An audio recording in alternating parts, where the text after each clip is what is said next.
All right, here we go. Let's have a good day today. So, we are live. Let's go tell all our buddies over on Discord that the stream is up. And then we'll talk about what we're doing today.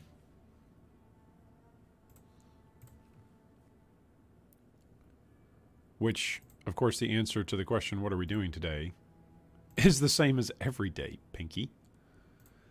Try to progress a character without dying in Ruthless. Alright.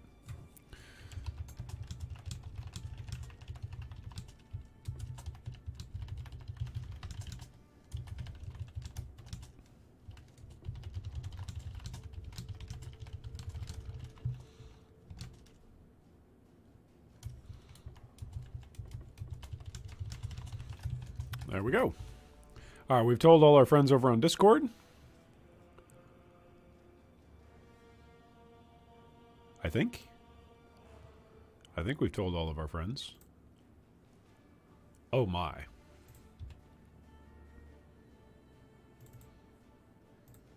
There we go.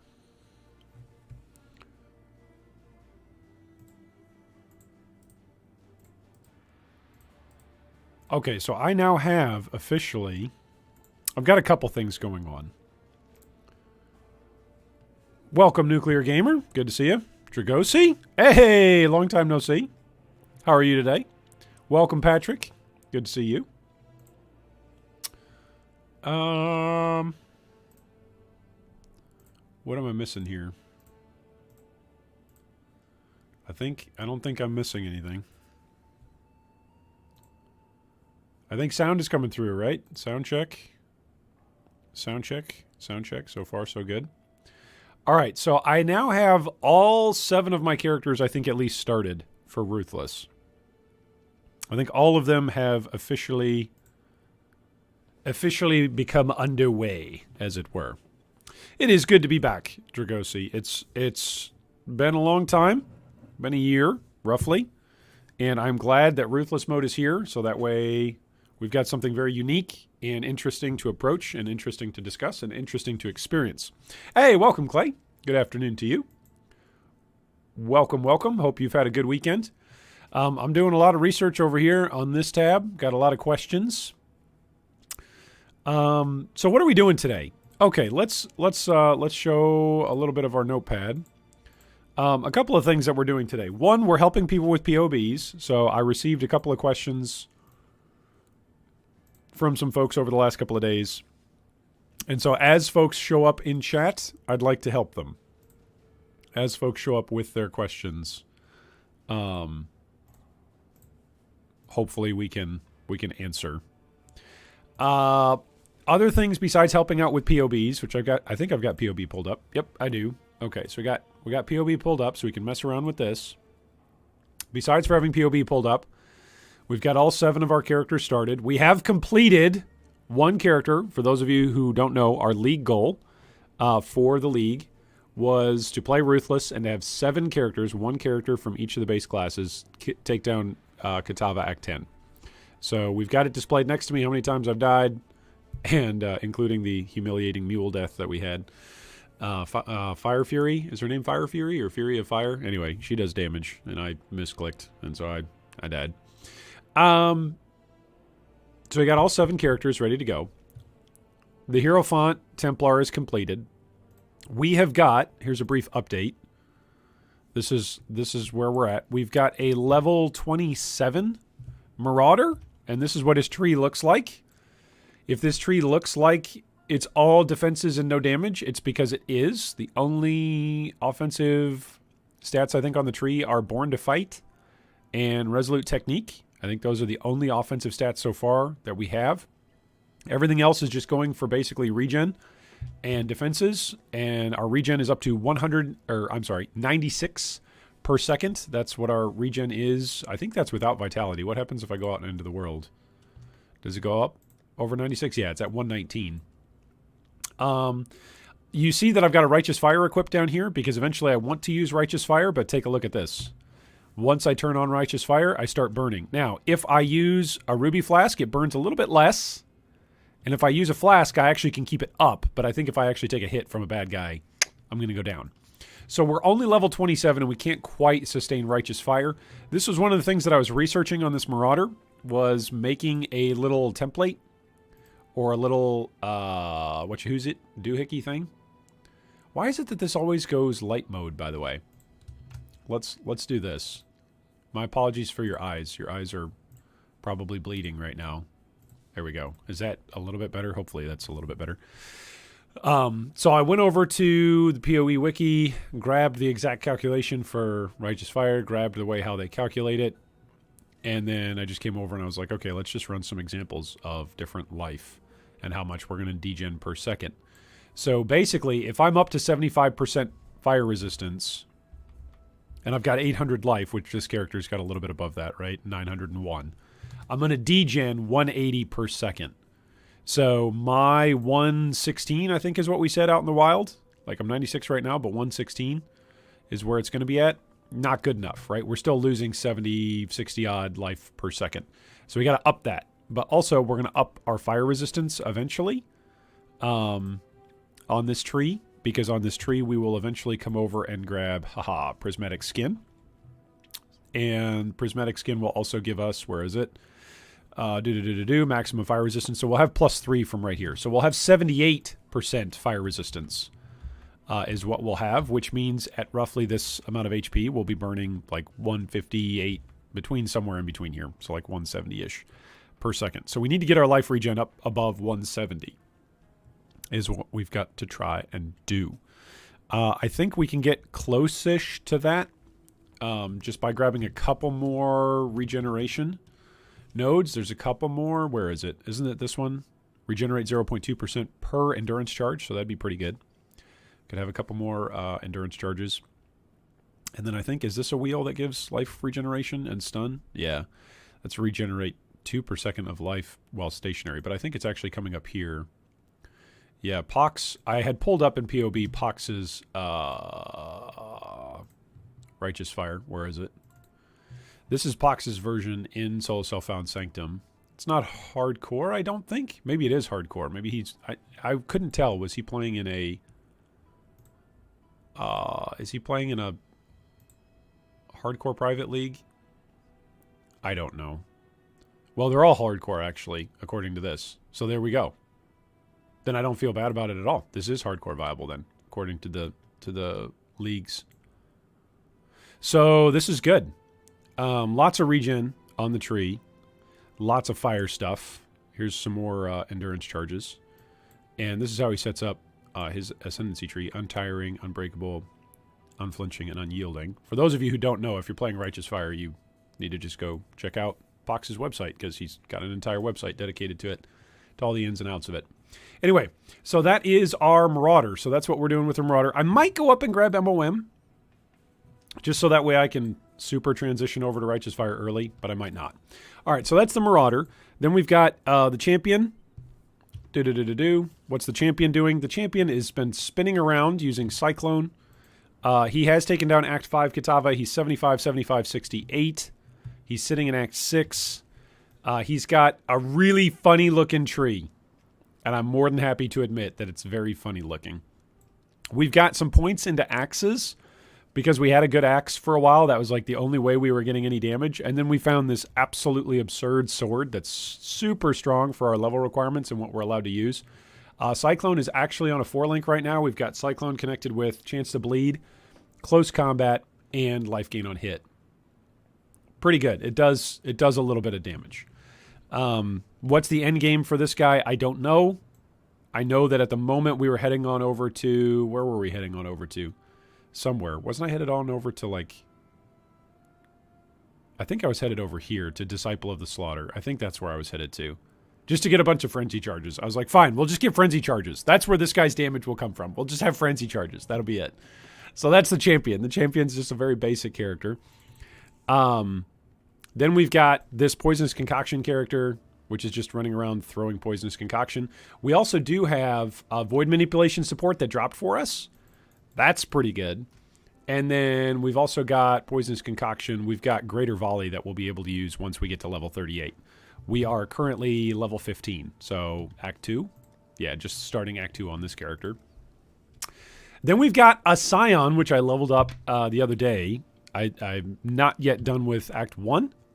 But I am. This is where it's funny and I could use some of y'all's help. I have 15 points available because this is how far I am. I'm at Fairgraves in Act 1 and I haven't spent a passive point. This was not me trying to be even more masochistic and not just spend any passive points. This was mostly me going, I'm not even sure what I want this thing to be yet, so I'm not going to spend any passive points and then regret not having the regrets to respec the build. So if anybody ever asks the question, can you progress through Act 1 with never spending passive points? Well, you can. At least I've proven it in Solo Self-Found Hardcore. You can at least get to Fairgraves and make some progression. So that's the Scion. Then we've got the Shadow. The Shadow. Who knows what evil lurks in the dark? The Shadow knows. Act 3, by the way, shout out to 1920s and 1930s radio. Maybe that was a 1930s radio broadcast, actually. Maybe it wasn't the 20s. Anyway, Act 3, I need to kill Dominus. This guy, what does he have on him? He has two gems. That's it. You see this? 2 gems. He's got an explosive trap and a seismic trap. That's it. What are they supported by? Nothing. Nothing. Nada. Not a single thing. Eventually, I will use charge trap support and advanced trap support, I think. I think I'll probably use both of those. So that'll be good. I'll use those probably on explosive trap. I'll have to get a 3-link. Yeah, we'll have to get a 3-link. Okay. All right. I think that's it for that guy. Oh, wait. One thing I didn't show you about the Trapper. Here's the thing about the Trapper. This node is carrying me. Can have up to 2 additional traps placed at a time, 30% increased trap damage, 15% chance to gain a frenzy charge when your trap is triggered by an enemy. That has been carrying my damage for the most part. I did get a lot of damage, though. Did come up here, grab expeditious munitions. This is my defensives, survivalist and herbalism. But that's this tree. And then I came over here and just grabbed some generic trap damage. Okay. All right, is that it? Oh, yes. And then we've got our witch that we've been leveling up. I think I showed this off on stream the other day. We are progressing through Act 4. We're using SRS. We actually have this on a 4-link because we have enough supports for it. We can use Ice Bite support along with Summon Raging Spirit, along with Multi-Strike and Spell Echo. And it feels delightful to have Spell Echo out on SRS. Also, I did trade in 3 of my blue support gems to grab Blasphemy support. That's what it traded into. For those of you who are new and you don't know about Ruthless, I'm actually trying to make a short video. You know, YouTube shorts that are like super duper short and there's no commercials and it's just really quick. And it's like, I think it's probably maybe the best format for just giving quick tips. People are always complaining that our videos are too long.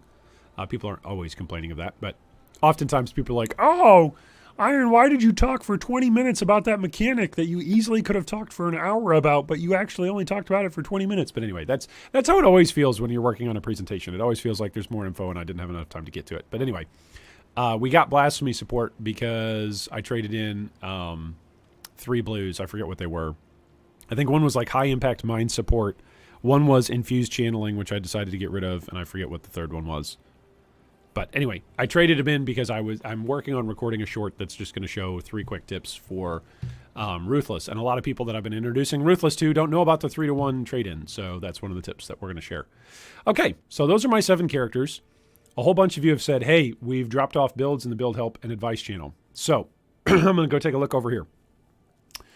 Nuclear Gamer says, okay, I'm playing a popcorn SRS build and I need it to stay cast while channeling to help with wrist pain. Ooh, I feel ya. Besides upgrading my chest, getting an Empower, getting the Trigger Craft, which at this point I believe has been removed because I've run over 100 gen missions, and getting a Recovery on Block Shield, how can I get more damage to farm Tier 16 Sanctums comfortably? I'm not wanting to farm Uber bosses or even Pinnacle bosses, just Tier 16 mapping and Sanctum. Okay, so let's take a look at your POB here real quick. Nuclear. So we'll look at Nuclear Gamers and Dragosi's POBs, and then we'll make some progress here on some characters. All right, so let's import. This is Nuclear Gamers. Am I missing anything here? Were there any other notes? Welcome, Cow said. You ever going to do a build help section during stream? I mean, that's what we're doing right now, but I'm not sure. Maybe I'm not understanding you, Cowshead. That's a good question. Welcome, by the way, Mouthfeel. Welcome, Cowshead.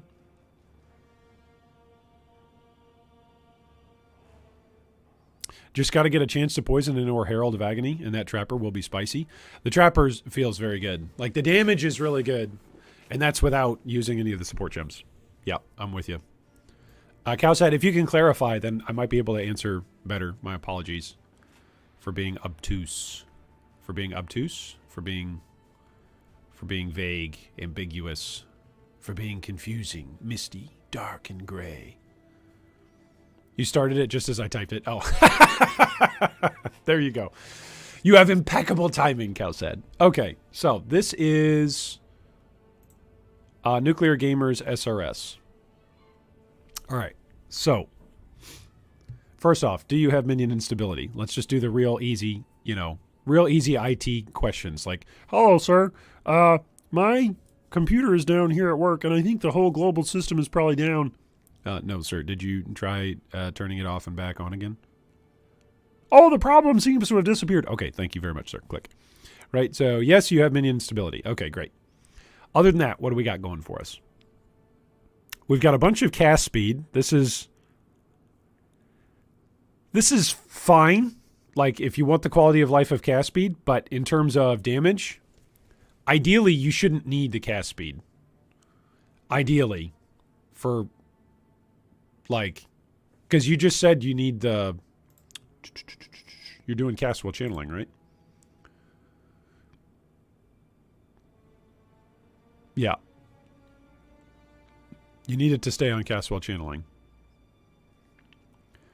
Okay, so here's my question back to you, Nuclear Gamer, and this can help us. You said gear, tree, and skills should have 2 versions, my current and my plans.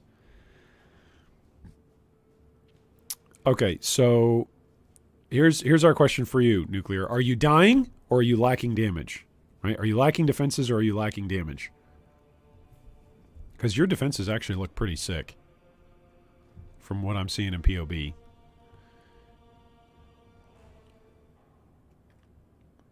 Your damage is less than 1 mil. That's not great. Yeah, cast while channeling doesn't scale with cast speed. Yeah, exactly. Like because you're cast while channeling, this is 4 wasted points. This is his plan tree looks like. Check the drop-down menu at the bottom of the current. My planned end game. Okay. Oh my. Okay, me. Let's look at me. This is the right tree, right? The me tree is the right tree. It's the me tree is the right tree. Yes and yes, you're dying too much and you don't have enough damage? Okay. All right, we'll see what we can do. We'll see what we can do. But looking at your me tree is, again, still very tanky.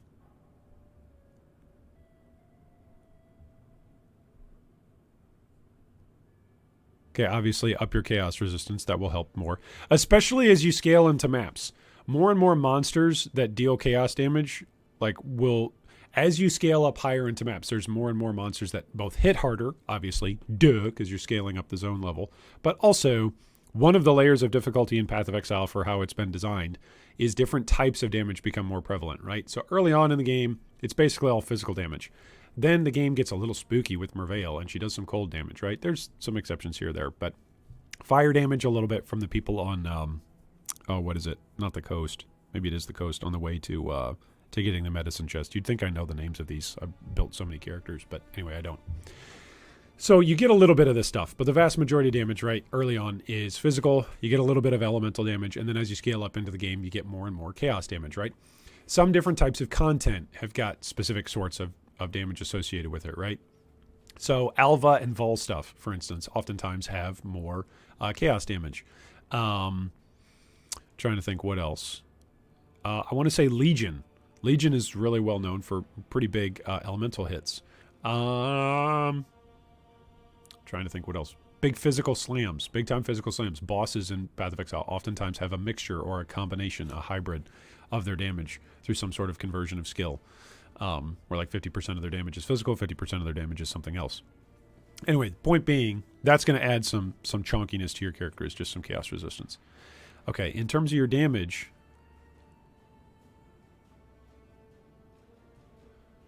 Huh. I would actually think that Spiritual Command would be kind of decent for you, since that would increase your attack speed just a little bit. Right? Since you're using Cyclone, so that's going to increase your spin rate a little bit. But that's a quality of life thing. These are both quality of life things. Ditch these couple points, I would say, if you're not hand casting. Yeah, you're grabbing life here. You're grabbing life here. So this is good. This is good. Isn't this another big one? No, that's damage. Where's the other minion life wheel? Oh, this is the minions deal double damage. Yeah, this is minion damage. That's the other big wheel. That's the crit multi. I think you've got all the other wheels. This is chaos resistance for minions. This is minion speed. Minion speed is also really helpful because minions being on top of their targets is a big deal. Like, I don't know how to emphasize this more. I feel like I'm saying it every single day. Every time I stream and every time I talk about SRS. Whether you're playing popcorn or not, minion speed is really helpful. Because it gets to its target faster. It spends less time not doing damage. So that's a part of the discussion. Okay, what is this that you've got? You've just got a bunch of minion life. Okay. And then you've got another small socket. Feasting Fiends. You actually don't want your minions leeching any damage, right? Because you want your SRS dying. Not that big of a deal, but you ideally want no leech. Right, on your SRS. Okay, let's look at your skill setup really quick. You got Cyclone, Minion Life, Fire Pen, Castwell Channeling, Infernal Legion, and SRS.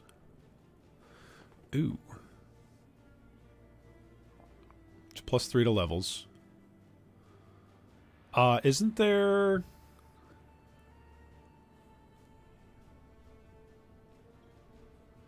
Okay, so there's...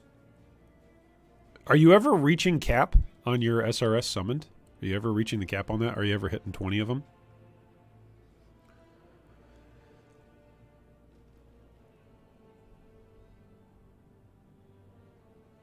I would think with Castwell Channeling, you are going to hit 20 of them.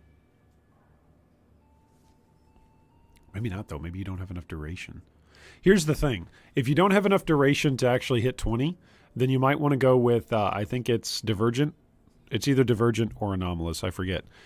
One of the SRSs gives you +2 maximum SRS. The other one gives you like plus 20% duration. So if they're not sticking around long enough, I would say go with the plus 20% duration. All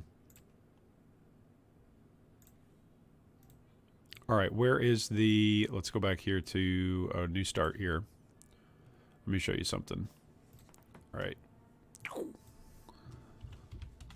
Let's not look in... Not look in Ruthless. There we go. Let's see who's actually got minion instability. All right, there's a couple of people.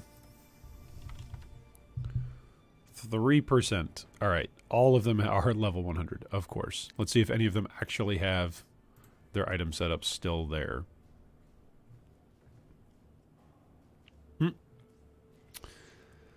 All right, so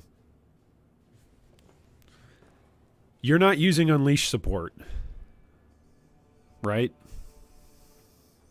The reason for a duration is just because they do actually do some damage to Dragosi while they're alive.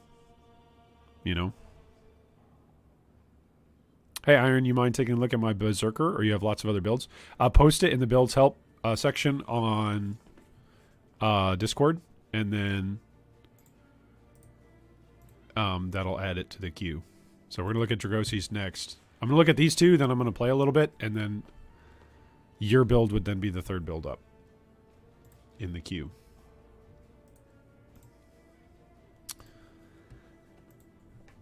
Okay, this guy's got Empower, which you already know is a lot of damage. So you're not using Unleash because you're using Castwell Channeling. Like you're just going to lose a lot of damage by not by doing Cyclone plus Castwell Channeling. But you realize that. You're already aware of that. I get it. It's a quality of life thing that you need.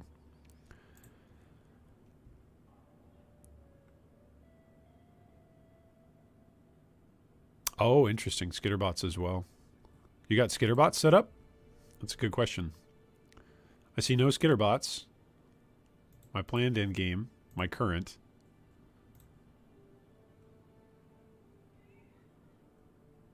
I see no skitterbots. I see flammability. I see bone armor. I see determination and clarity. Ray Spectre. Convocation. Flame Dash. Tempest. So there you go.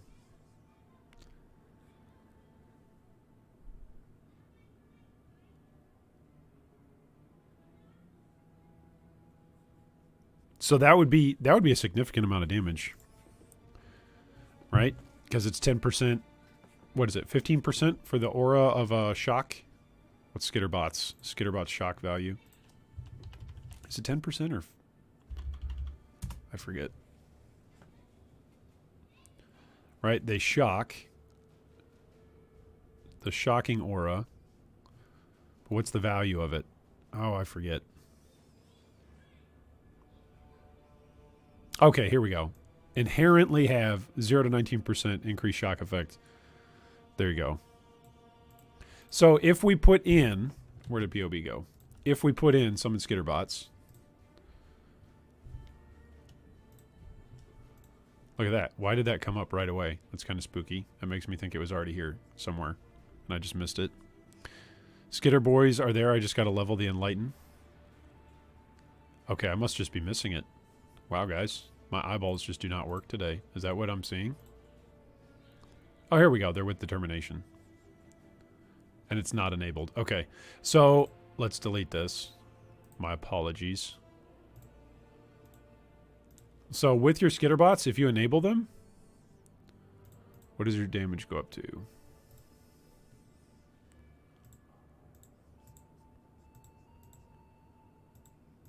That's a decent amount. Between 15,000 to 17,000, so that's a good percentage. What is that, 14%? Just enabling that is a 14% increased damage boost? That's pretty good.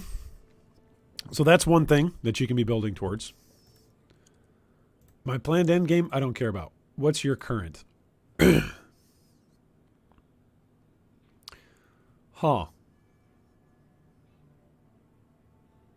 Why are you using Mark of the Red Covenant?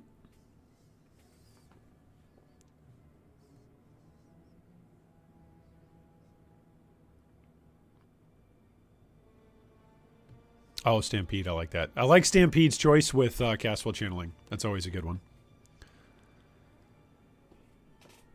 What's Duration going to do if they Sudoku, says Kappa? Duration means that there's going to be more of them up to Sudoku. You're going to get more of them out, is what it will essentially do. And they do damage while they're out. Mana becomes an issue with Cyclone and Castwell Channeling. Have you considered going... what is it? Is it EB? No, not Zealot's Oath. Eldritch Battery. Spend Energy Shield before mana for skill mana costs.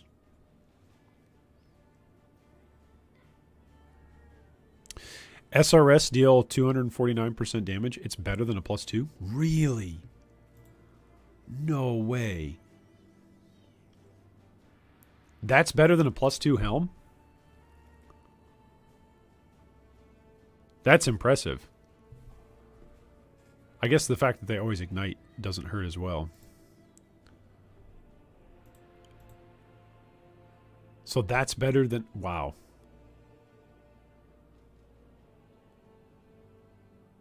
It's way out of the way.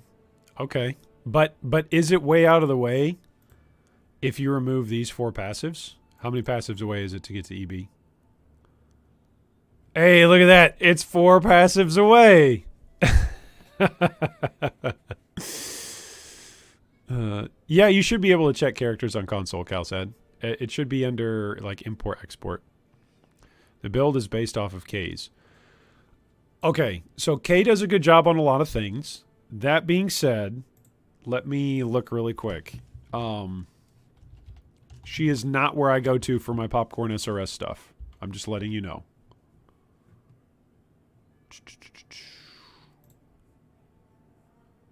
Where is it? Weo. is where I go to for my popcorn stuff. So K does a good job. This is not a slight on K in the slightest. No direct nerfs buffs. He says other notes with the new jewel Storm Shroud and the higher chance to avoid certain elemental ailments on ghastly jewels. We changed how we approach ailment immunity. With these changes, we deal slightly less damage, but we have way more leeway regarding the stats on our gear, which makes it easier to craft. Change log. Do. Okay, where is his POB?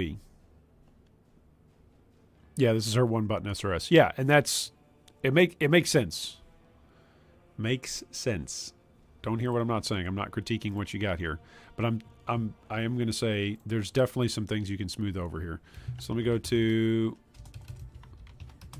pull up another tree to compare. Let's compare trees real quick.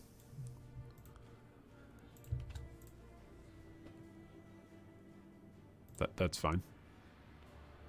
All right, so here's this guy's tree. All right, this is not Paler Mage's Poison SRS. This is I'm importing. Oh my goodness, why does it do this to me? There we go. All right, so this is this tree.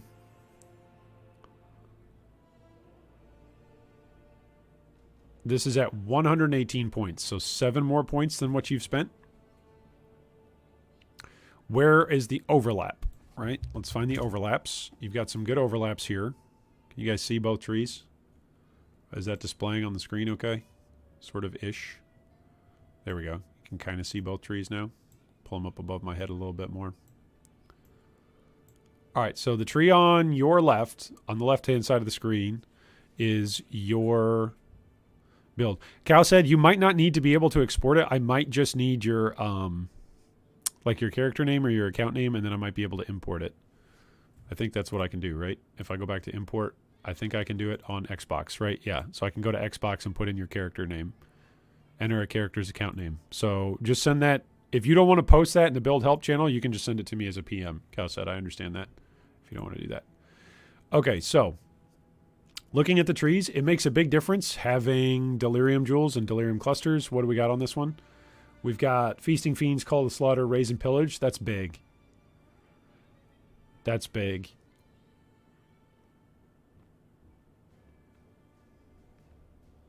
Yeah, minions created recently have 30% move speed off of Call to the Slaughter. That's going to be another big thing.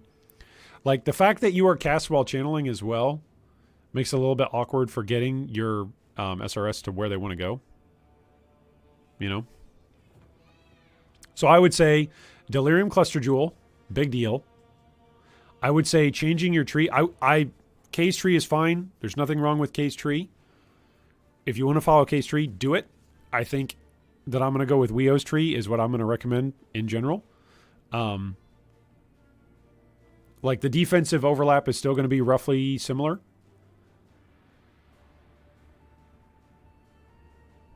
Oh man, see you're missing out here on the double damage thing. That's a big deal. But a lot of the tree overlaps, right? That's what I want to encourage you with. A lot of the tree overlaps. You don't need to do like a full passive reset or anything like that. In 5 more levels, I'll get my cluster set up. That's why. It's in my plans. Okay, that's good. This is good then, gamer. I gotta say, this looks good. For what you're aiming to do, this looks good. I think this looks relatively good. It sounds like you already know what you're aiming for. Maybe you can be ridiculous and aim for a corrupted Tavukai. Maybe. Nah, that'd just be greedy, wouldn't it?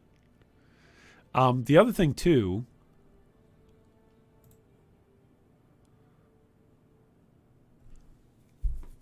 I think when they die, they deal fire damage, right? Yeah, they explode dealing fire damage. So you're not using any conversion, right? So if you're not using any conversion, what's his setup? Oh, he uses Predator. Interesting. So that way he can actually put the signal prey on a target. So that's interesting. He uses Conk Effect. That's another really big damage boost. So if you take out... I wonder if you swap out Fire Pen. If we enable... So his total damage, including Ignite, is 900,000.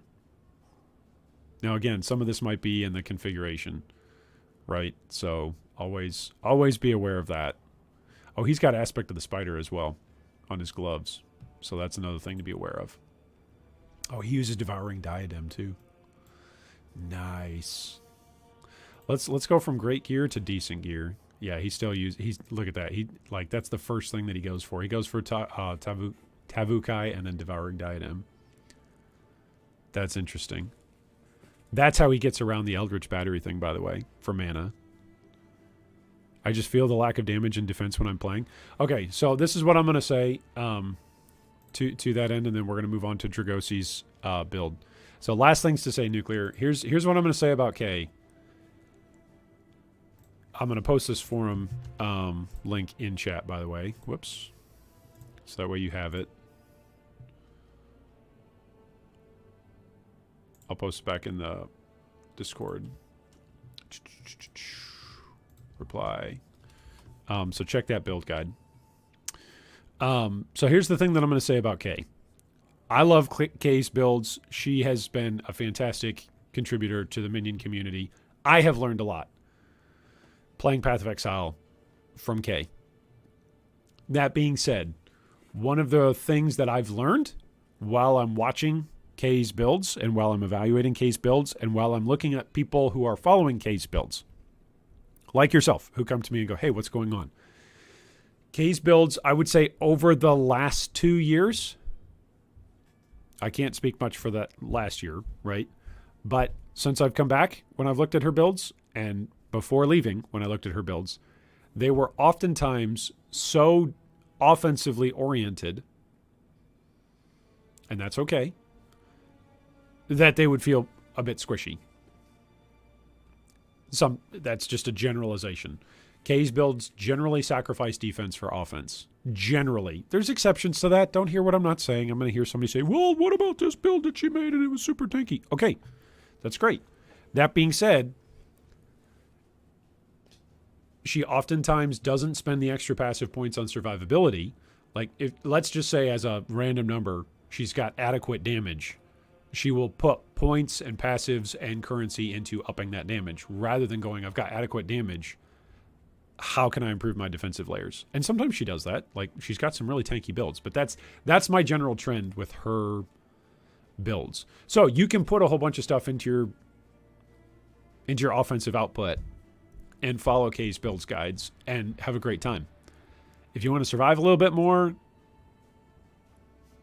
then you got to look at layering multiple different defensive layers, like block, like spell suppression, like getting Chaos Max Res, which most of the time she has.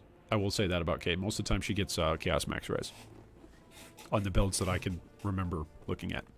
Okay, let's take a look at Dragosi's. So hopefully that helps you, Nuclear Gamer. I think you've got a great outlook, and you've got a great plan as well for where you are headed with your build guide. Hopefully that discussion is somewhat helpful to you. Okay, let's not save this. Let's go back here so that way we've got 2 copies of POB ready to go. Let's go find on PS4. Calsad is going to come up next. And then before we do Calsad, we're going to do Dragosi. Dragosi, what do you got going on here? So I'm playing SRS. Hey, I'm detecting a theme here. So I'm based around Baylor's build, but not his budget build. My gear is solid, and I have access to ashes. That's 20 more MRE and 29 quality. I don't feel tanky enough, and my damage is only feeling okay. Any suggestions? Oh, this is going to be fun. All right, here we go. Dragosi's build. Summon Raging Spirit. Combined DPS is only 208,000. What level are you at? You're at level 90. Okay. Spell suppression chance. Dude, your defenses look fantastic. Dude, you don't feel tanky enough? Why is that? What is killing you, Dragosi? Let's ask that question. What is killing you? What content is killing you? You're near cap on spell block, attack block, and suppression. You're getting close. I would say getting your spell suppression up to 100%.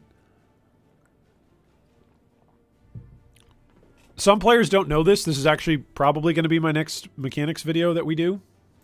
Some players don't know this, but spell suppression does not cap at 75%. Like some players are just thinking 75% because that's what the game teaches us. Like get your elemental resistances and chaos to 75%. And so some players just think, oh, it caps at 75%.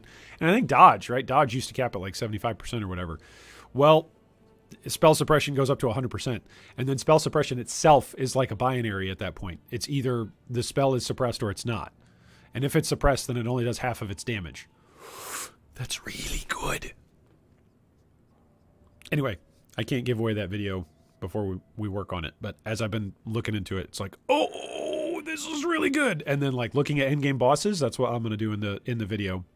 Is I'm going to look at different bosses in the game and go, here's an attack. So you'd block that, and that's great. But look at how many of these abilities that actually lead to, rips and deaths, these are actually spells. So if you suppress them, what if you took half of the damage of a huge slam? And even if the huge slam does 90% of your HP after you've suppressed it, that's okay. You probably have enough recovery mechanics to go, okay, I've survived the big slam. Until the next big slam comes, I can reposition, I can recover my life pool and take another slam or whatever. But it's really good. I think it's chaos. I need to get Mage Bane to cap that, I think. So spell suppression only halves the spell damage. That is why I think it can go to 100%. That you're probably right, but just getting it there, like once you get it to 100%, that's beautiful. Oh, thanks for the subscription there, King Austin. Balding and beautiful. Welcome, welcome. Thanks for subbing. Balding and beautiful. Welcome to the Bald and Beautiful. It's fantastic in terms of its defensive layering. Like, those of you who play collective card games or competitive card games, this might be something that clicks more for you. Like if you play Magic, if you play Pokemon, if you play Yu-Gi-Oh, if you play Hearthstone, if you play Marvel Snap, if you just play a card game, you're still in the game until your character's health is at 0, right? So any damage until you're at 0, it's not lethal. So if the difference between your character in Path of Exile surviving or not surviving is suppressing a spell, right? If the spell one-shots you if you don't suppress it, but it doesn't one-shot you if you do suppress it, like what other sources do we have available to us in PoE to just reduce damage by half? Very few. We've got a couple of layers that can reduce damage, but they're very few. And so if you can layer them on top of each other, it's really good. And it's not spell suppression that takes place at the end of the chain of damage as it comes through. It's at the beginning of the chain. That's really good. So it subsequently makes all of your other defensive layers a little bit better,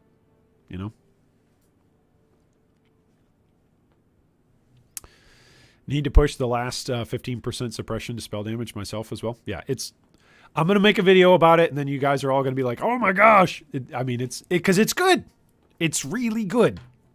It's not just good because of the stats themselves. That's one of the unique aspects of what we're going to do with the video. I'm talking too much about this. But we're going to show some of the different monsters that can do damage that are actually spells. And so it's not just like, I've seen lots of people out there do discussions on here's spell suppression and here's how it works and here's why it's good. Okay, that's fine. But now let's talk about it in the actual game. In theory, this is great. But in practice, this is why it's great. Okay, so here's what we're looking at. We're looking at a combined DPS of 208,000 on your SRS. So getting spell suppression up will be helpful. Mage Bane caps my spell suppression, I think. I need more chaos. What's your, not evasion, dexterity at? Where's your dex? 176. So what is that? Is that 15%? Where's my calculator? Right, because Mage Bane is every 15. Where's Mage Bane? I can't even remember. Here it is. Yeah, it's 1% per 15. So 176 divided by 15. That gives you 11.7%. That puts you up to 85% spell suppression. Isn't there a suppression wheel? How about if I spell it right, huh? Hey, bald guy! You spell good! Okay, you've already got the wheel over here. What's the mastery? Okay, so that's 12% right there. Coming all the way over here is just ridiculous for a tree. This is ridiculous. You've only got 10 points left. That's 11 points to that node. No way you're getting that. But yeah, you're close. You can probably make up the last 15% on gear. Yeah, your boots can have it. Boots can roll spell suppression as well. So that's something to consider. Remember how a couple years ago I was telling everybody to get Onslaught boots? Nowadays, it's get spell suppression boots. Like Onslaught's still awesome as well, by the way. But all right, let's look at your skills. What do you got set up here? SRS. Unleash, Withering Touch, Unbound Ailments, Melee Splash, Minion Damage. Can I ask you, Dragosi, why are you using Melee Splash? Is that just for your clear? Is that just so it feels nice? I feel nice. Makes me feel happy.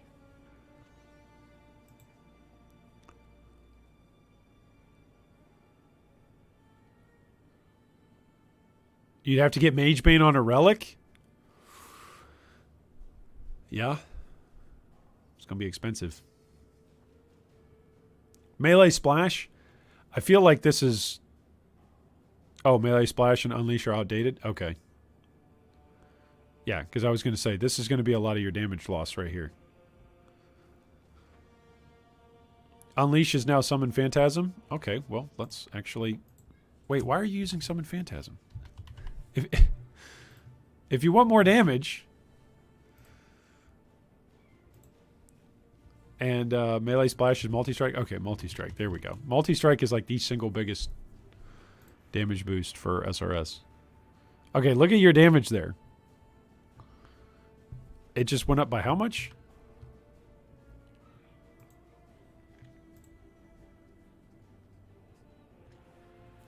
Let's take a snapshot. This is your damage with... This is your full DPS with Withering Touch. Okay? And Unleash and all this other stuff. This is Summon Phantasm. Why are you using Summon Phantasm? I don't know. We're just gonna... I'm not critiquing. I'm not critiquing. It's the way you like to play. It's okay. It's okay. All right, so here's the difference. Your full DPS, you see this? You see how they're next to each other? Look at this. I can even shrink this and make it nice and next to each other. Just that one swap out, you gain over 100,000 full DPS.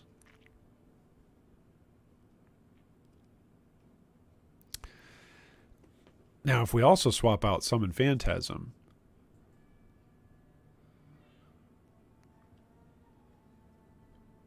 $21.20 for Phant, and multi is $20.20. Oh, nice. Okay, there you go.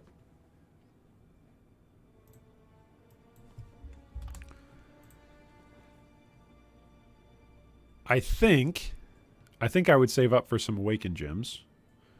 Awakened Gems are always nice. The other thing that I would do...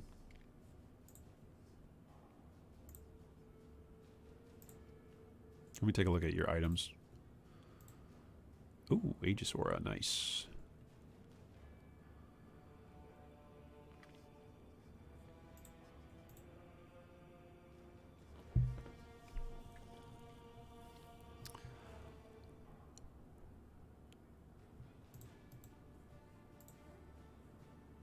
Yep, SRS.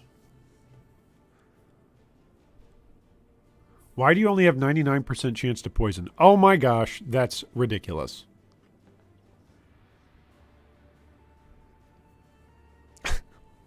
Can either of those Ghastly Eye Jewels roll a little bit more?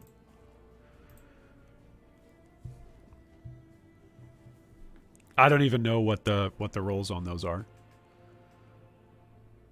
This one's 13%. You don't want to roll, you don't want to throw a divine at it, right?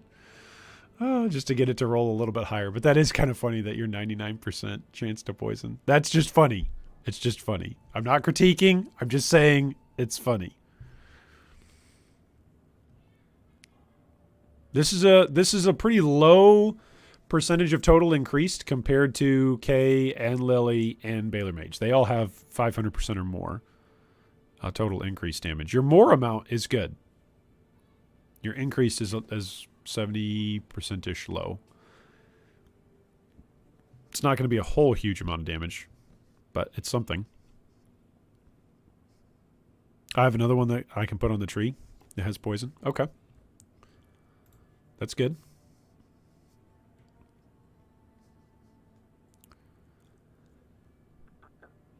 I like Dread March, but I think Call to the Slaughter is better. If it's a huge upgrade probably in terms of the cost. Huge upgrade, but if you can go Dread March and Call to the Slaughter, that's a whole bunch of minion move speed. Yeah, look at this. Minions created recently have 30% increased move speed. That's a lot. What's your Watcher's Eye? Unaffected by vulnerability. Nice. It's nice, nice, nice. Minions deal additional chaos. Minions have 10% increased life. Oh, look at that beautiful synthesis. Ghastly High Jewel. You've got good rolls on your added in, additional chaos damage on all of your jewels, so I like that. I think even on Baylor Mage's basic, where is it?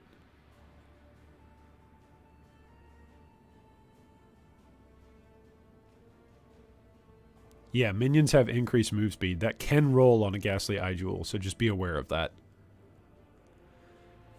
That's something to look for. Like, if you can... So, obviously, like, the minions deal additional fire damage. Not great, right? Because you're trying to scale up your poison.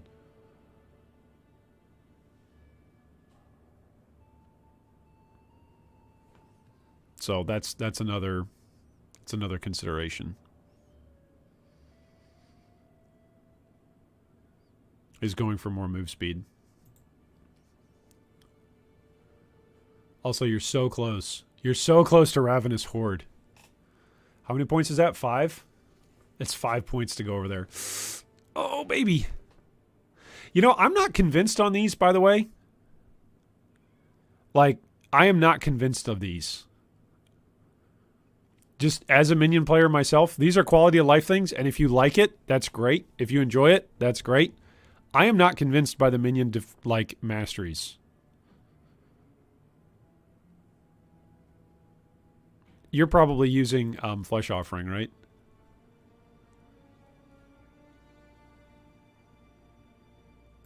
What do we got here? Oh, you are using Bone Offering. Well, then you're block capped, right? If your offerings apply to you. Yeah. Like, you're block capped. Holy moly. Yeah, I saw a good chaos damage roll and stuck with it for the time being. That's okay, Dragosi. This is not a critique. Please don't hear me saying that you're doing something wrong. I'm just trying to say, here's options. Here's options for you moving forward. So move speed on jewels. I think... Hey, welcome, Sandy. I think I would get rid of the masteries. Like, the only mastery that I'm taking right now, basically, is the life mastery. That's a definite. I can see determination reducing mana because you're going to need mana. I get that. Yeah, your unreserved mana is 13%, so that's probably making a big difference between you being able to use determination or not. So that's fine. That's one passive point. But this is 2 passive points you can use. Do you really need on minion death? Like, how often are your minions dying? Because I don't think minion death, I don't think expiration on SRS. I was just doing this the other day for popcorn stuff. A SRS that expires does not count as a death, and so I don't think it counts as a way for recovery either on minion mastery. The unique jewel from the Abyss boss I'm missing, which I think is big damage. Yeah. Also don't have haste on there. Yeah, but you've got a good amount of armor. Yeah, you got 11,000 armor. That's good. Like, your tankiness is good. What's killing you right now is cold chaos resistance. Your cold resistance is great. Your chaos resistance, negative 43. As soon as something with chaos hits you, you're dead. Look at how big your health pool is. This is what I want you to think, Dragosi. Okay? This is what I want you to think about. Whenever you get hit with chaos, I want you to go, I only have 4,000 life. And guess what? That's actually all you have for a chaos hit. For a physical hit, like Minotaur comes up and smacks you, you're like, nah, I got 9k life, baby. but like a chaos spitter comes up and shoots his little slithering poison at you. Spit. You're like, oh, ow. That's a lot of damage. You have half of the life pool that you have for chaos as you do for Fizz. So just be aware of that.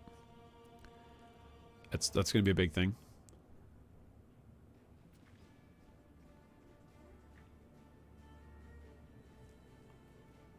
Yeah, that's a nice helmet. That's a nice looking helmet. Good looking gloves. Oh, your boots do have suppress on them.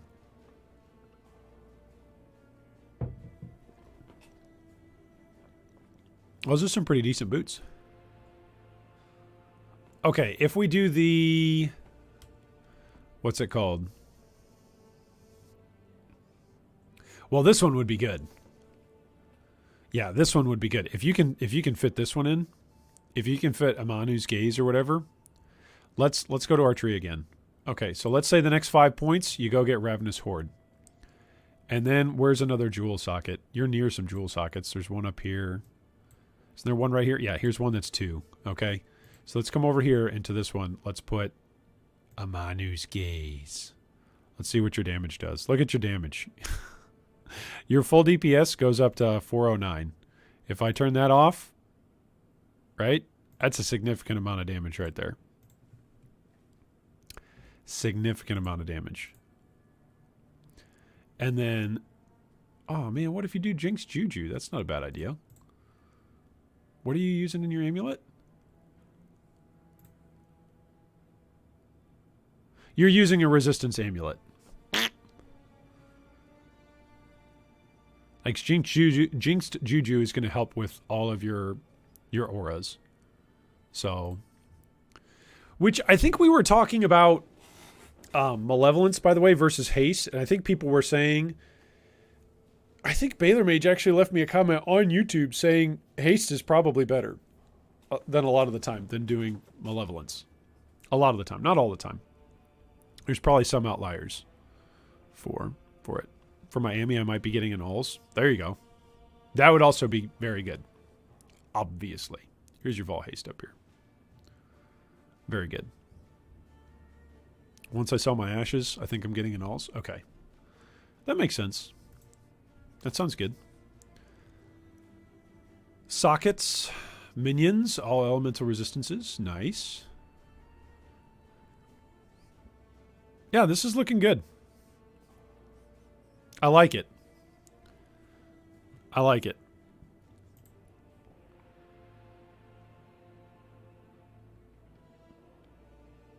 I just wish that your poison, like, look over here. Look at the difference in your poison.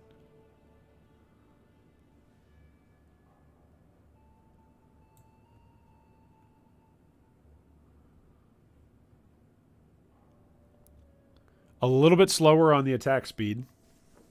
You're at 131. Baylor Mage's budget version is 159. So that's something. And then total increased damage. Do you see that? 582% total increased over here. And you're at 413. So that is a difference.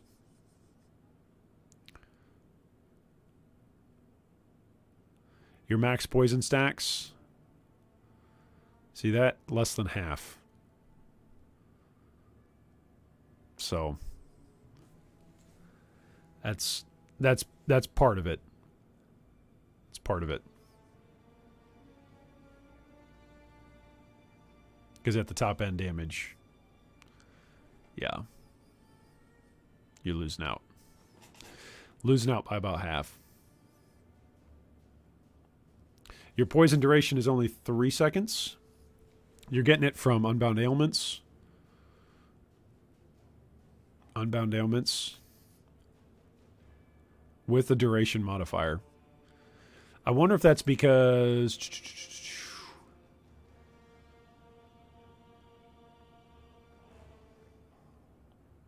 Nope, never mind. That's not why.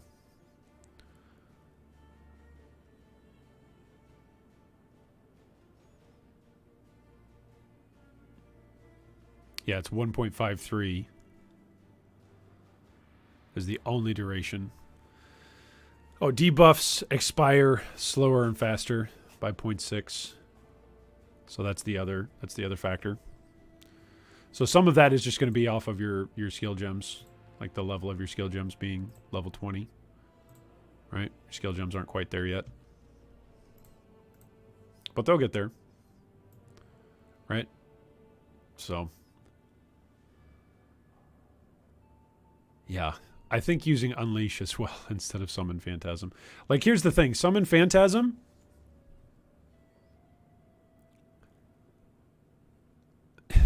it's not going to be as much damage.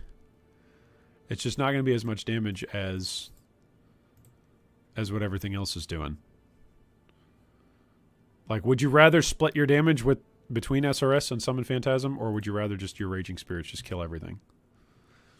So it is what it is. If you want to fly around and feel like you've got a billion, minions flying out from you, then SRS and Summon Phantasm is fine. So Chaos, improved Jewels, improved Delirium Jewels, improved Ghastly Jewels for move speed. On the tree, I think maybe go a little bit more move speed. Maybe not. If you don't want to go move speed, that's fine. Respec some of these. If you respec some of these, that gives you a few more passive points as well that you can use. Also, here's the thing. Your block chance,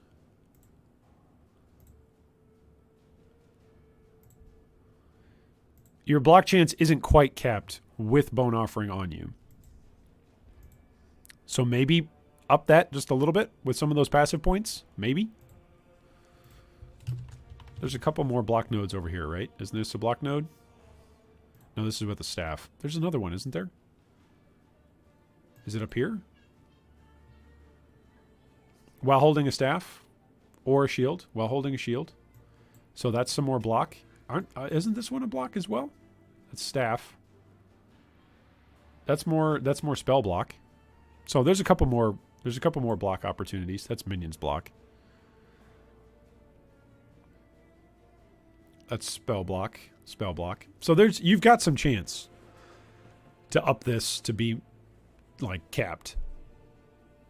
Both for spell suppression through itemization and through some passives on your spell block. And then you're just going to be super duper tanky. And then obviously get some chaos resistance. Some of your gear is really good. Other pieces of your gear are like this. This ring.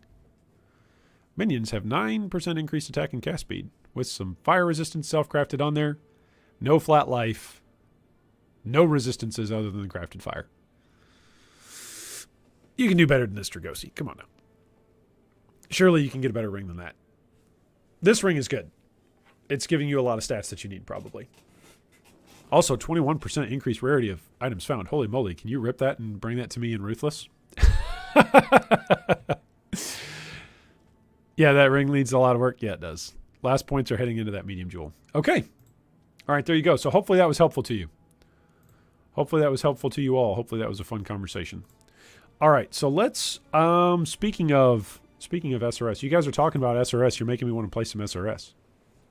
So let's progress. Let me play a little bit around with this character, and then I'll swap off and get my archer going. What should I do for my Scion?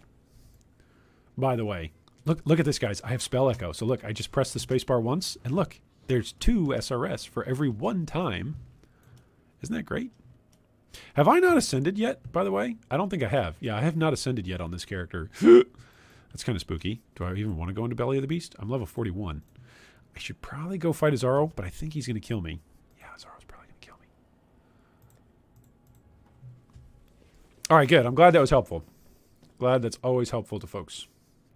What am I missing from Melmora? A Clarissa reward?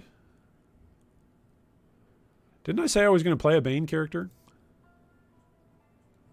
Ooh, Eye of Winter. Ooh, Cremation. Cremation.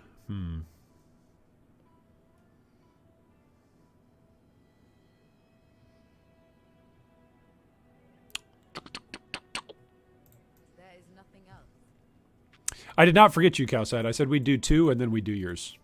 Then I was going to play. was going to play a little bit before I usually do 2. That just took an hour to do 2. I'm going to play for a second. Patience. Patience. I did not forget yours. Yours is still pulled up. I think. I don't think I closed yours. Right? This is yours? Oh, no, it's not. I did close yours by accident. My apologies. Okay. So we go back over. Here we go. Yours was supposed to be pulled up. All right. Where is it? Which character is it? You said the Berserker, right? See, I remember these things. There we go. All right. It's ready to go. It's loaded up for us. After we try and take down Azaro. Go for Ray Spectre. See, I had a Ray Spectre on my last go, and I found that I just kept having to re-summon them. Like, without minion life, it was oh my gosh.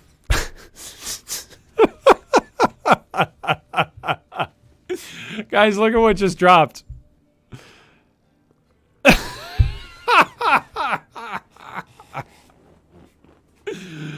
Yeah, I wasn't going to choose a Ray Spectre. I just had a Ray Spectre on my last character, and then Ray Spectre drops. That's so dumb. I guess I have a Ray Spectre now. Thanks. Thanks. I'll summon the 2 giant statues. Oh, I only can have 1, right? Because I don't have whatchamacallit. I have Lord of the Dead. I forget what the one at the top is always called. Death Attunement, Pain Attunement, whatever. That's too funny. Yeah, I'm not really feeling the Spectre thing. Oh, I guess I'm feeling it for the moment. That's funny. Now, this character is not MOM, so I could reserve more of my mana if an Aura Drem would drop for me. Wahahaha. What if I got a haste to drop? That'd be pretty OP. Game says use Ray Spectre. Dragosi speaks it, and thus it happens, you know? It's just, that's the way it goes, I guess. It's a sign. It is a sign, indeed. Yeah. For those of you who are, whatever, subscribed or members of the channel, you can use the Herbert Farnsworth. Good news, everyone. Oh, I think I have that uploaded over here on YouTube. I thought I did. Do you think the skill and support drop rate is same as non-Ruthless? Oh, that's a good question, Cool King. I don't know. That's a really good question. I think for sure it's got to be lower, right? I don't feel like support gems dropped all that much in the regular base game, but I also would never pay attention to them dropping, right? Like, it's not like any of us were really caring about what support gems were dropping when we were playing base Path of Exile before. He's going to slam. Oh my goodness. Bizarro. Calm thyself. Oh, I'm going to get smacked.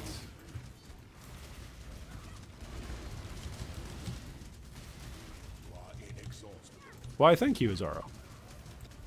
Do those skellies not drop any? They don't drop any corpses. That's really obnoxious.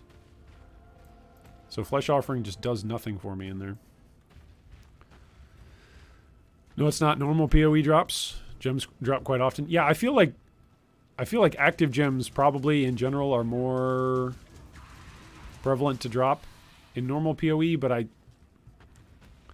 I don't ever recall, except for like Added Chaos. Back when Added Chaos was a drop only thing. I don't ever remember supports dropping in regular PoE and getting excited about it. I don't want to go this way.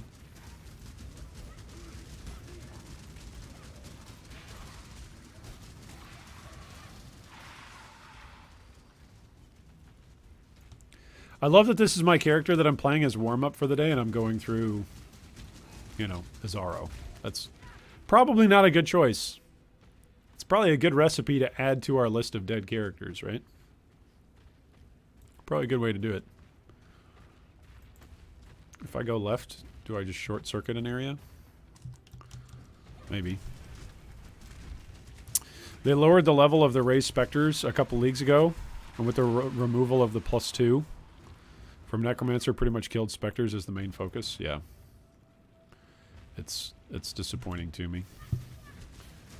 The fact that Necromancer now no longer has the +2 to all minions that was a big... Okay, I'm just going to go up here. That was a big, like, what? Moment for me coming back. Like, then what, why go Necromancer? Like, that's Necromancer's thing. Like, you go Occultist if you want some generic, like, enemies nearby having reduced penalties, and you go Elementalist if you want to beef up your golems, or if you want to do, like, some special elemental hits or ailments. But, like, if you want to go minions, then you go Necromancer. That's the whole point of being, you know, a Necromancer. If you want to have an undead army, you go Necro. That's the most powerful way to scale it. And then it's like, no, it's actually not. There's lots of ways you can scale it. Somebody asked a question, Iron, you recommend a lot of builds, but have you ever built a build guide before? Yes. Believe it or not, you are actually looking at someone who can lay claim to being insane enough to hosting and building a non-necromancer, even as we're talking about necromancers as the topic. I hosted... Why can't I go through here? What is stopping me? Okay, thank you. I hosted a non-necromancer summoner forum guide post and kept it up for, I think, 3 leagues. I maintained it, and then I was done with it. It was a Juggernaut summoner, and I was sick of dying on the Necromancer, and so how can you build a Juggernaut and still make it a good summoner character? And so that's what we hosted, and it was good. It was good. It was a good build. It lasted pretty far into hardcore.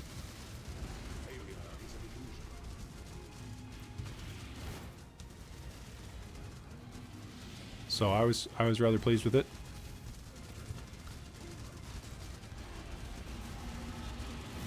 As a build, it was fun, both to host as well as to create.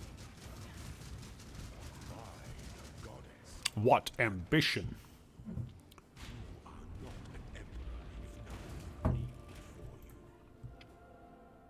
So we hosted that over on the official forums, and we did some videos of it. I think I did a little bit of video footage for that, but not much.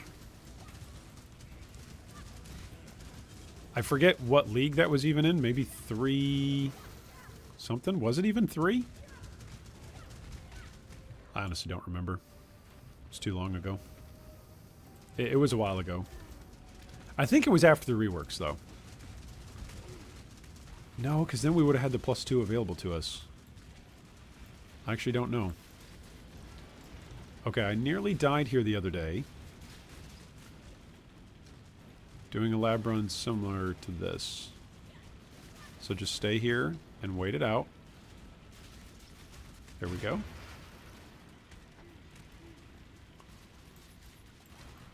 There we go.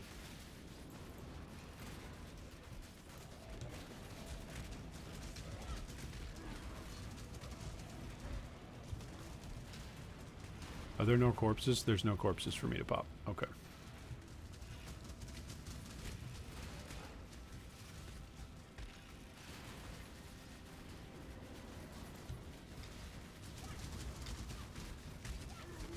Did I lose my Spectre? No, not yet. Okay. He's still back there. He's got 50% of his health. He's about to go down. But not yet. No trap through that doorway. There's a trap in that doorway. The Unholy Might is just a buff to all physical minions. Yeah, it's not... It's a chance, right? Isn't it even a chance to get it? It's not even like all your minions have Unholy Might with a plus added effect. It's just like, well, okay, you took something that used to be on the tree and you put it behind an Ascendancy. Why does that make me want to play that Ascendancy? It doesn't. Hey, what's up, Zachary? Glad to see you chugging away. Why, thank you, thank you. I'm enjoying my time playing some Ruthless. So I am playing solo self-found Ruthless mode. Chris announced that there was a more masochistic way to play Path of Exile, other than just playing summoners in general. So I decided, hey, I'll come back and try that. Let's play it. So I'm back and enjoying my time in PoE once more. Once more into the breach, my friends. Once more. No, they have Unholy Might. Oh, it is guaranteed? Okay, well that's better than the chance, at least, that used to be on the passive tree. Right? It used to be minions have a 30% chance that on kill they're granted Unholy Might for 4 seconds. And it was just like, what? There's so many conditional layers to that. No, that's no bueno. No thank you. But it's slightly better than what I thought just a moment ago. If it is truly just full on, you just have Unholy Might. But better than what I thought. So it was better than being dead on arrival. So it's now dead slightly on arrival. It's mostly dead, basically. I don't want to go this way. I'm a bit bored in softcore trade, so I thought I might try Ruthless. I got to Act 2 in the beta. It's fun. I'm having far too much enjoyment. Like I've said multiple times throughout this league, this is the most fun I've had leveling characters in Path of Exile since ever. So my league goal is to make 7 characters and get them all to Act 10 Katava. And partially, this is just a way for me to get warm back into the game, right? Because I haven't played for a while. And so Atlas Passive Tree and endgame stuff and all that, like I'll get into that with time. But I haven't played, obviously, in such a long period of time. I feel like I need a refresher. So I'm getting used to the campaign again.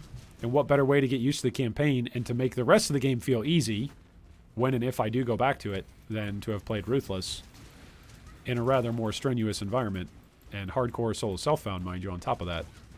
So if I go back to doing all my economic shenanigans, it will feel very easy and very splendid and very powerful. But what I've accidentally found is I really do enjoy playing the game this way as well. So it's been quite enjoyable. On Wiki it says Unnatural Strength minions have Unholy Might. Yeah, there you go. So what is that? Is it 40% of physical damage? I forget what the percentage is. It's probably a decent amount of damage. I'm not saying that it's no damage. It's just when you compare that with what we used to have, which was +2 to all minions, like you could do that for golems, you could do it for specters, you could do it for SRS, you could do it for zombies, you could do it for skeletons, you could do it for Herald of Agony. What else am I missing? You could do it for Reaper. And now it's just like, hey, if you got physical minions, we got something that might interest you. I don't know. I'm loving Elementalist. Okay. Nice, Derek. You got to find a build that you enjoy, and you got to find a way to play that you enjoy, and then you got to play the heck out of it. Oh my goodness. Don't get popped. Decoy Totem went down, so Decoy Totem go back up. Decoy Totem up. Oh, I got slammed, but that's okay. Hey, let's not stand in the way of his Sunder. Let's not do that. Let's not do that. Decoy Totem gonna go down. So is Zaro. Why, thank you. +2 minion helm isn't super common either. I mean, think about this, though. It's not even just like, hey, at the end game, at the super end game version of your build, you now have +2 minion helms. Like, this is what I would compare it to.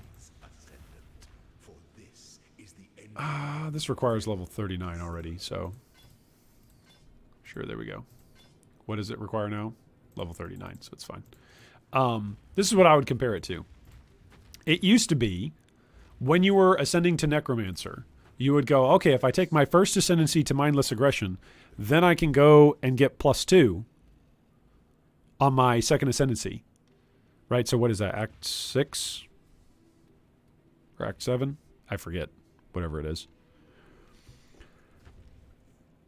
Now it's, okay, I can go get Mindless Aggression and then go get 30% of physical damage as extra chaos damage. Ooh. Yeah, but you're not scaling like any chaos resistances on minions or bosses or monsters. And I get it. There's an argument there that like, well, minions don't already have a whole bunch of chaos resistance. Okay, that's fine. But like, I might look at Unholy Might if it's like minions gain 100% of physical damage as extra chaos. Granted, that would be, oh my goodness, that's really good. Iron, I think that's too much. Okay, but that's what it used to be. It used to be +2 to minions. You could have a level 15 minion in Act 6 or 7 that was then 2 levels higher than the zone. Your zombies wouldn't die, your skeletons wouldn't die, your specters wouldn't go down. Like, it made leveling a breeze if you chose to go that way. It was really good. You can go your own way. I think I'm going to do Plague Bearer. I think. I don't think I'm going to go Corpse Pact, but I think I'll do Plague Bearer, or I'll do Commander of Darkness. Oh, Commander of Darkness that's going to fix a lot of elemental resistances for me. My resistances are fixed, though, right now.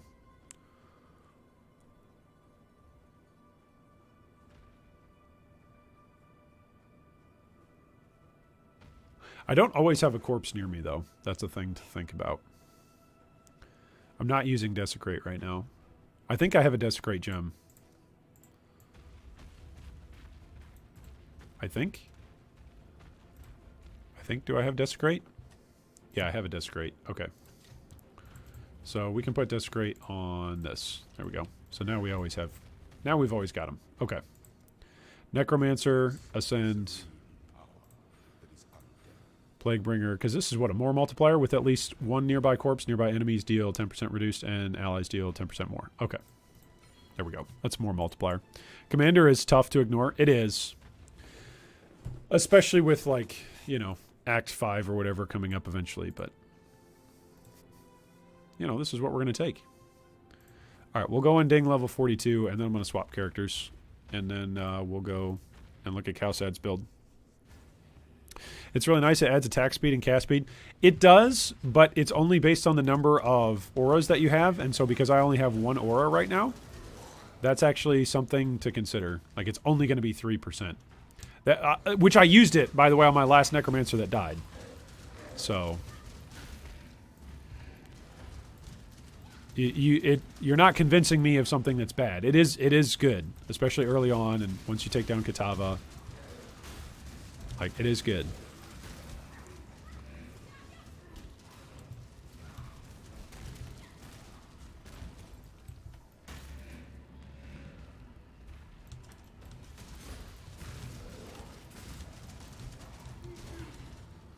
Alright, what was I doing with the skill point?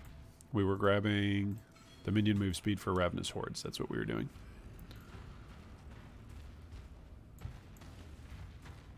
I think I'm going to have about 2,000-ish life by the time I fight Innocence. A little bit more than 2,000. Probably. By the way, that greenish hue that you're seeing on stuff is Plague Bearer. I'm pretty sure that's the Plague Bearer effect. The visual effect, see? Yep, see, those guys are all affected by Plague Bearer now. So it's pretty nifty. Ooh, stand out of the way of those lightning balls. Yikes.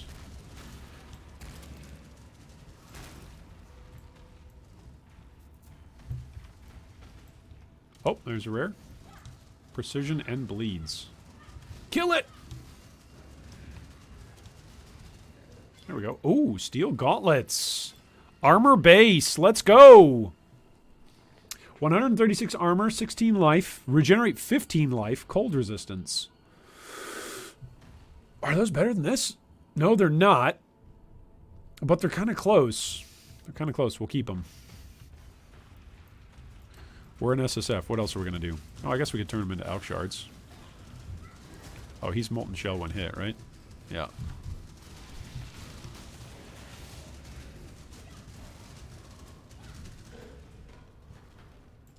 Ouch. My Spectre's almost dead. You see that? Yikes.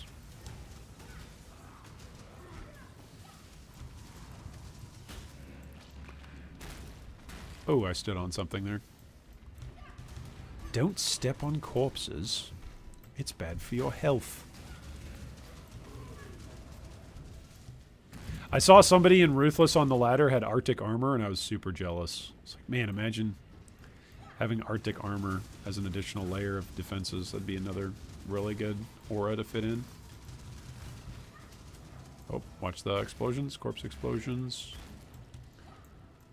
Oh, my Spectre's still alive. He's going to die once we go into the Piety Chamber, though.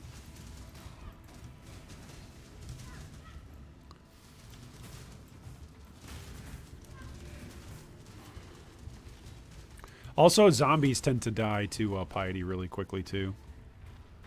Because they just kind of stand on top of her hurricanes. Watch, I'll have just ascended this character and then ripped to Piety. That'd be great. Hey, guys, are you just going to stand there? Guys? Guys? There's an enemy. What are you guys doing? Okay, there we go. Like they were stuck or clipped on the corner or something. Yikes. Is bone armor even considered these days? It's good. It's good. It's still a good defensive option. Like if you're going necromancer, it can be strong. Like in some ways it's stronger now than it's ever been in that there's just less options to get armor. Like when they took away, I forget what it was called, but there was a delirium jewel that gave a whole bunch of physical damage reduction, Breath of the Dragon or something, or dragon scaling, or it was something dragon. When they took that out, when they were like, hey, we don't want players to just fill up a bunch of armor, you know, nodes with delirium jewels. When they took that away, then it was like, oh, okay. And that was a legitimate way to get a good amount of armor on a summoner, was go grab a whole bunch of delirium cluster jewels and then just fill the end of those jewels in with those types of jewels, giving you a good percentage of physical damage mitigation. I forget if it was flat percent or how exactly the jewel worked, but it was good.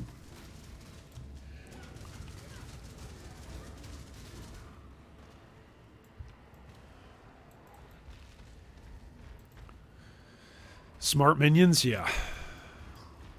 My minions. My minions are the smartest minions. Dur, dur, dur, dur. Said no balding, bearded man ever.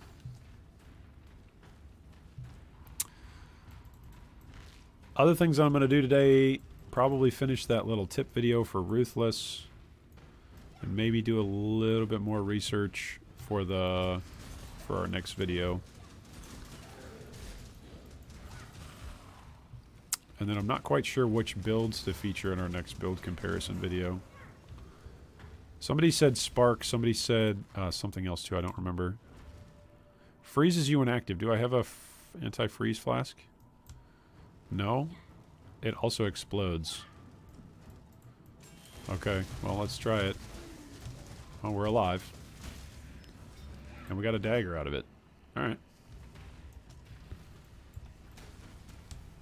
Why are you guys running away? Go towards the enemy. There we go. I've got the most cowardly minions. Brave, brave, brave, brave Suspector. When danger reared its ugly head, my Spectre turned his tail and fled.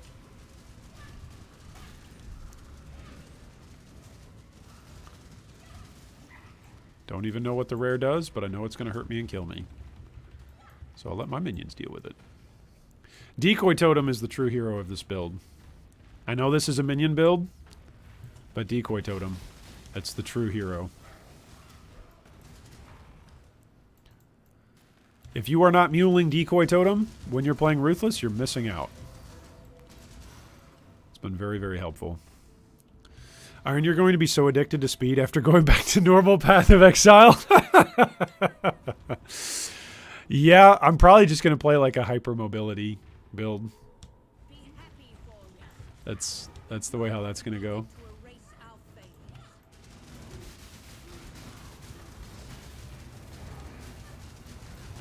Oh. Here she goes. Look at just all my minions go down. You see that? See how they all go down? Even Decoy Totem. See how just everything goes down? It's ridiculous. Oh, she's going to start spinning.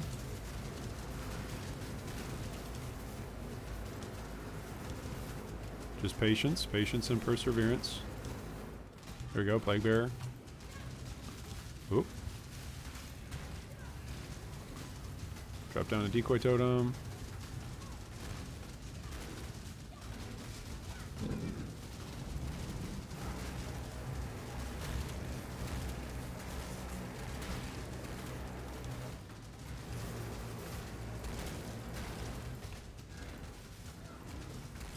Ooh, that hurt.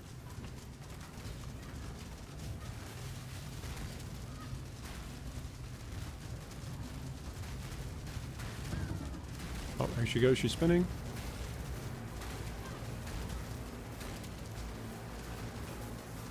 Is that going to catch me? It did. Let's get out. Ooh, that was low. That was low. Whew! What can we do for you? What can you do for me? Can you come kill this crazy chick? She's muy loco. She's absolutely crazy. No bueno. What is it, Exile?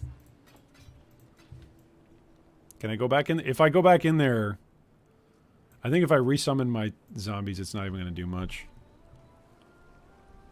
Yeah, let's just go back in and we'll cast more SRS, right?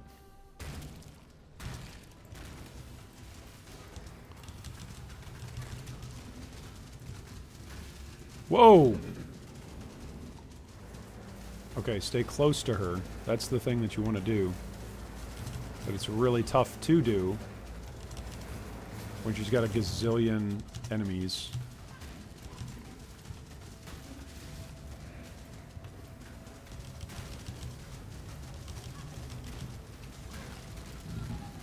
Okay, here she goes. She's spinning.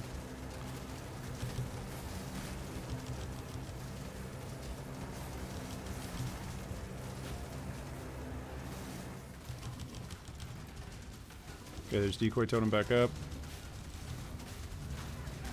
Oh boy. Do I just lose this fight? I think I lose it. Oh my goodness. Maybe I got her down another third. Overgear, overlevel, overkill. That's an excellent that's an excellent motto, Zachary. Downside of not having minion life support for that fight. Oh yeah. Man, my my minion life is pathetic. Alright, don't touch anything. Let her complete her spinning. Alright, now we go. Oh, she hurts so much. I need Infernal Cry in here. Oh, she hurts so much. Oh, there she goes. Oh my gosh, minion phasing would be so good. Oh, I think I dodged it or blocked it or something. Got kind of lucky there. Where's Totem? Where is she? Okay, she's down here. Okay, this is bad. I don't have her, like, in the middle. Oh my goodness. Piety is the hardest fight. What can I change out here? Spell Echo, Multi-Strike, Ice Bite. I don't think I can change out for anything. Fire Pen. Elemental Army, maybe. Instead of Spell Echo. Let's try it. I just started a Guardian, going minions. We'll see how it goes without auras. Ooh, good luck. Oh, let's touch this to get more flasks. Actually, can I upgrade my flasks at this point? Yes, I can. Okay. Let's get some bigger flasks in here. There we go. I'm rocking like 600 life flasks over here.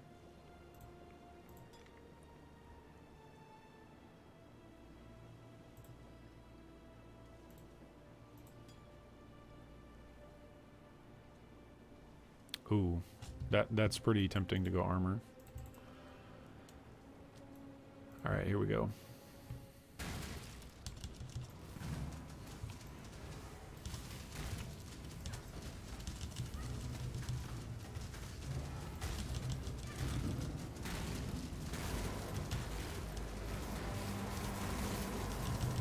Okay, she's low.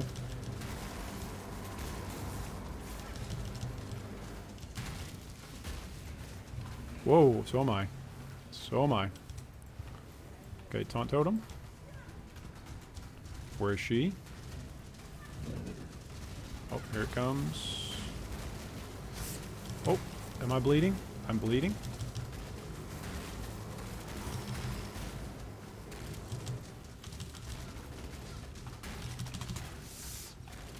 Am I dead? She's so low.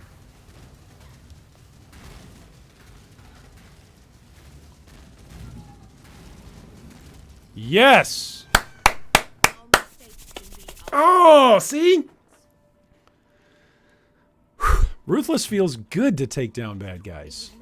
Man, it is a slog, but it feels good when you beat them. It is a slog, there's no doubt about it, but it feels good when you actually overcome them. Whew, that's a slog, man.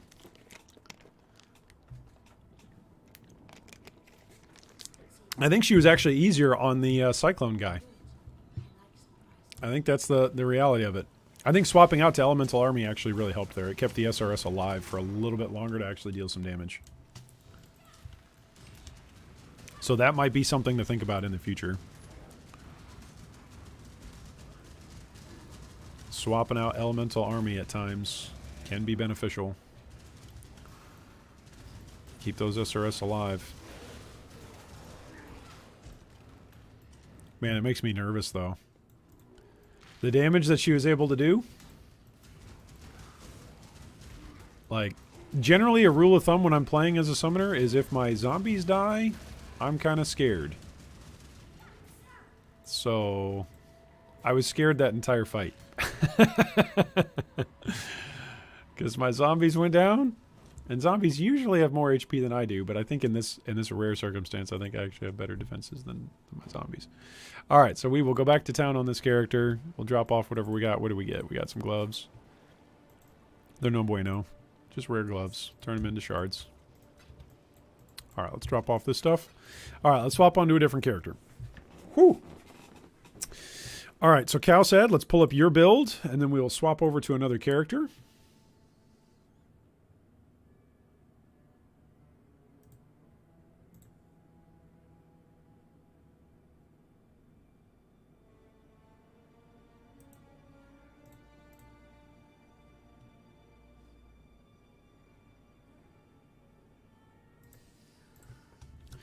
So let's take a look here. What are you aiming to do here, Cal said? Can you describe your build at all and what we can help you with?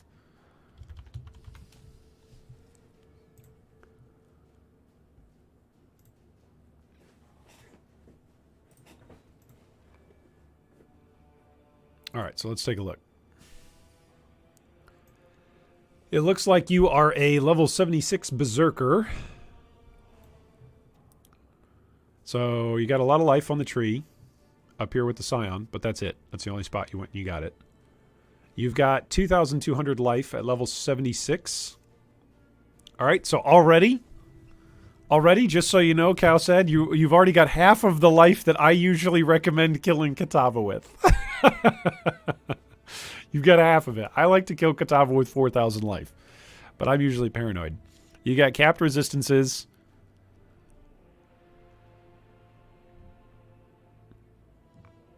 I'm trying to go through the map so far. You're trying to go through the map.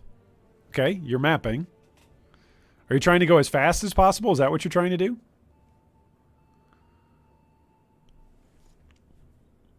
You're playing with Smite? Smite, multi-strike, inspiration, melee, physical damage. Are you playing hardcore, softcore, soul self-found? What are you playing here? Let's see. Okay, it's Sanctum. It's Sanctum softcore.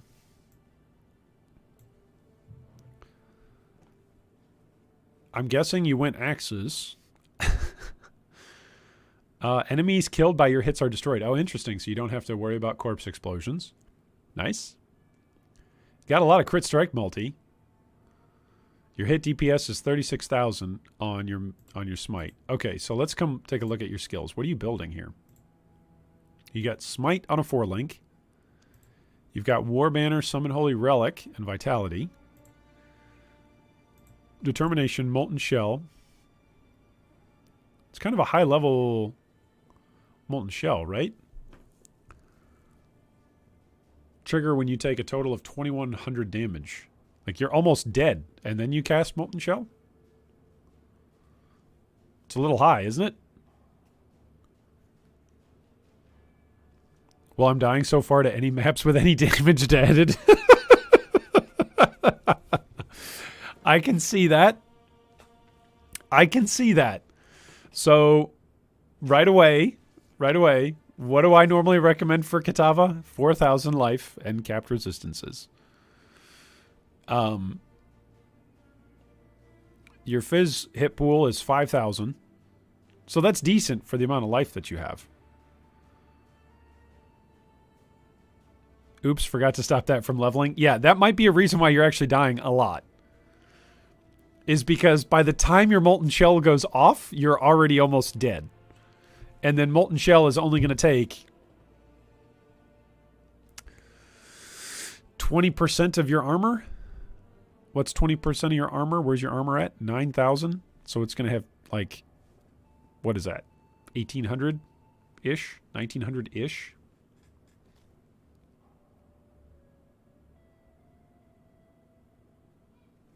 So you're going to have to recover your entire life pool pretty quick there when you take a big hit. And again, once you get into maps, you're going to be taking lots of big hits. So if a hit, think about it this way, mathematically, if a hit hits you hard enough, so that way your Molten Shell would actually need to be cast, it probably can hit you again with something of similar level, right? And like the smidgen of damage. I'm just looking at this. I know you didn't try and do this. I'm not making fun of you here, Calset. I'm just saying this is just funny. The smidgen of damage between these two. So your total health is 2227, right? And then 2184. All right, so there's 43 damage. There's a window of 43 damage that needs to be dealt in order for your Molten Shell to actually go off and for you to still be alive. It's just funny. I understand that you were accidentally leveling it. That happens to me all the time. It's funny. Like 43. All right, when something hits me just right, I'm still alive for another hit. It's fun. Okay, Ancestral Protector, Ancestral Warchief, multiple totem support. Okay. Precision, nice. Blood Rage, nice. Summon Stone Golem, and Leap Slam with faster attacks. All right, and you're using Smite with Multi-Strike, Inspiration. Gain an Inspiration charge when you spend mana on upfront costs or effects of supported skills. Supported skills have 8% increased critical strike chance per Inspiration charge. So you are stacking Inspiration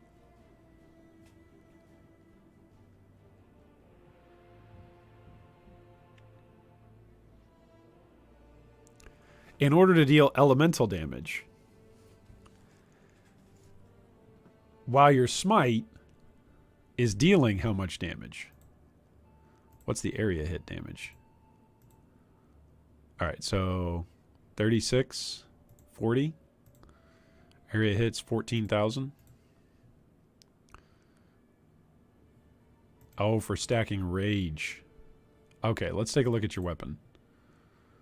Oh, Comb's Primacy. That's why you've got Culling Strike on there. Okay. I was like, why does he have Culling Strike on here? Why is it showing it? Gain 1 Rage on critical hits with attacks no more than every 0.5 seconds. Gain 1% of physical fire or physical damage as extra fire damage per 1 Rage. Okay.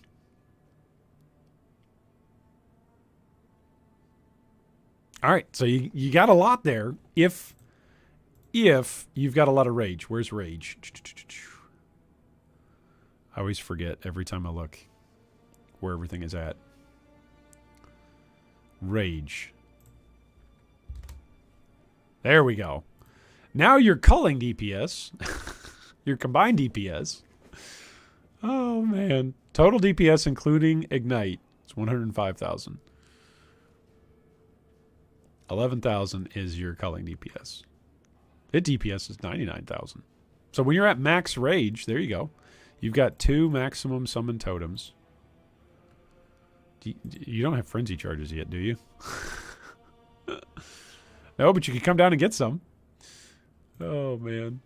Joffrey's chest. Nice. So now you got two summoned holy relics. You should just be playing this as Mussolini's holy relic build. Stacking it up from there.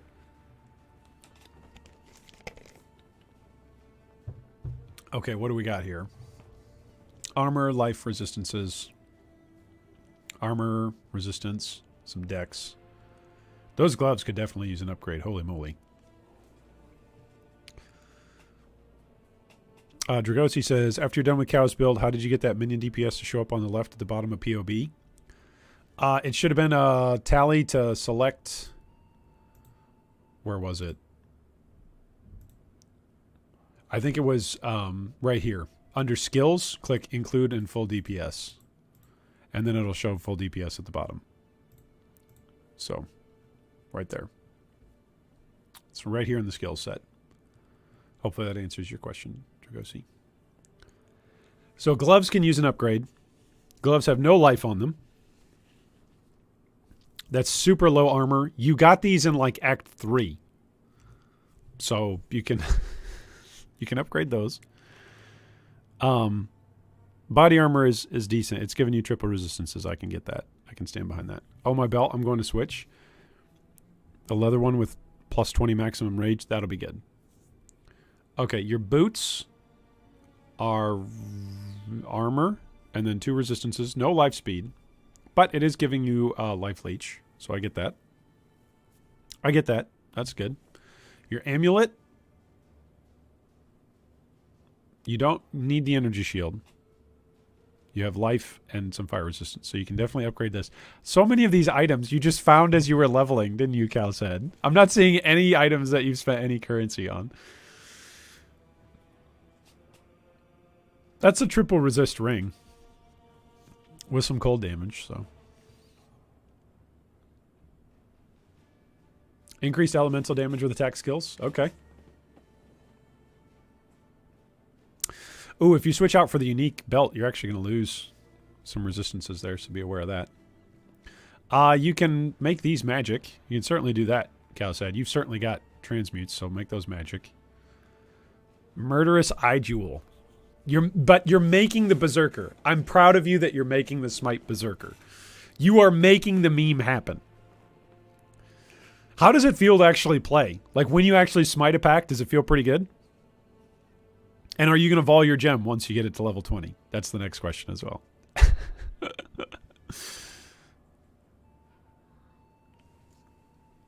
Gain 4% of physical damage as extra fire damage. Is that what you're stacking? You're just stacking up a bunch of like physical as extra fire. Yeah. That's funny. It's funny. That's really only giving you all elemental resistance. That's all that's giving you. Yes, everything goes explode. That's got to feel good. That feels good. That feels good. You know? Let's take a look at your ascendancy here. So you've got one more ascendancy to go. So you got plus 10 to maximum rage. So you can go up to 60 rage. Ooh. Yeah. So that's good. Let's go into the configuration. Have you crit recently? Is your crit chance lucky? No, but where's the have you crit recently? Didn't they take that out? Weren't we looking for this the other day and we couldn't find it? Summon Holy Relic? Yeah, we've got that. Sure, we got that.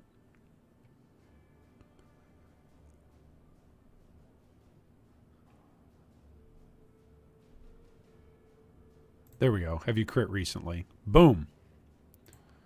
Look at our damage skyrocket. Skyrocket's delight.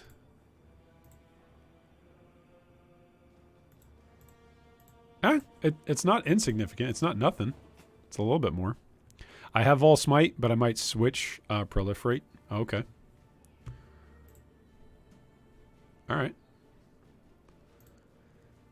Yeah. So I guess technically on the tree you probably get +5 from here, right? Oh no. Do you get it down here? No, that's your rage generation. Because you can get +5 maximum rage as well. But you're getting plus 10 from your Berserker. So when we go over here, let's up this up to 60. There we go. Look at your damage. Your damage is 129. There you go. 129,000. Yikes. What's your chance to hit? What's your accuracy? Not Leap Slam. Go to Smite.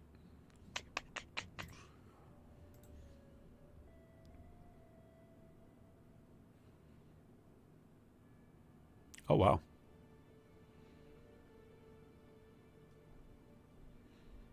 $75 in total.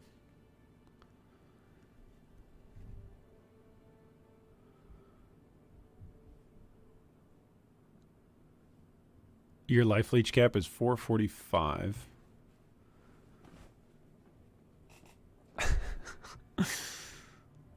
Oh, man. Yeah, this is a build. This is a build, Cowsad. Your crit chance, 409%.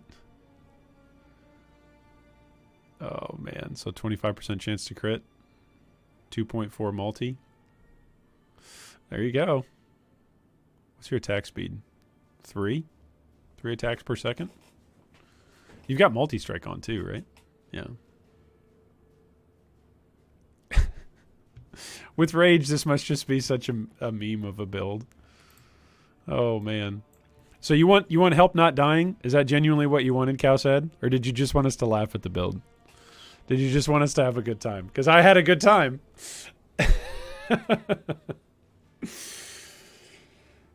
Oh, man. Chaos resistance is going to kill you. Especially in maps. Hey, what's up, Buck? Welcome, welcome. I'm sorry for last night, Bucks. I'm sorry. Yes, you want to stop dying? Okay, here's how you stop dying. First off, you don't have vitality. Oh, yep, you do. Secondly.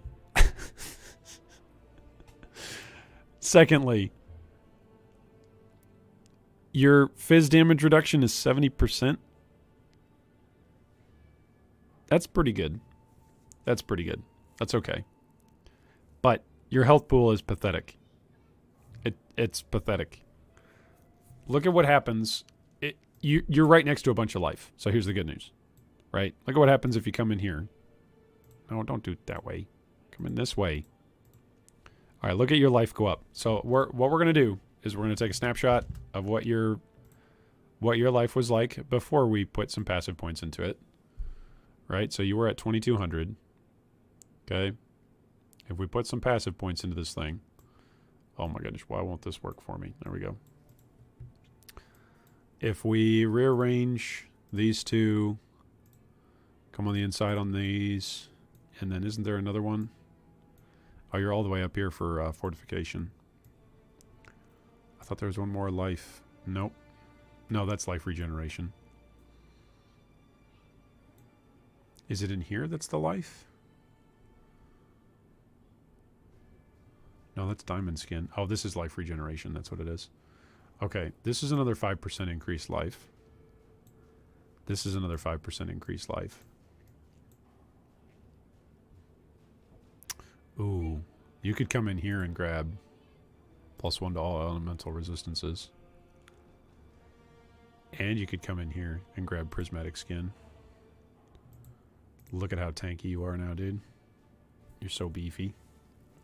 Now your max elemental hits are up to 30 and 29,000 respectively, and your fizz hit is up to 8,400. The POB link still works, so I can reminisce. Okay, we're going to go and do that next then. We'll take a look. Starbucks lost a character last night, everybody. Act 10, right before Katava. Oh, I would go take Unwavering Stance. That's 1 point that's right there. That's such a good quality of life. But do you have the cannot be stunned while you have at least 25 rage? Yeah, you do, so you don't need it. I get it now.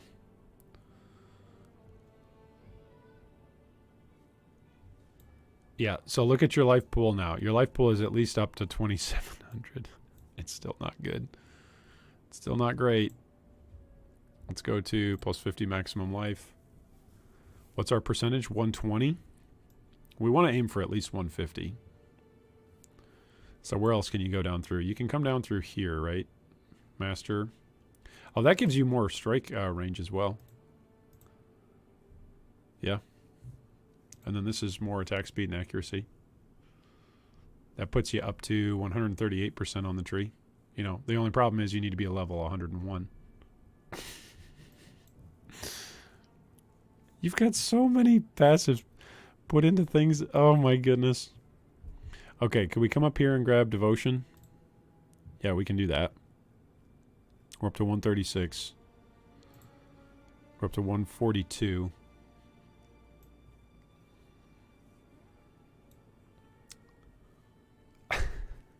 This build is a meme. Oh man. And then, okay, so you're sitting at what, 142% and you're at 3,000? All right. Your chest, you need at least 60 life. So if we edit this, where is this? Oblivion Shroud. If we edit to say 60, to say 60 life. Okay. Miracle Knuckle has no life on it. So if we edit it to, let's say it's got plus 20 life. Right? That's not too much. The second one. Oh, that was your gloves. Neither of your rings have life on them. So let's just look. Let's say 60 life. That's not a terrible roll. It's not like a world-changing roll. We're up to 3,400 life. And look at the hits that you can take now. Some of those passives were just temporary, like the crit nodes. Well, there you go. Then you can save a lot by taking off the crit nodes. This build, Cal said. Oh man. All right, so putting some actual life on your rings. Oh my gosh, this has no life. We're gonna say plus 40 life on your amulet. There we go. Look at that. We're at 3,500 now. I think you're in Trade League, and My Hero Font in SSF, Ruthless, genuinely has got better gear. So, other than the helm and the weapon. So you're going to get some life. You're going to actually grab some more life on the tree. You're going to get some items with life on them. And all of a sudden, your character, while being still a meme, is going to be a better meme. A lot of rare items often are life or ES, and some resist as a minimum. Yeah, exactly. Whew. That was a fun meme. All right. Well, hopefully that was helpful to you, Calsad. It was fun for us, so I hope it was helpful for you. All right, Starbucks. Let's take a look at your character. Isn't there one in Void? Is it still there?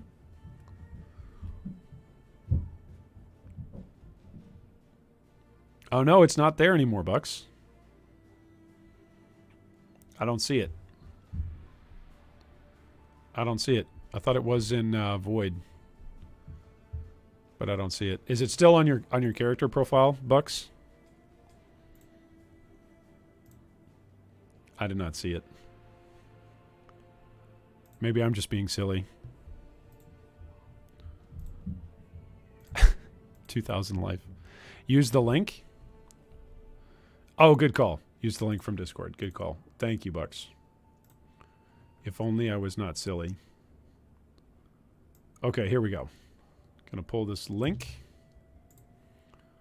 Import this. There we go. All right, so this is Bucks' character that died last night to Kitava in Act 10.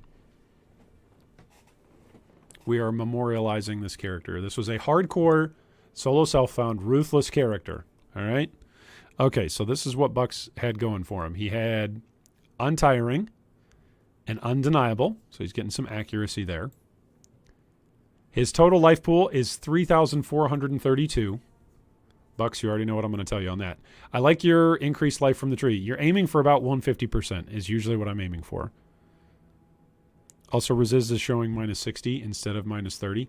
Okay, that's good. We can go into the configuration. We can go to Act 5. There we go. So you were at 79, 78, 78 with minus 5 chaos res. I like this over here. Barbarism, Juggernaut. It looked like you were coming in here to grab some axe damage.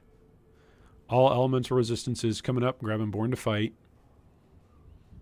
Came down, grabbed Harvester of Foes, Bloodless, Called Arms, so you're using at least one shout. You're using Bone Shatterer. Okay. You've got Martial Experience. Yeah, it's about 9% damage.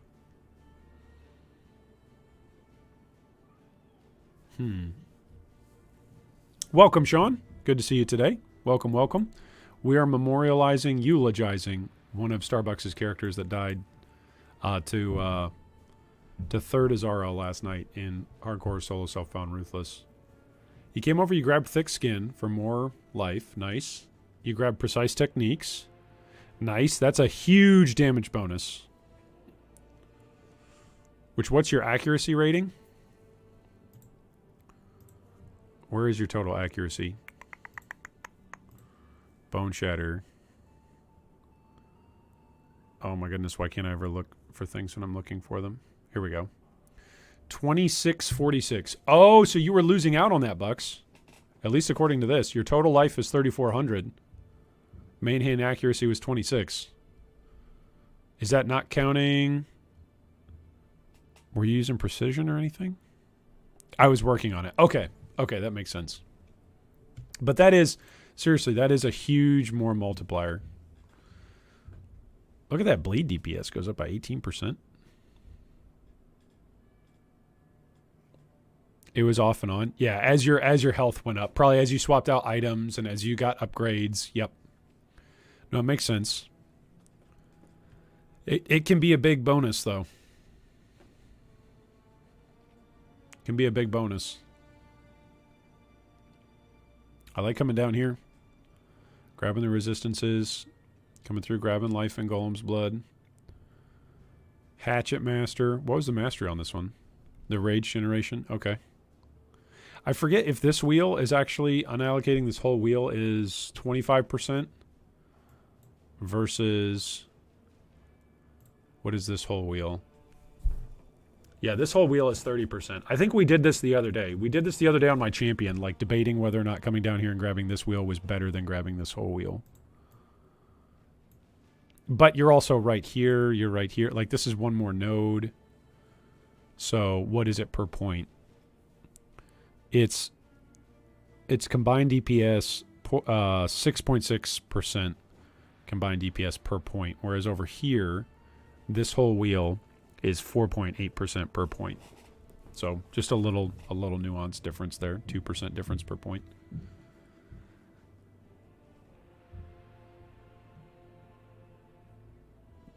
Oh, I like getting Soul of Steel. Man, you were super defensive, Bucks. You're making me scared.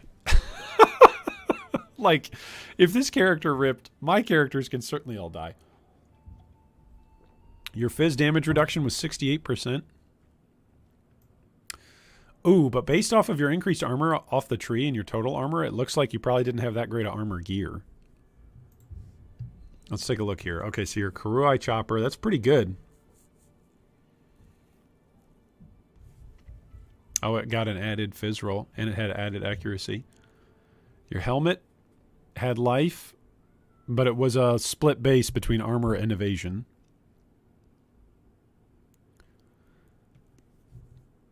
Oh, your body armor was also armor and evasion. That's a really good chest piece otherwise, though. I see why you used it. It had dex. It had some armor. It had life. It had cold. It had lightning. Gloves. Ooh, gloves had no life on them. Oh. Oh, man. Boots. Oh, those are some awesome boots. 61 life, fire resistant. Good armor. They're, again, armor and evasion, though. Did you go... what you use it? Did you go iron reflexes? Yeah, you did. Okay. Yeah, you did. I'm like, what? Okay. That makes more sense now. Like, why do you have so much armor? You don't have armor items. But that makes sense. Oh man, your amulet. Oh. Burr, burr, burr. Oh, guys, look at this amulet. This is what Ruthless does to players. It makes us look at an amulet that has 5 life and 14 lightning resistance, and we go, yeah, that's an upgrade to what I was using. Oh, man, I feel it. I feel it, Bucks. Oh, man. Your ring? Oh, that ring is 6. 17 to strength and 72 to life. That's a good ring. 3 to all attributes, 19 to life, and 29 to cold resist. Oh. Oh, man. I have no room to laugh. Like, I hit the ring the other day that gave us where we said, like, anything will be an upgrade, right? And it was literally the only thing it rolled was +1 to maximum energy shield. Oh, man. That might be the highlight or the low light of the league, for me at least. All right, the belt's giving you physical damage, lightning resist, a little bit of elemental damage with attacks. How much elemental damage are you doing, though? Yeah, a little tiny bit of cold. A little tiny bit of cold. It's a very small percentage of your damage.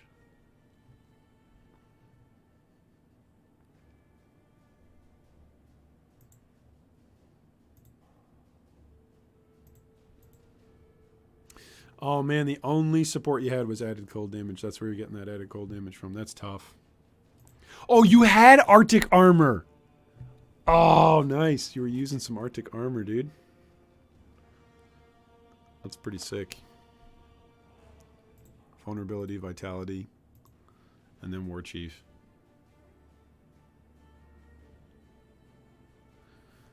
All right, let's get some rips, some RIPs to this glorious character.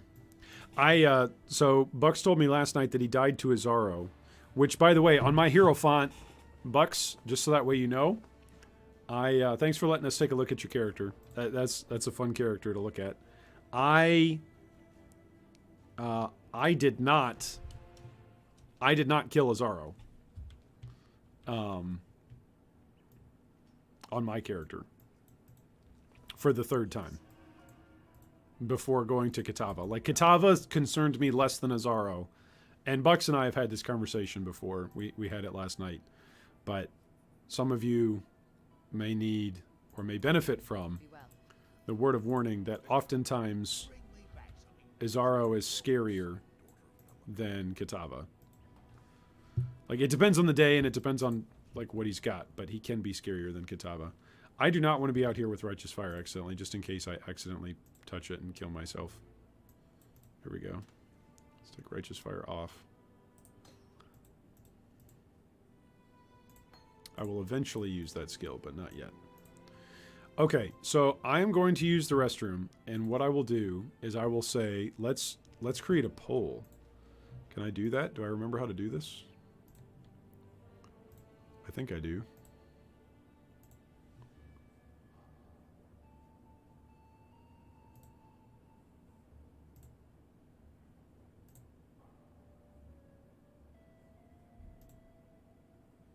Oh, maybe I don't. Oh my goodness.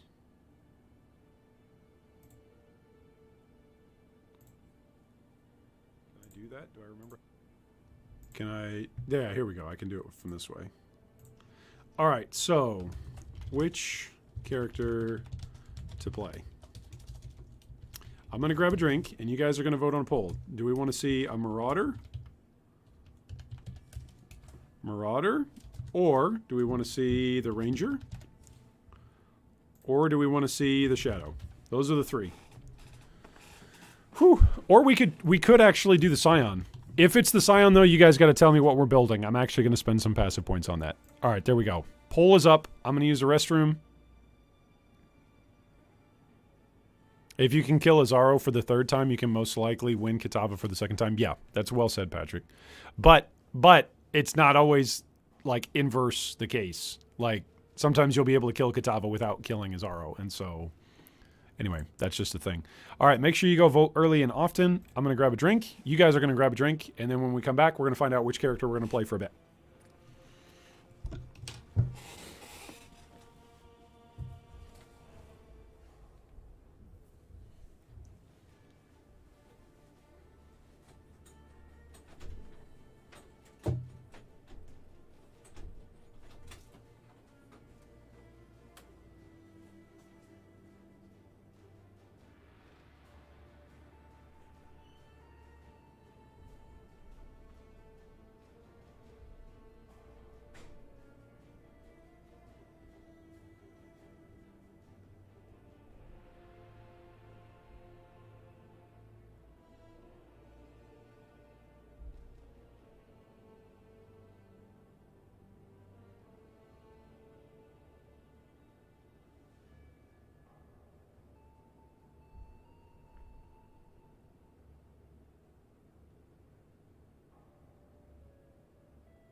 Alrighty.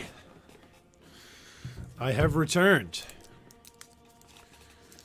Oh, what does the poll say? What did you guys decide? Did you guys vote? Of course you did. But how did you vote? That is the question. Whew. Man, we've taken a look at a lot of POBs today. I'm just going to say that. Whew. Feels good. What is that, 4 or 5 POBs that we've taken a look at today? It's pretty fun.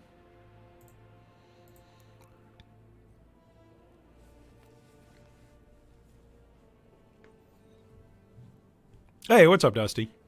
Welcome, welcome. Yes, I have returned. Thought you were returning after a video a few days ago. At least I thought I remembered something like I'll be streaming later today. Yeah, so we did. So we released a video. I forget what day that was. Saturday? I think it was New Year's Eve that we posted that. And then we did the New Year's Eve stream, which is up, by the way. All of those live streams on YouTube, they're up and over and saved over on YouTube. So that's pretty cool. I like that YouTube saves that. Okay, so let's see if I can close the poll. I'm going to give you guys like 10 more seconds to go vote. So go vote while you can. It was just a bad TP, but got to be prepared for that, I guess. Yeah. Yeah, if... I feel like Melee... Again, the number of... It's a meme in the community. It's a well-known, established complaint. The game is not Melee-friendly. And Azaro especially, right? If you're close to Azaro, like, he creates that little green beam that can port you away, and... So yes, there's counterplay to it. Just walk away from it. But there are times where you feel like, yeah, I can get one more hit in, and then you're there, and then you get ported onto a trap or something, and then he jumps on you. and all the bad things happen at once. Like, that can happen. So, I like YouTube's new live category for channels. Yeah, it's pretty cool. I like it. I like it over here. I think in general, I like being on YouTube a little bit better than Twitch. The only thing that I think I don't like, this is going to sound selfish, but I feel like Twitch, I feel like there's just a better, easier like avenue for people to subscribe to a channel.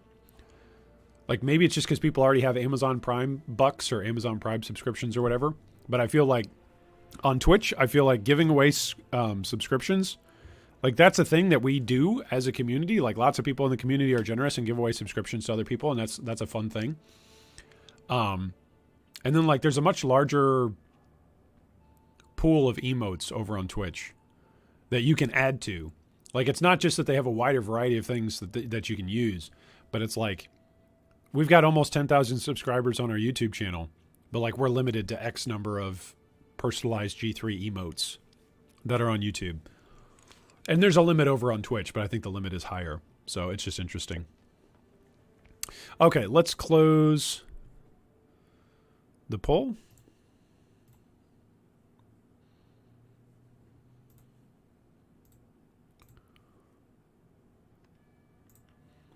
All right, so the votes are in. 36% say Shadow, 27% say Murado, 18% are tied between Ranger and Scion. All right, so there we go. Shadow it is. We're in Act 3 playing as a Trapper. You guys want to see the Shadow Trapper, so here he is. He's a pretty sick character. Oh man, I need to upgrade my flasks again. This is just the general theme of everybody. Apparently, I just don't upgrade my flasks enough. I think I need some mana on this guy. I think this guy is a bit more mana intensive than the other guys. Oh, what if I just had a granite flask and then I have a bunch of armor all the time? That'd be kind of nice. All right, let's sell this stuff. And then let's go show you guys how fun this is. Watch yourself. Trapper's just... He's just been blowing things up. He doesn't have that many supports, but I have some supports that I can use now. So we've got charged traps and advanced trap support that we can put into a 3-link. So do I have a 3-link for him?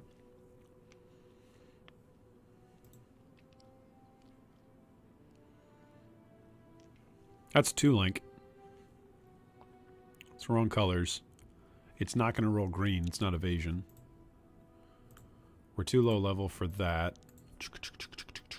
Ooh, look at those boots. Level 42. Those are nice boots. Some maybe crafts. I don't think so. Oh, what's his belt? Life and mana?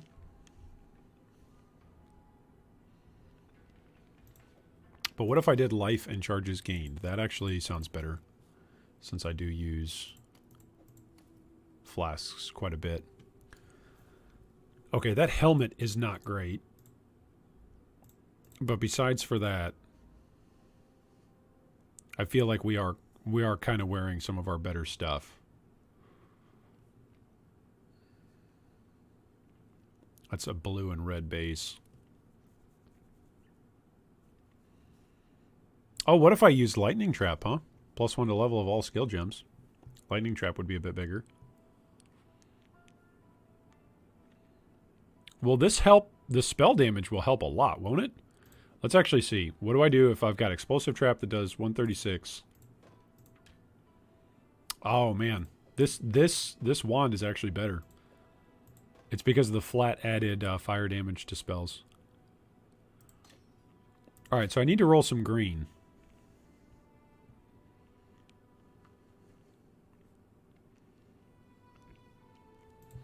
Green would probably be best on like a wand or something.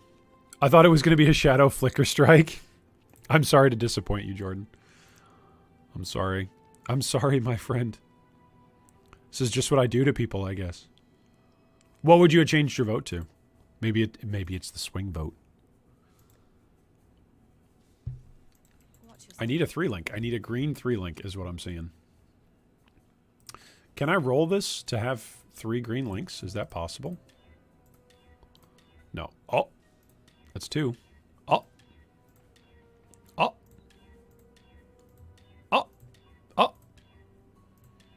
going to use all my chromes. And then I'm just going to be out of chromes and be sad.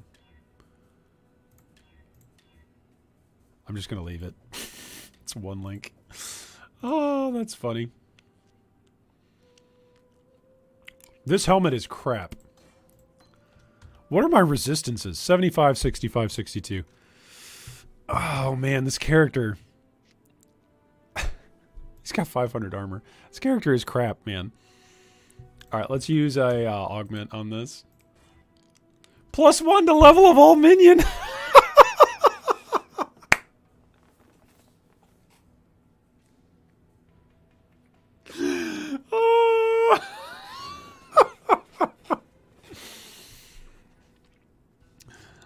Oh, that's beautiful. That's beautiful. Beautiful and awful at the same time. That is genuinely beautiful. All right, well, let's put these back then, I guess. I guess we can't use... We have 2 support gems for a trapper, and we can't use them right now. Oh, my gosh. Still Shadow, yeah. All right, so let's go here to the city of Sarn just to get used to playing our little Shadow guy again. Oh, man. Throw in traps. Look at this. Just throw down some traps. You'll eventually get frenzy charges. Look at all them traps go down. Ooh, a spiraled wand. Yeah, this is such a mana beast, though. Look at the mana beasts on this. 2 stone ring. Yes, please. This thing is such a mana hog. Oh, there's a chrome. That'll replace some of the 19 chromes that we spent to not get a 3-link. Oh, let's throw down seismic. Boom. Boom. There we go. Play dead. Good doggy. Oh, man. Drop down seismic. Boom, boom. The damage on playing trap just because of some frenzy charges. It's ridiculous. This is a 1-link. These are on 1-links right now. 1 link. Go down, guard captain. Boom. Guard captain's got to say his prayers, dude. It's so good. Imagine playing a Shadow Trapper and it being good. Drop down seismic. There we go. Boom. Dead. And you get some frenzy charges. Here you go, guys. You guys are up there. Take that. Imagine being 20 feet below somebody and somebody just chucks a trap up at you. I'm not walking all the way around. I'm clicking here. All right. So we're about to ding a level. I think I was grabbing herbalism and like some defensive stuff down here. Eventually I might grab offensive stuff here. I have 1,000 life. Dare I try Azaro? I don't think without any of my links I'm going to try Azaro. I don't think so. What I might try...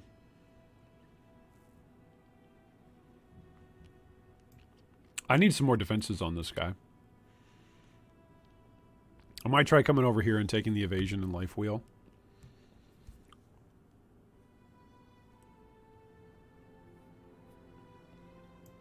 And then come down here through Heart of Oak. How am I going to get to Heart of Oak, though? Intuition and Quick Step? Yeah, I like that.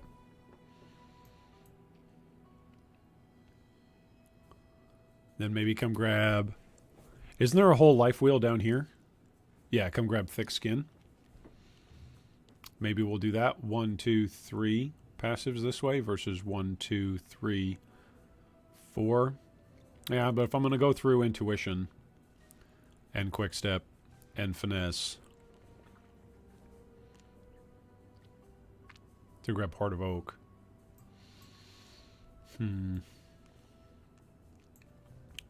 To be fair, most links give about 20 to 30% damage, and 3 frenzies is almost half that. Yeah. I need to go take a look at some traps. Let's go take a look at some trap builds.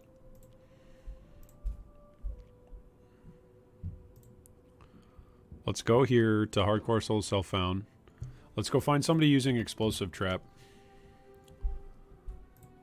Nobody's using it. There's one guy using it. Oh my gosh. That bodes well for our character.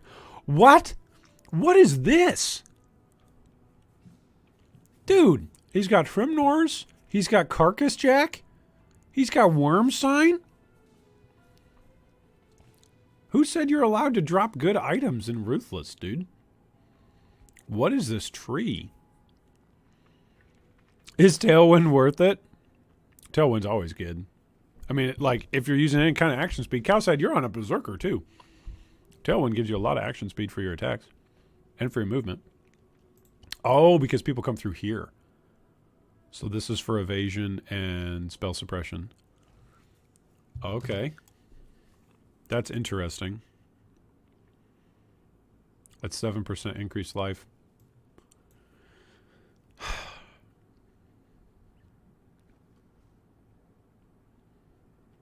That's a long ways away, but it's a lot. That's a lot of survivability right there. This is 4 elemental resistances as well. I remember I was getting ready to take on Azaro. Or take on Dominus. I'm a little scared to do either one. Let's come from all the way to the bottom. And let's see. Let's see if we can tank a couple hits.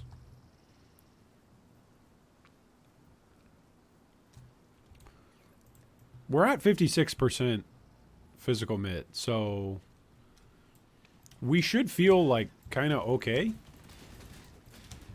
for tanking hits. I didn't think it would be this hard to get 3 green link. To get a green link, but I guess I'm so allergic to evasion. I just need to go get iron reflexes. Bucks has shown me the way. Just get evasion armor gear and then convert it all to armor.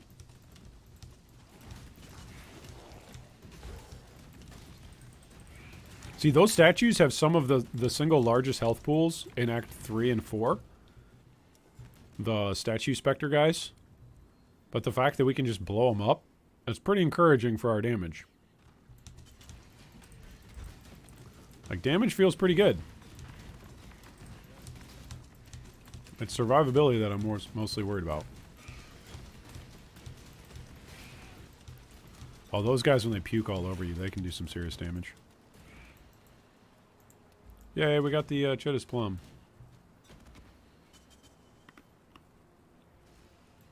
How far away is Iron Reflexes? Probably not that far. I'm over on the correct side of the tree to grab it. Don't follow my lead.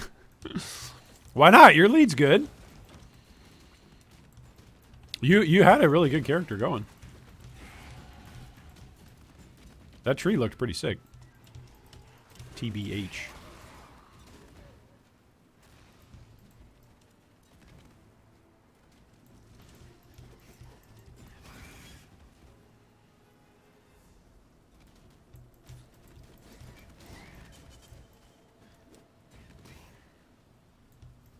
Alright, we pretty much full cleared this zone. Oh, here we go. Here's a rare. Oh, minions explode cold on death. Okay. So let's just overlap a bunch of seismics. Here we go. And down he goes. Alright, so it feels pretty good. He can take a hit. Even with exploding porcupines, he can take a hit. So, let's go here. I already took the life. I took recover 30 life when your trap is triggered as well. That's been another really key. Is this Iron Reflexes? Nope, where is it? Down here. Look at all this damage that I could get for frenzy charges. It's a ways away, though. But there's also some health down here, right? There's Golem's Blood down here, too. It is a ways away. But thick skin is also down here. Flat health better than increase. It depends. You want flat health on your gear, right? The flat health on the life mastery is I generally like it better than the reduced life recovery rate. But I oftentimes depend on that to get my HP back. Both can be very good. All right, so let's go grab this for right now. That gives us near cap for our elemental resistances. Part of what's scary about this is that I'm actually near to the level of the encounter that I'm in. And that's kind of scary because most of my characters I'm like 10 levels over leveled to the zone. And you know, trying to play kind of slightly paranoid. Okay, more than slightly paranoid. And this character does enough damage and is staying alive enough so far. Like, this is the recipe for me to lose a character. Is feeling good. Things are going well. We've got good damage. I got a good rhythm. And then just boom! Dead. But that's okay. That'll happen. It's going to happen to some of my characters, right? It's already happened to 4 of them.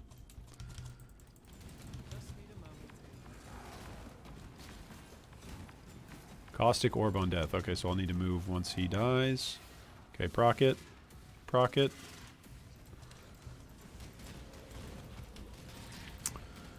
Are there any thoughts? Do you guys have thoughts on what I should play as a Scion?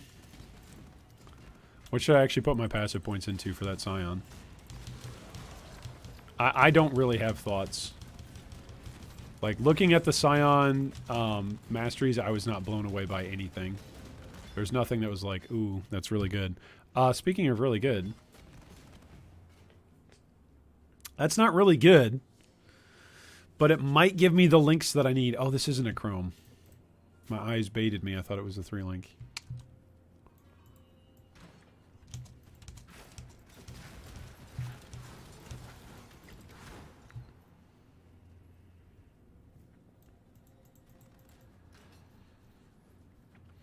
The builds so far in Ruthless that have been good,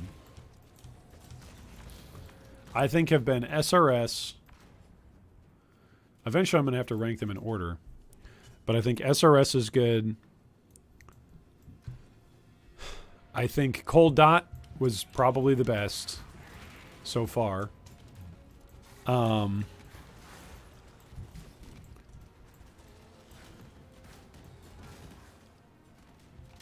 Then I think probably Trapper.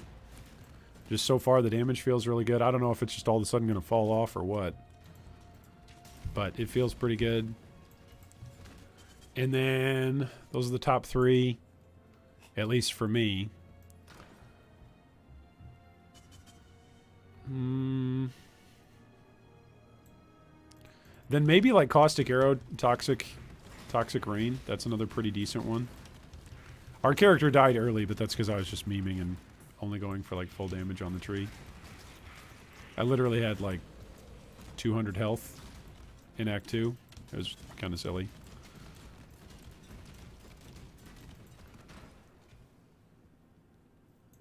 All right, let's go see if we super duper die. Here we go. Fizz Dot. Go classic Spectral Throw. Some nice Fizz nodes right out of the gate, and strength bonus applies to spells. Scion gives you ultimate flexibility. Play whatever you have the best support gems to play. That's fair, Dave. I just don't want to overlap. I don't want to replay a build that I've already played or a build archetype that I've already played, if that makes sense. I've dealt with far darker shadows than you, Exile.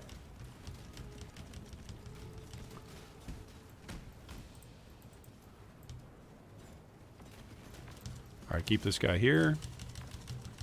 Keep this guy here. Keep this guy here.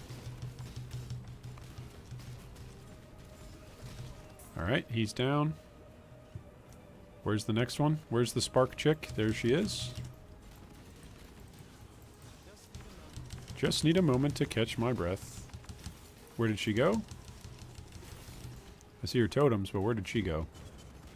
Did she go down? Nope, she did not.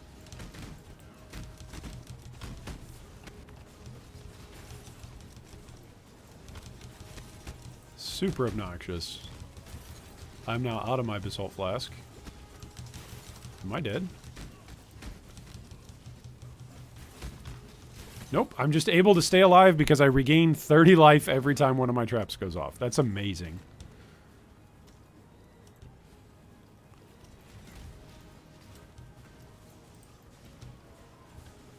That really is quite a strong recovery mechanic for hardcore. Okay, here we go.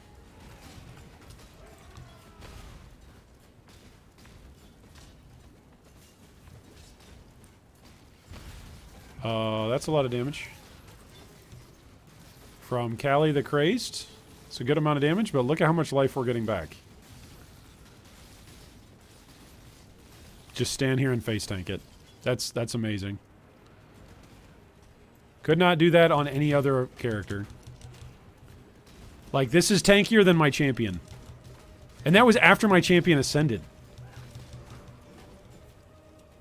Have you ever seen the true face of God, Exile? Like, alright, he's gonna port. When's he gonna port? Is he not gonna port? Okay. Just cast that then.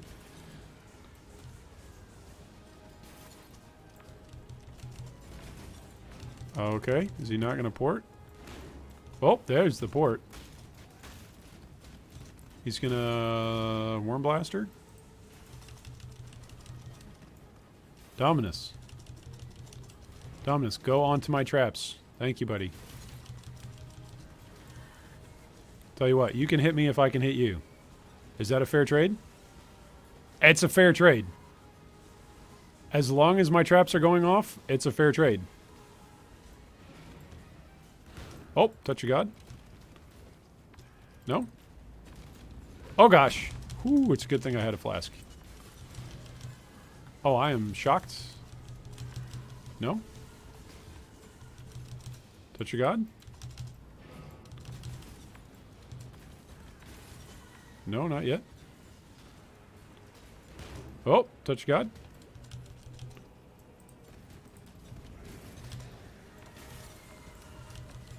No? Ah! No, don't you do it. No, you go down. You change form. Yeah, there we go. Okay, so we've officially, like, it's been, this has been our fastest Dominus kill. Those of you who have been around to watch all of these kills, like, you guys at least know this has by far been our fastest kill so far. This is shocking to me. It's the life gain on based off of the trap that gets set off. That's what it is.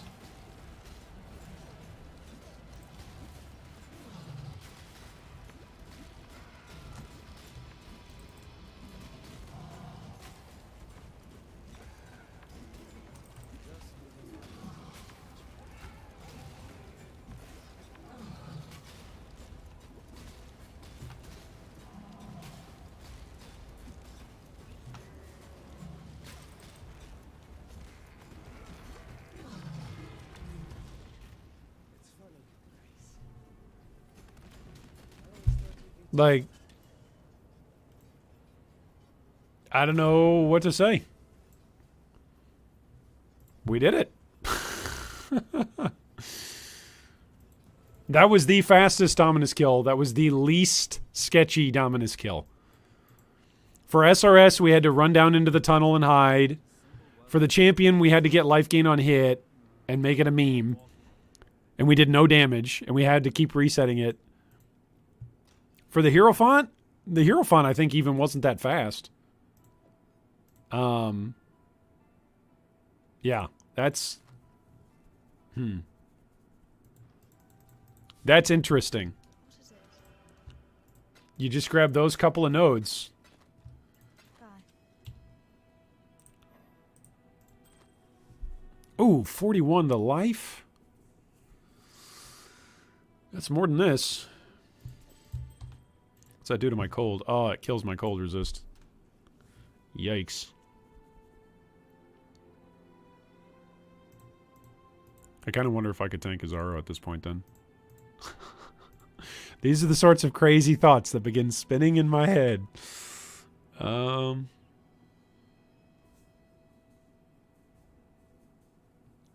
don't think there's another ring that would be better for me. Oh, well, there's life and lightning resist. But I don't need their lightning resist. Yeah. So I think this is actually the decent configuration for right now. Okay. It's per trap triggered. Yeah, look at this. Look at this. Recover 30 life when your trap is triggered. Oh, you guys can't see it because of my bald, bearded, beautiful head. Recover 30 life when your trap is triggered by an enemy.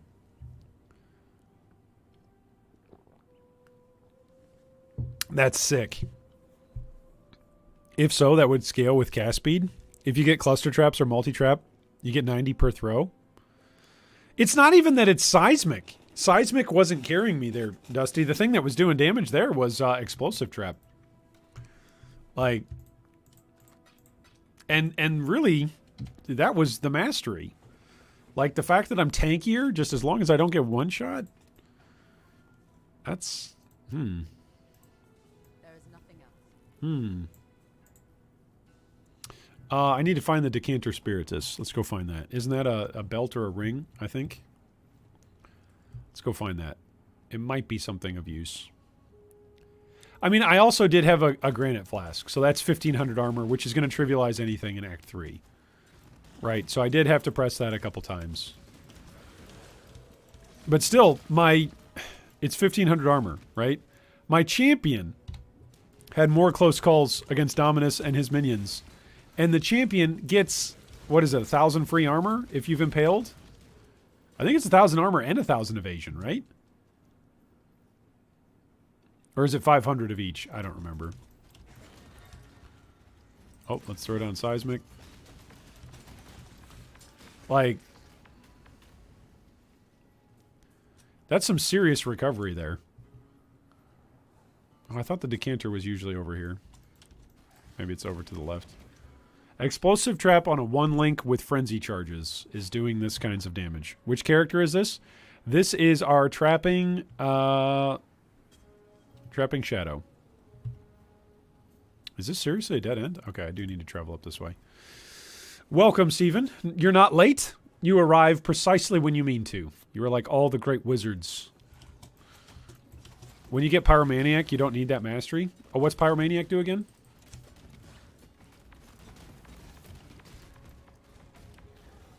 Remind me? I'll have to look. Uh-oh. Touch these before they drop. What do we get to drop? Some goat hide boots. Nice. A 2-link green. Right? 2 greens is better than the 1 green that we have. We're looking for a 3-link. That's what we would like. 3 green links. Come to Papa. Then we can use, what is it, charge traps and something else. I have 2 trap support gems that we found so far. Right now we're using explosive trap. And then we've got seismic trap for bosses, but I don't have any of the support gems like to do the high-end poison stuff. But right now, literally, look at this is my character setup. Do you see this? I have 2 gems. That's it. Not using vitality, not using clarity, not using precision. Like, at this point in the game, my champion was having to take advantage of, like, Infernal Cry just to clear white packs. And this guy's like, yeah, just get frenzy charges that trigger when your enemies, trigger a trap. Just get frenzy charges that way. There's no Blood Rage degen that you have to activate. No dex requirements. No stat requirements that are going to throw you off. Where's the Decanter? I'm way off over here. Anyway, it's just kind of funny. Recover 2% per trap that triggers up to 10% and immune to ignite and shock. Oh, that'd be good. That does sound pretty good. Did I just miss it? Where's the thing? Where's the thing? I must have missed it. I thought it was here. I thought it was on this side of the marketplace as well. Maybe not. Like, look at this. Marseilles is a guy with a ton of HP. Look at him going down. And I'm just standing there tanking hits. Because I'm getting life back. Like, per trap going off. That's good. It's very strong. Okay, here it is. Oh, holy frame rates. Holy frame rates, Batman.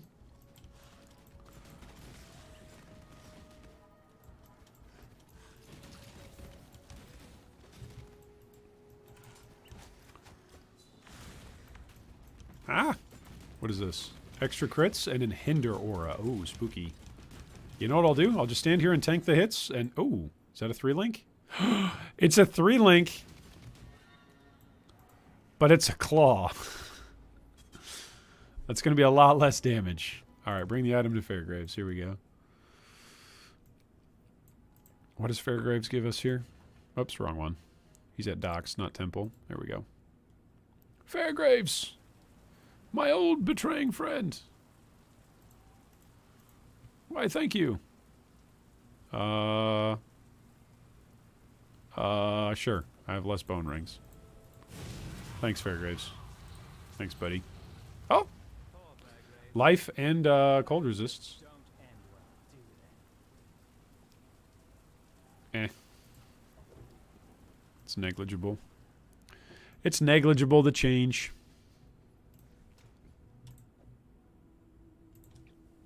Alright, let's throw this over here. That's so funny that that's the 3-link that drops for us. It's too bad. Maybe we can get these boots. Maybe we can craft some sick boots here. Some just sick, nasty boots. I doubt it. No, I think that'd be a waste. I think I just need to keep my eyes peeled for another 3-link to drop. Ah, that's an evasion base on a shield. We would lose a lot of resistances, though. We would lose a lot of resistances. 11 to all.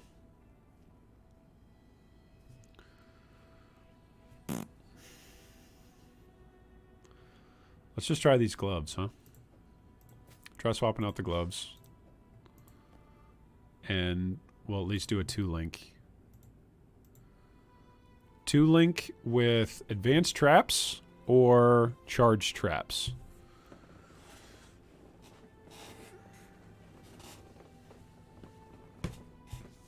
Which one? Charged traps or advanced traps? Which one's better?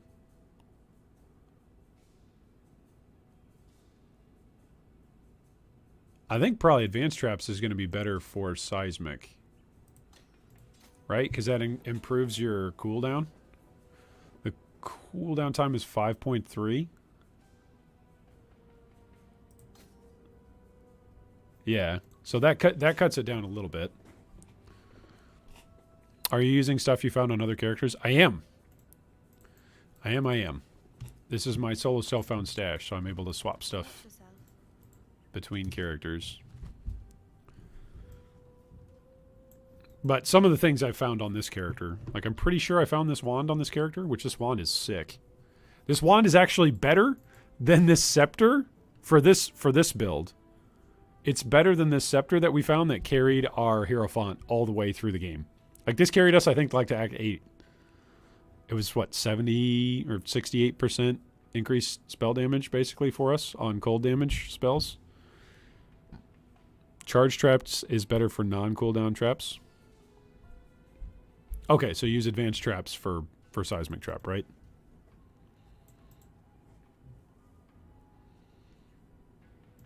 All right, here we go. Let's go through the aqueduct and move forward onto Act 4. Charged on explosive. If you find another 2 green link, okay, that's what we'll do. Well, thank you. See, I think I've leveled like 2 trappers before, and that's it. Like my knowledge of even of this side of the tree is very little. It's minuscule compared to my knowledge of the tree up by the witch and over by the Marauder and Templar side. That's vast majority of my time playing Path of Exile has been spent on the left and top left portions of the tree.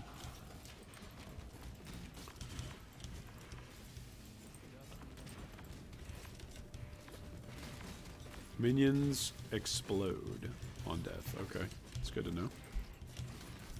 But you're gonna explode, right? Yep. Spectral Axe. Ooh, nice, rare. Magic pack. Nice.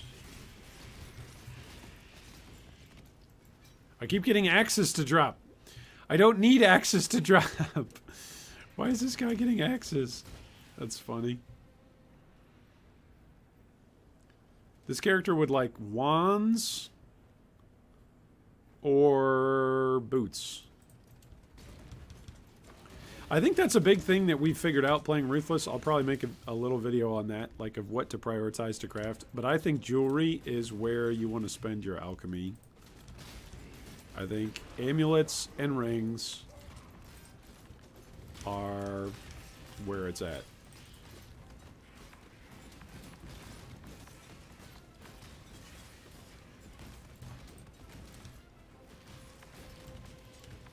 Elegant foil. Look at all these melee weapons we're getting on our trapper. This is 3 rare weapons that we found in this zone alone. That's funny. Oh, man. Maybe we'll find an upgrade for our pathetic champion. If you really want to have a good time with traps, use Ice Trap. I do have Ice Bite support. I've got that on my minion character.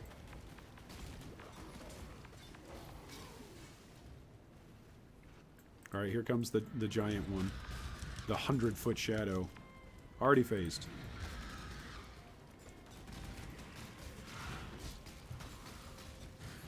And dead. I feel like I need to increase the AoE on these. Is this why people use Fire Trap with Righteous Fire characters? Is trap damage just that ridiculous? What if I come all the way over to the right-hand side of the tree on my Righteous Fire Marauder just to get the frenzy charges triggered when you trap? What if I... Whoa, hey! That actually did damage. What was that? The unearthly skeleton? Hey, come here. Come here, you... Oh, you dick. Oops, sorry. What a jerk. What a rude person. Can't believe I just insulted that guy that way. It's very ungentlemanly of me. I think that's... Is that the first ghost we've seen? No, I surely will have seen a ghost before then. I don't remember seeing many ghosts, actually. Or if you're brave enough, chrome your wand again. You hit 2 greens on it once. That's true. I could try that. I kind of want to use it as a 3-link, but even as a 3-link, it's not that great, right? Like the gems that I got to drop for trapping are not like huge DPS gems. They're kind of quality of life peripheral stuff. I'm watching you. You know?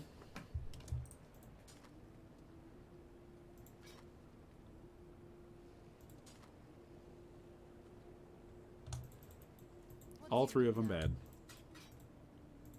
Transmute shards, all of you.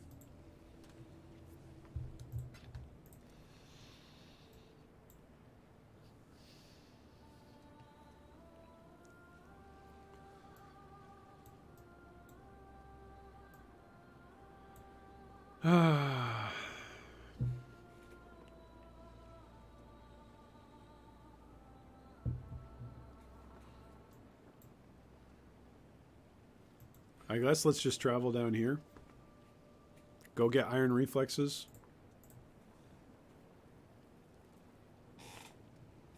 This guy goes up and gets Eldritch Battery.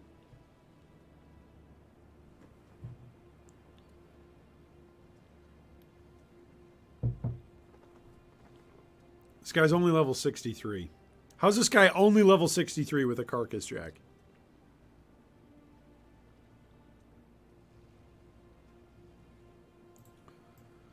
Why does he come up here? I guess for the crit? Like he comes up through Blood Siphon.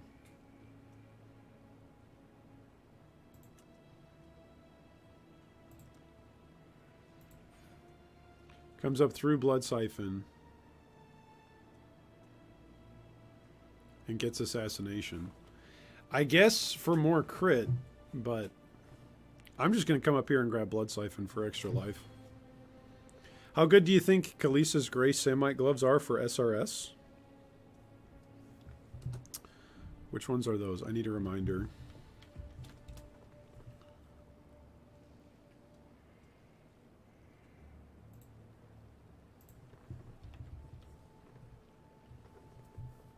Oh, faster casting gloves. They're okay. It's okay.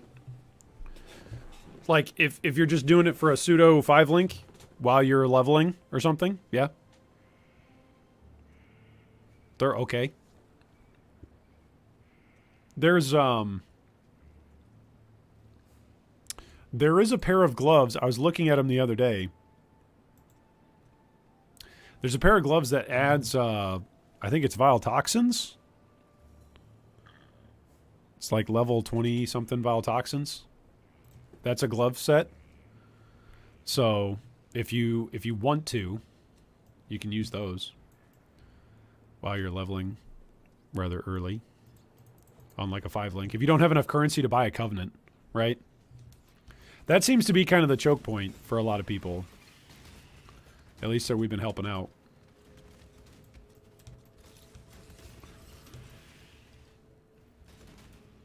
Leveling requires level 55. Embalmer, there you go. Thanks, Clay. I mean, there is a period though from I feel like from level 60 to level 80 that I feel like is another it's another like leveling style. Granted, you already have 60 passive points at that point. But those 20 passive points, you're not progressing through the, you know, the 10x story campaign generally at that point. You're wrapping up the 10x story campaign and then you're just starting your maps. So it feels like you're just leveling at that point, right? Hypothermia support! Okay, what can we do with that? That would have been great for our cold dot build. What the heck?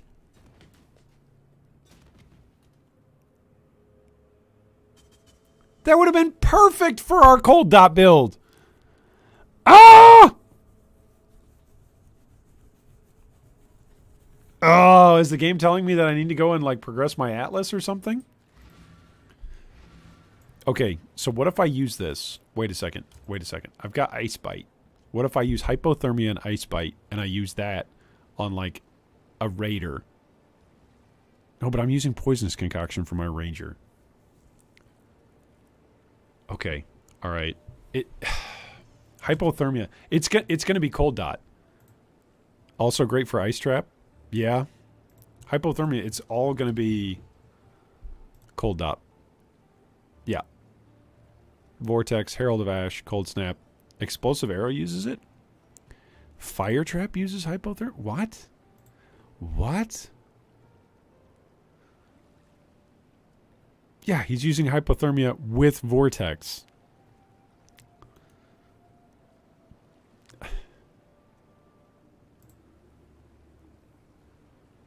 Okay, what else could possibly use Hypothermia?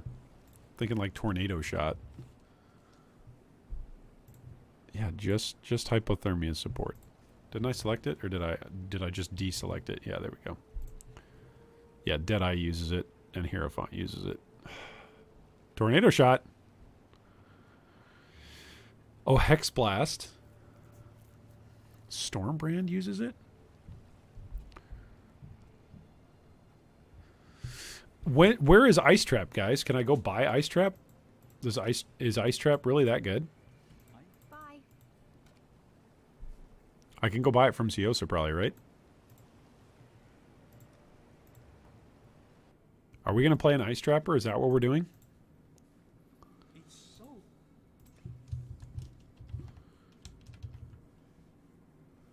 Ice Trap?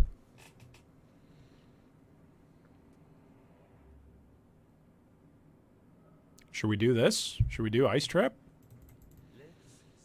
Let's give it a shot for science. I've got a couple of carved gemstones. I think I've got 3 of them. Let's do it. We're going to do it for science. That's what this is all about. What happens if I buy Ice Trap and it feels like junk? I'm blaming you guys. That's what's going to happen. Ice Trap. All right, we got Ice Trap and Hypothermia support. Go with care. Now I need a 2-link. At least a 2-link. I got Siphoning Trap, Fire Trap, and Bear Trap. Oh my goodness. It's a lot of traps.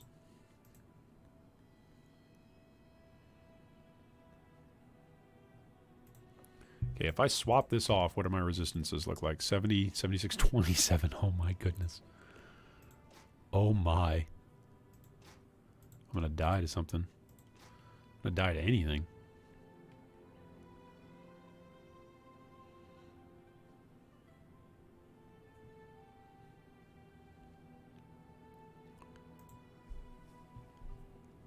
Level 42. Level 44. I really should just reroll something. I'm not going to find a better weapon. Let's go look for links over here with Hargan. And we'll check Act 4. 3-link shield. I lose a lot of my resistances, though.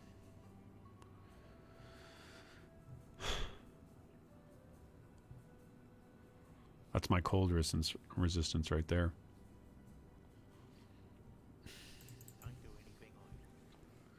Don't do anything I wouldn't do. All right, let's go check Act 4. Petrus, Vanja, what you got for me? Nada. Not even a 2-link What green. do you want? Oh, let's use a 2-handed poleaxe. That's a 4-link.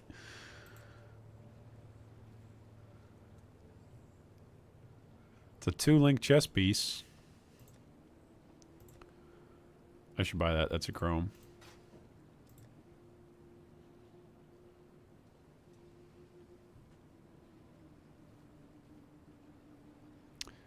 This evasion mask could be it. I think it's going to be it. We're going to make this happen. Because this is only giving me 24 to fire resist. Let's come over here. Leveling junk. Let's up the quality on this bad boy. 3-linked it in 2 fusings. Feels good. Okay. Let's... Do I make this rare? If I make it magic, it's going to be magic for a long time. If I use my one... I'm going to use my alchemy on it. I'm going to do it. Cold resist, lightning resist, and intelligence. Okay. All right. That's livable. That's livable. We're not capped on fire now. But I can probably swap this ring off for a 2-stone fire and cold ring now. Look at that. Would you look at that? Fire and cold. Yeah, let's go with that one. It gives us life per enemy killed. Yeah. All right. So that's something. That's quite good. Oh, was that rare? Yeah, it is technically a rare. It's no bueno, but it is technically a rare. Okay. Don't I have a rarity gem? Yeah, I do. Okay. Let's do the rarity gem then. Because we want more items to drop for us that are rare. We're going to put Ice Trap in here. We're going to put in Hypothermia. We're going to put Explosive Trap over here. What else are we going to do? I'm watching you. What level is my Ice Bite support in my for my Necro? It's only level 1. So if I take out my Ice Bite support and I put it on my Shadow,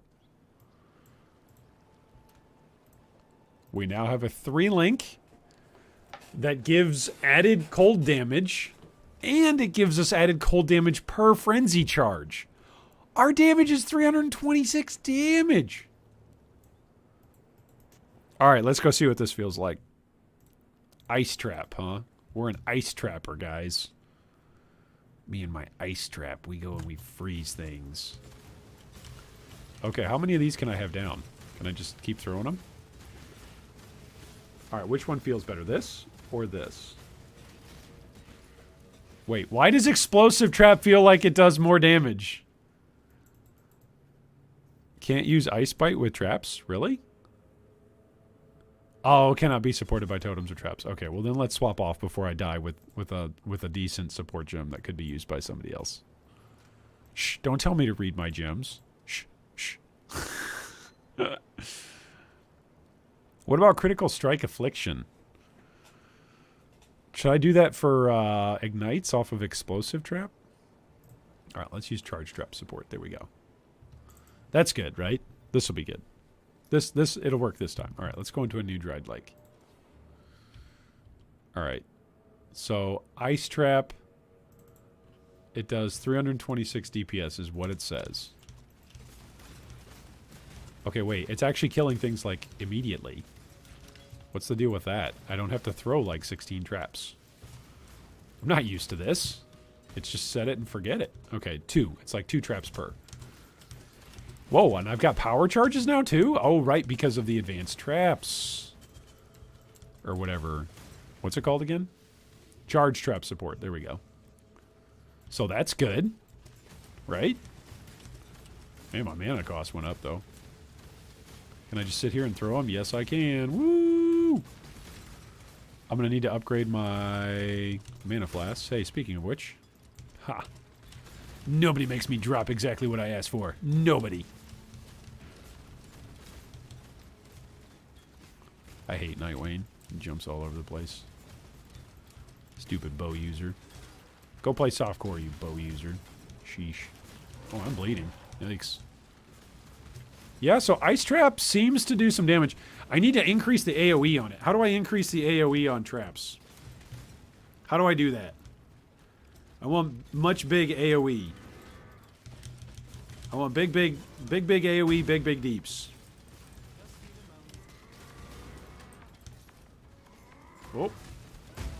I did push my flask, because I wasn't sure if I could walk out of the way in time.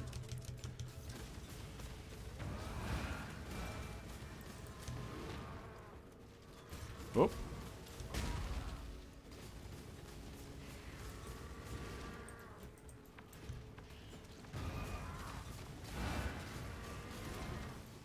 Vol, the Emperor of Purity.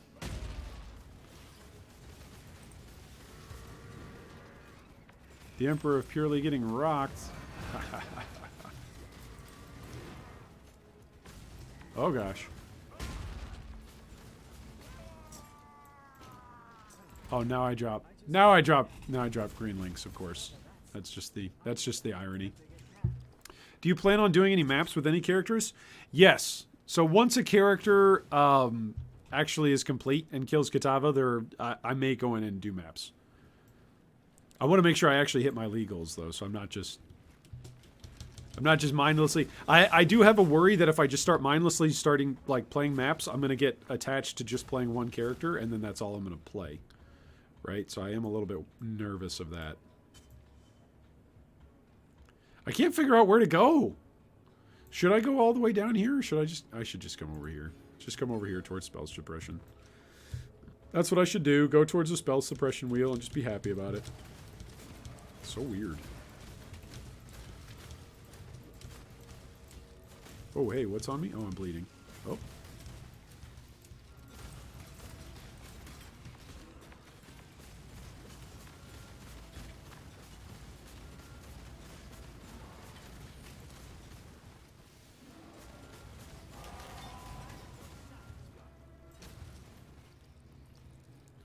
At least you have a big map pool. I do. I've gotten so many maps to drop for me in Act 9 and 10. Oh, man, that's funny. We were in, like, Act 8 or something, and we dropped a Tier 1 map. I was like, yeah, we're sustaining maps already. Woo! Oh, my gosh. Okay, so do traps just have a ridiculously high amount of base damage, or what? Like, what is it that makes traps... I need to do some research. Maybe I'm going to do a mechanics video on traps. Guys, let me tell you 10 reasons why traps are good. And it's not just poison trap either. It's not just seismic poison trap.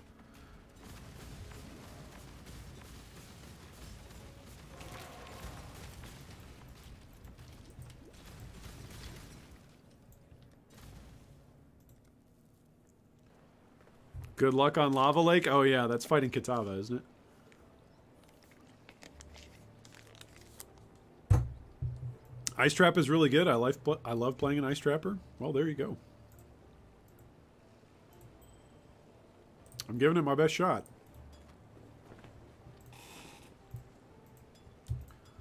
We'll see how it goes. What do you need now? May fear guide you. All right. Trap scale with trap nodes, but also with spell damage. That makes sense. That makes sense.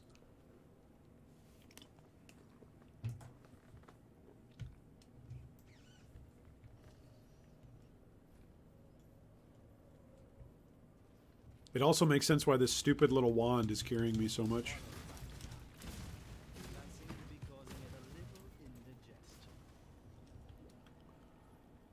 I wonder what it's going to take to be better than this wand. Like, the fact that it just flat adds a little bit of flat damage, and it's just the best.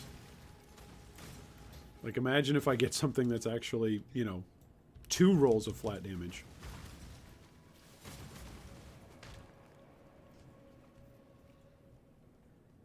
Oh, they have more tags to scale with. That's a good point, Patrick.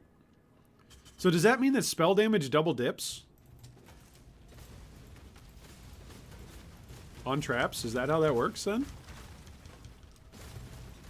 Or does trap damage double dip? I don't even know. I don't even know what I'm saying, but I hope it makes sense.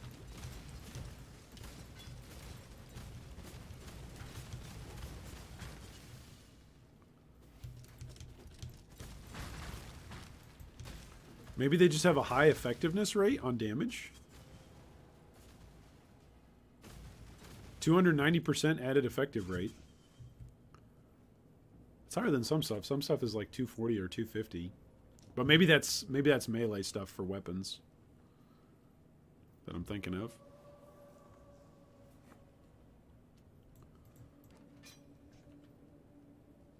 Of course, now the game is just throwing 2 link green stuff at me on the wrong bases. Like, here you go. You needed green, didn't you? Yeah, I needed green, thanks. I need it on an ornate sword. That's really what I need. Look at the damage on that. Like, it's a little bit delayed, but it's good damage.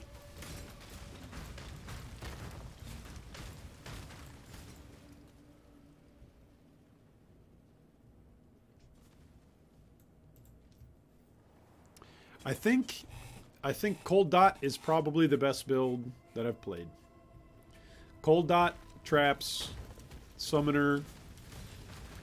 I think that champion, you know, because we're playing SSF, it's a little... I think I'll say that in my Ruthless guide eventually. Like, it's a little handicapped because of the weapon requirements, right? But that's anything melee. If you can get a decent weapon, then your melee is gonna play out just fine. Also, a cheat mode for melee is to go life gain on hit. Are these guys gonna kill me? They might. Oof. It's kind of spooky. Life gain on hit with Cyclone is almost a cheat code. Not that it does damage, but that it'll keep you alive.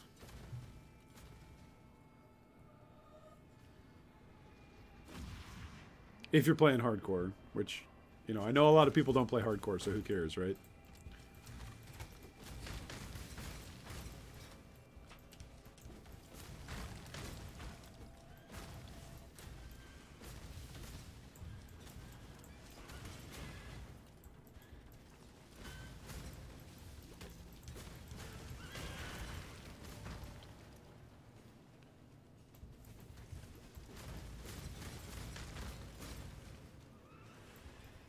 What if you use the Covenant on a Poison Trapper, right? Supported by level 29 added chaos damage. Kind of funny. Be a little bit of a meme. Have that much chaos.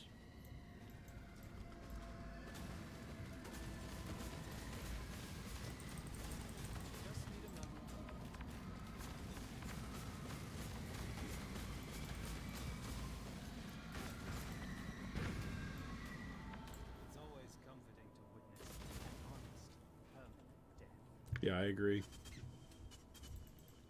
It's a very comforting thing.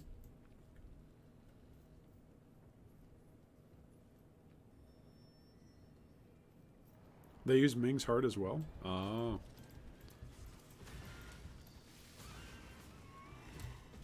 Okay, what is this?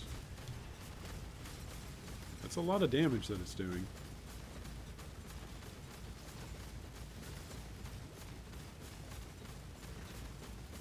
Are you sure he's not cold resistant? Because that took a second. That took a second to get through that guy. Sheesh. He didn't even have life regen either. Rares are just genuinely souped up nowadays. But that's okay. I like the challenge. I live for a challenge. No, that's something the duelist would say. The shadow would be like, it died faster? Good.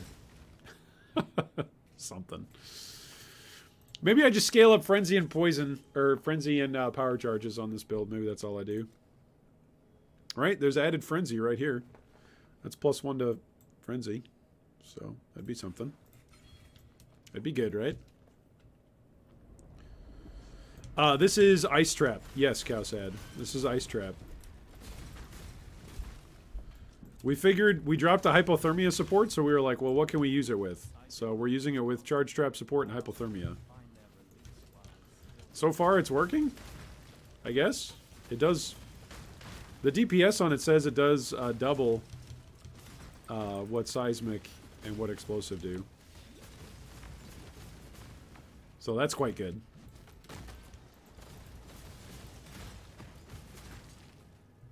There's another 2-link green, by the way. The game is just taunting me at this point. Thanks a lot, game.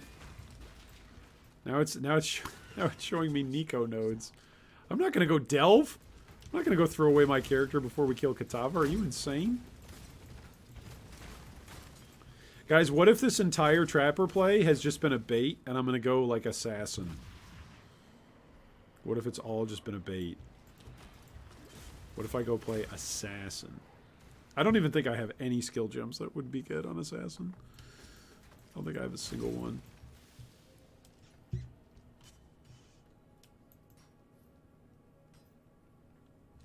Maybe get Cremation. Do like a Cremation crit Assassin. Detonate Dead Assassin.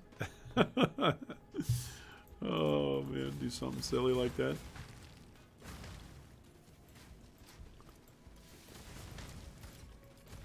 Are these all dead ends? No, maybe this way. Maybe this way is the way forward.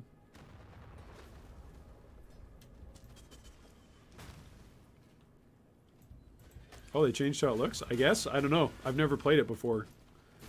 It drops like a little flower emblem. That's kind of what it looks like. A mixture of flowers and stars? I don't know. A circle with another circle? With a star? Is that the exploding man, the burning man? Alright, here's the waypoint. Go cold dot trickster? Yeah. What's the worst that can happen in Delve? Crystals appear. Hey, just because it happened one time. But yes, that is a good point. What's the worst that can happen? We can die. Reset all of our progress.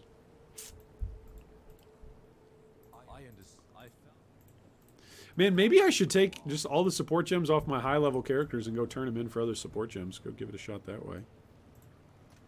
Oh, speaking of which, I could be using Blasphemy support and then using a curse like Frostbite. Right? I could do that.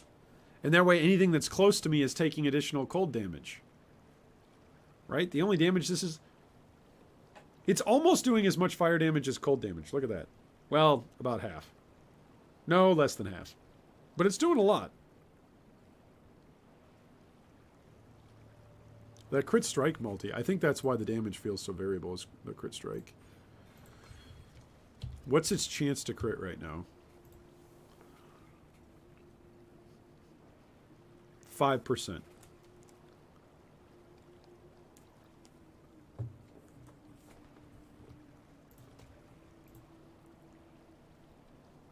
Ooh. 4-link gloves.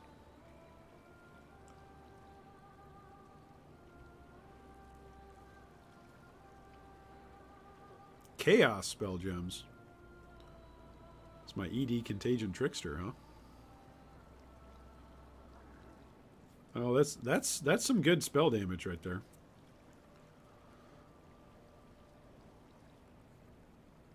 This is giving me way too many resistances, though. Oh, yeah. That's giving me cold resistance as well. This needs to be up in the maybe craft section. You need 35 to 40 to take effect for crit. Yeah. Thank you, Paulus. I'm gonna need quite a bit. Alright, do we go kill Azaro? We're level 37. Let's go give it a shot. Let's go see if we die to Azaro. I've got 1,000 life. I've got 45 fizz resistance. Let's go see if our traps can take out Azaro. Do you need the shield? I could swap over and just do a wand, but I that shield is what's capping out my resistances right now. Well, and my resistances aren't even capped. Yikes. So we'll give it a shot. Here goes Azaro, guys. The spookiest of the spooks. Of all spooky things. Of all things related to scary things. The scariest. An emperor is smelly. An ambitious person who wants to be emperor is smellier still. Oh, I should have done the blasphemy frostbite thing. Ooh, a thief's garb. Is that a 4-link? Oh, it's a 3-link. Okay. Alright, let's kill everything in here and take a look at it. What if it's actually good?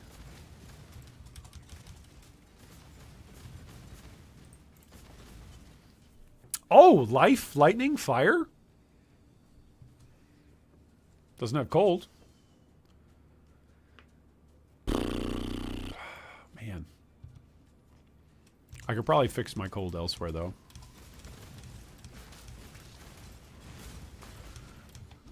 Is that a discharger? I think he is. He's dead. Hey, good night, Sandy. Sleep well. Hopefully Europe has a good night. I feel like a novice, probably because I am. How good is Malevolence with Toxic Rain? It improves your damage. The dot damage.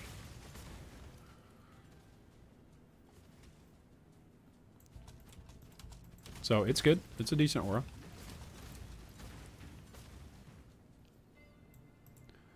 I forget if it's what most people use on Toxic Rain. Let's go look real quick. Toxic Rain.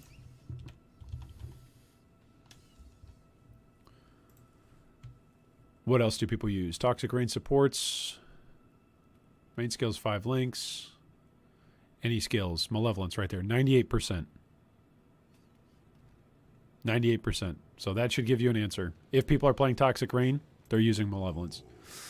I play traps all my leagues, so I know a thing. Oh, there you go. Well, then perhaps you can help us out. This mastery has felt fantastic. The recover 30 life when your trap is triggered by an enemy. That has felt genuinely quite strong.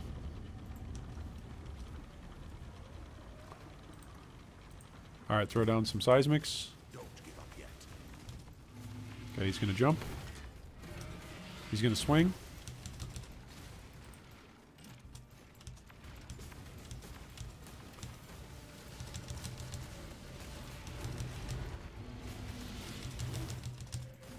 He's going to jump. Seismic. Keep him inside the seismic. Keep moving around him.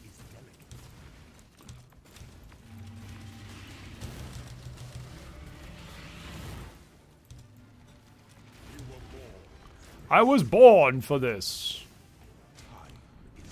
The in-game numbers are crap. And I get to use my Eternal Blessing support. Oh, there you go. Nice. Oh, yeah, because you're in Ruthless as well. Yeah, that's going to be huge. No, it's going to feel good, Steven. It's going to feel real good. You're going to fire off your toxic and be like, "Oh yeah. Look at the damage." Yeah, you're going to notice it. Sometimes the in-game tooltip is just helpful there to tell you if something works. Like if the number goes up, then you know, okay, this does work. But the in-game tooltip is not as always as accurate as to what it will feel like to actually play with something.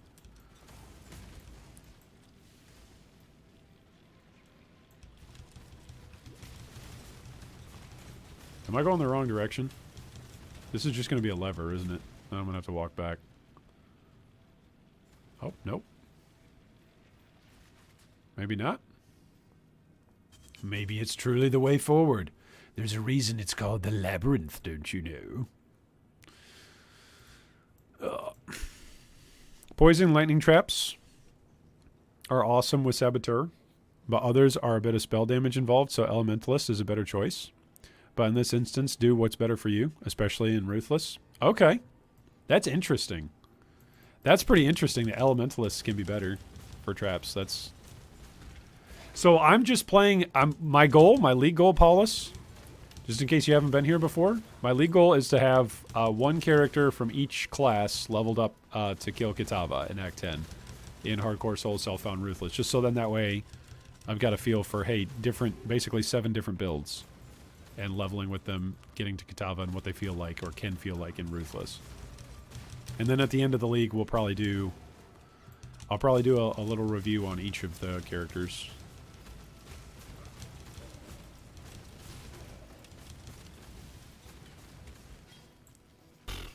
I keep getting rare weapons on this guy. The only rares that are dropping for me, well, not the only one. We did get that chest piece. But the most of the rares that we're getting on this guy are hilariously rare weapons that are melee weapons, like two-handed axes and swords and such.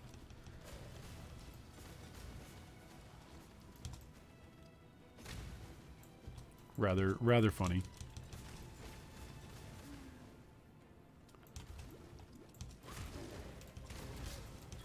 Yeah, I feel like the hypothermia support dropped 1.5 characters too late.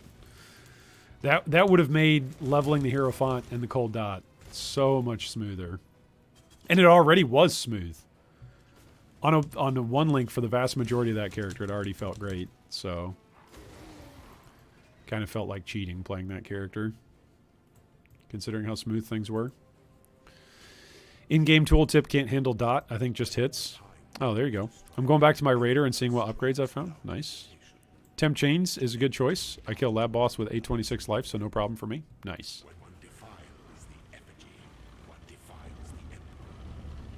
Alright, here we go.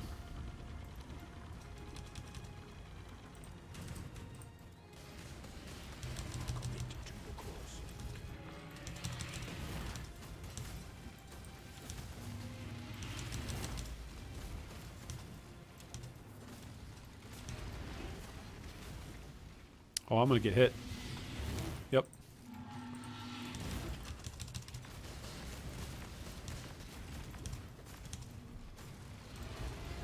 He's going to leap.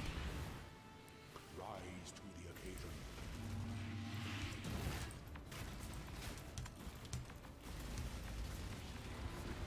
Is he going to jump?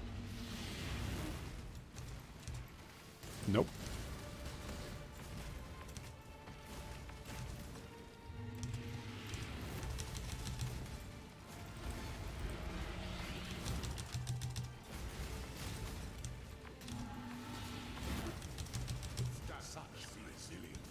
Okay, there we go. Phase 2 down.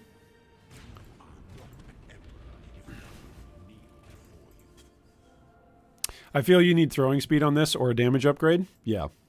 So here's what my tree looks like at the moment. I haven't gotten damage in a while. I've been going for, eventually I'm going to go down here and get spell suppression.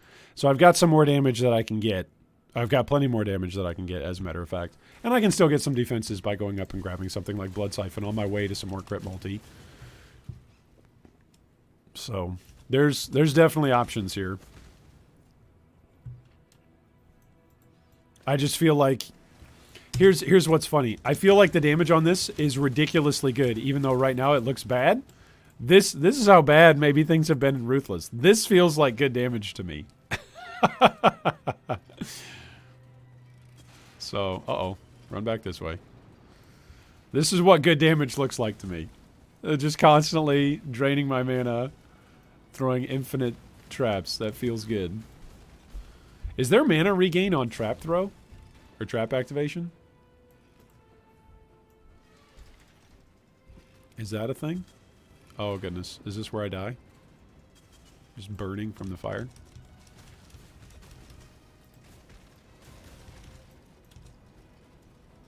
Maybe this is it. Maybe this is where we die. Burning alive, as it were.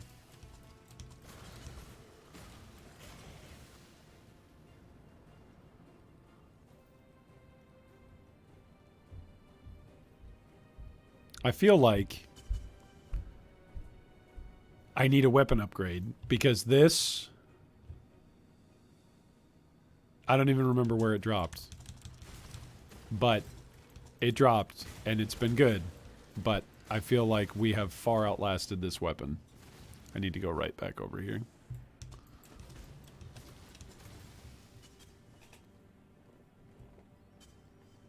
I think we started using it at the beginning of Act 2, maybe the end of Act 1. Yeah, I think beginning Act 2 was where we used it.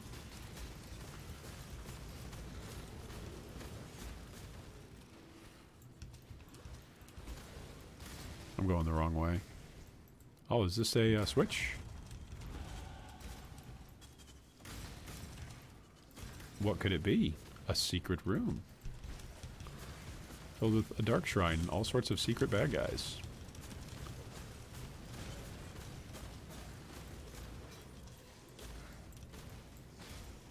Mysterious dark shrine. Okay, what did that one do? Oh, it gave us the speed. I have the speed boost. Oh, look at the speed throw on that. Oh my goodness. Guys, look at my speed. I can move fast. Whee! Alright, I need to go left up here. Okay, this is going to give us suppression. This will give us life, though. Let's do that. Let's do life for now. Whee! We have max life.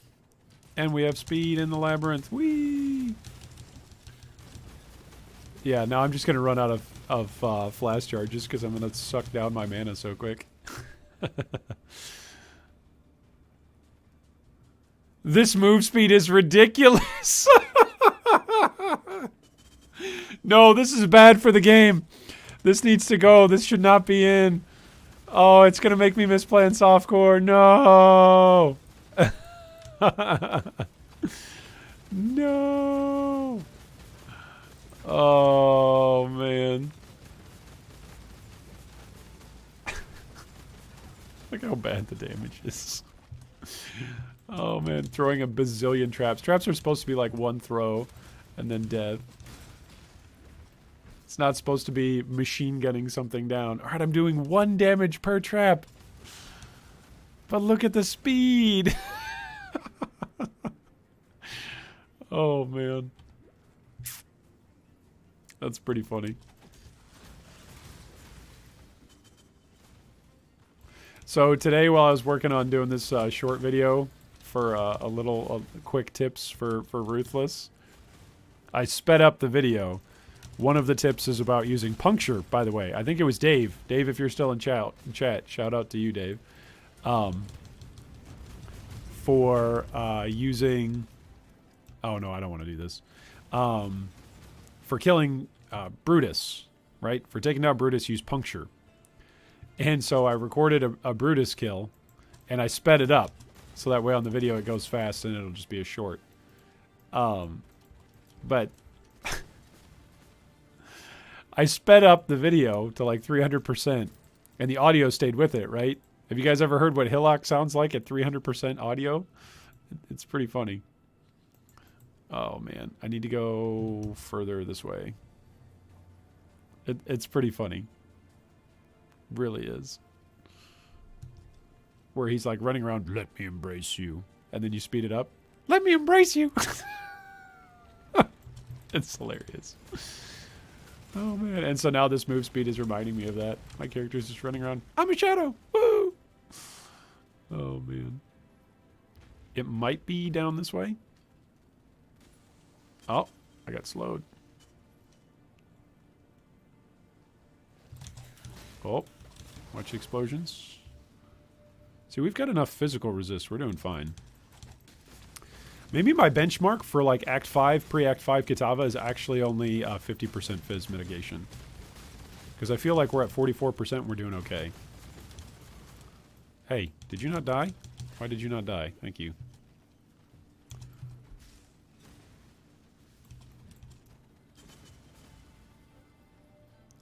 If you want to feel fast and you're playing Ruthless, just go grab that Dark Shrine. Oh, man. Well, there you go. We're just passing it on, Dave. Just like you learned it from somebody, we're just passing it on. That's what we do.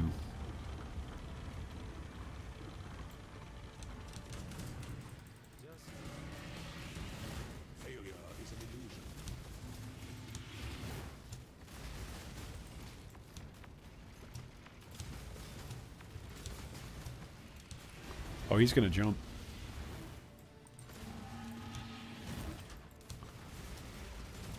Keep him near the seismic stuff. He's going to jump. Yep.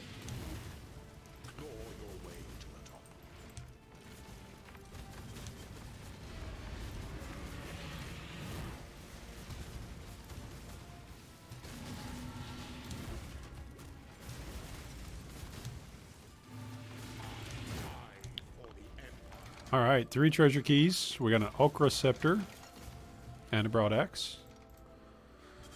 Whew! Let's see what we got.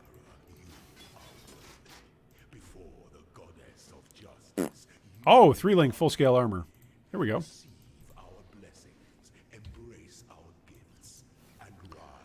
Trigger Word of Frost.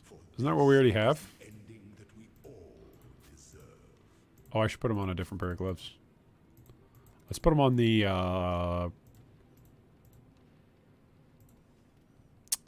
these gloves that have some life and some resistance.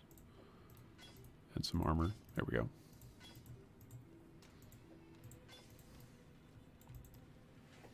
Dark Shrine buffs are always fun. Too bad they're only in lab, yeah. Alright, here's the moment of truth. Do we go Assassin? Do we go Trickster? Or do we go Sab? Oh, man. Heartstopper's so bad. I hate abilities that switch like that. Ugh. Every 10 seconds, flip-flop between the thing you want and a thing you don't want. Oh, but what if my build takes advantage of both? Okay, then think about every 5 seconds switching how you're playing your character. I don't like it.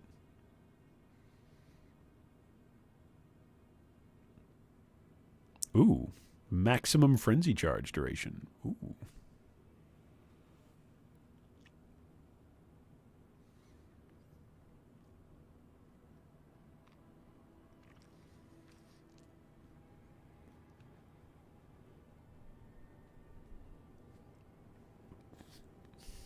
Go with the Blade Vortex character?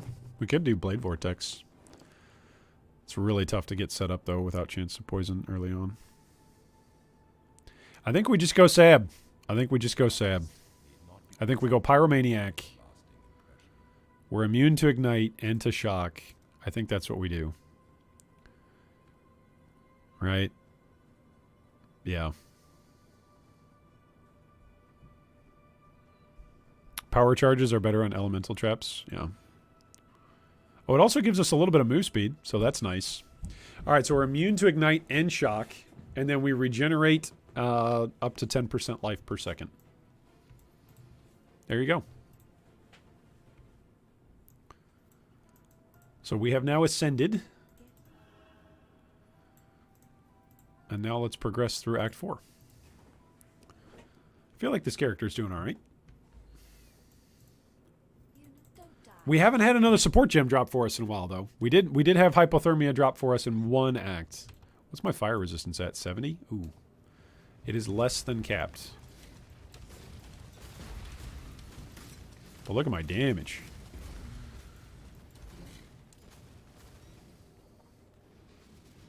I guess Pyromaniac, the disadvantage is Pyromaniac doesn't really give you any offensive abilities, but it does help for defense, so I feel like I can probably put a few more passive points into some offensive things on the tree. That'll probably feel good. In hardcore, I go for defenses and blinds. Yeah. That makes sense. Blind is the next one I think that I'll get, right? For next lab.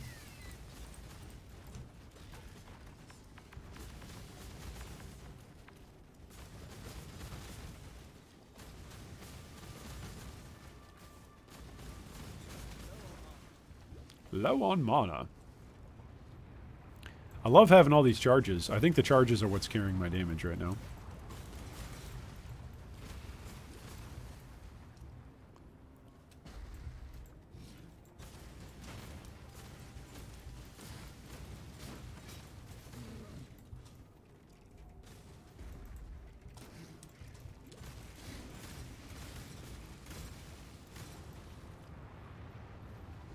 Meteor incoming.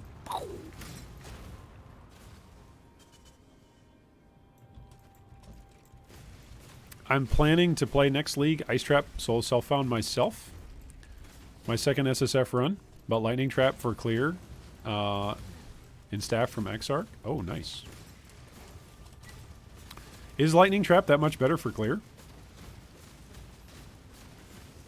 I remember 3.2 or 3.3 whenever I played my Trapper. Like, it was just you plugged in Lightning Trap and that's all you did. Like, it was just like, what other auras do I need to run? What's this? What's that? And the guide I was following, what is that, 4 years ago, was just like, well, plug in Lightning Trap and then just look for damage on gear and damage on weapons and you just blow everything up. You don't have to overthink it. You just damage and blow everything up with Lightning Trap. Like, oh, okay. Wow, that seems way different than, like, playing as a summoner like I normally play, where it's like, all right, first what you need to do is this very specific skill setup for your zombies, so that way they don't die. And that way they're also a very strong blocking mechanism for you as a defensive mechanic. And then, on your Spectres, you need to have this very specific skill setup, and you need to travel to this zone, and you need to get this level of Desecrate up, and... Oh man, that was back before you could save your Spectres, or whatever, have your character for your Spectre bank. Oh man. Back in the day. Okay, now this guy, we should just be able to throw down some seismic traps on, right? There we go. I feel like Explosive Trap actually does more damage. Is that just because I'm igniting things? I don't know. But I feel like it does more damage than Ice Trap. I don't know. Alright, we're 39. You get Lightning Trap and go through Axe. That was the thing. Now it's different. Yeah, that, again, this is why I'm saying I'm very not knowledgeable about this. This is part of the learning experience, though. It's part of both learning Ruthless, but also part of learning just the different characters and the different playstyles that you can level up with. In Ruthless. Like, it's a testament to traps that I did not realize that the 30 life gained back for traps being reset, that's really good. It's super defensive, super strong early.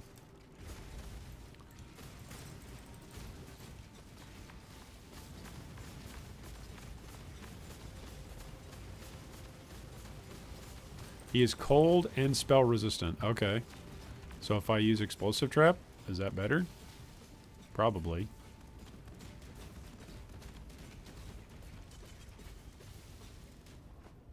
Huh. Lightning Trap plus Pierce. Yeah, I think that was the one. Like quality of life and like multiple trap support, I think was the other one. All right, let's grab Blood Siphon. It's another 10%. Now it's a little better with bossing, but not with clear. Okay. Is that because of the shock value?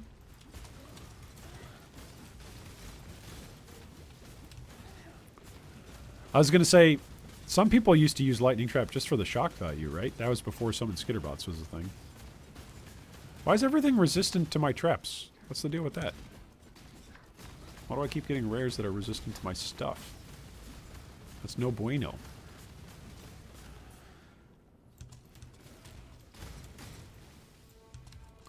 Combs chosen.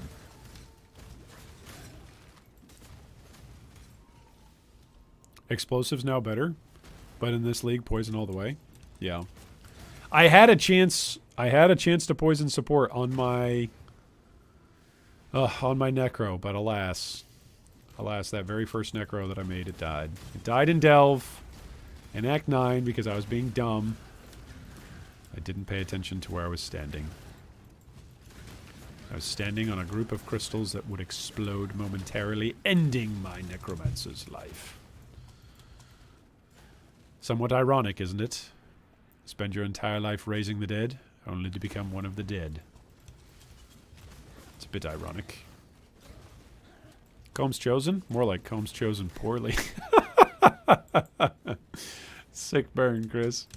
Oh, man. Oh, that's funny. Alright, so Seismic should do really good right here, right?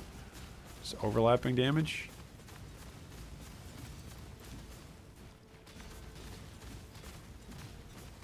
Ice Prison and Consecrated Ground. Oh, that's why. It's because it's regenning off the Consecrated Ground. There we go. Calm could be scary for me, I think.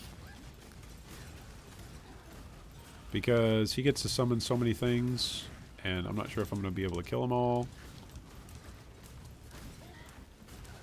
I feel like with multiple traps it'd be easier, because then when you throw out one trap, you know, they all go off and they all kill his floating SRS and his various chosen that he summons with him, while I'm staying relatively mobile. But we'll see. We'll see how it goes. We should do fine. At least he summons a lot of stuff. Whereas Duresso doesn't summon that much stuff. We won't have power charges and frenzy charges for the Duresso fight. I don't think we should expect to have any for the Duresso fight. Whereas at least for the Comb fight, we'll have some.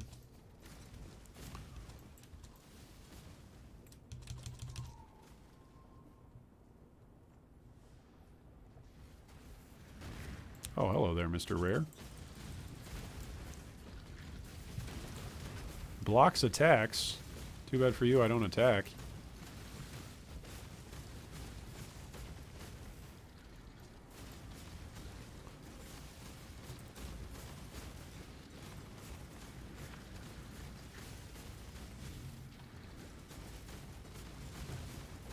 Yeah, I need some more damage.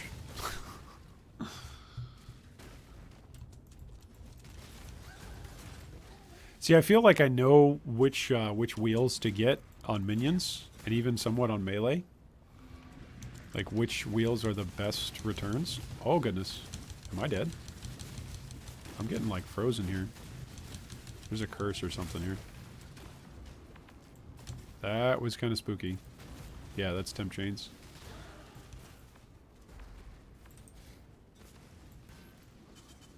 You leave me alone, mister, wherever you went. That was kind of spooky. What about your experience with traps? Oh, man.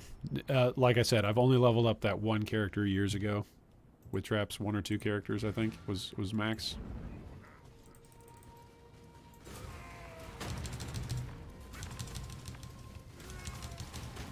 That's my personal playing experience with traps. Other than that, just reading guides and watching other players who play it. Just so that way I have some level of something of knowledge of them to be able to help other people. But I always say that as a disclaimer whenever anybody comes in and is like, hey, can you help out with this trap build? I'm like, sure, I can try. I'm trying to give you some generic pointers.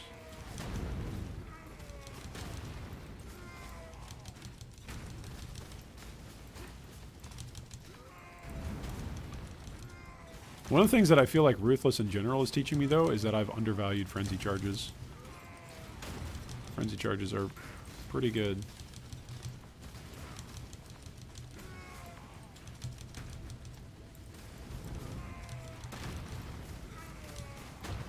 Yeah, this is not so bad. He's summoning so many ads, we're always having all of our charges up, so that's pretty good. There we go. Just keep moving. That's a good tip. That is a good tip. Don't do what I did in Delve. Don't stand still.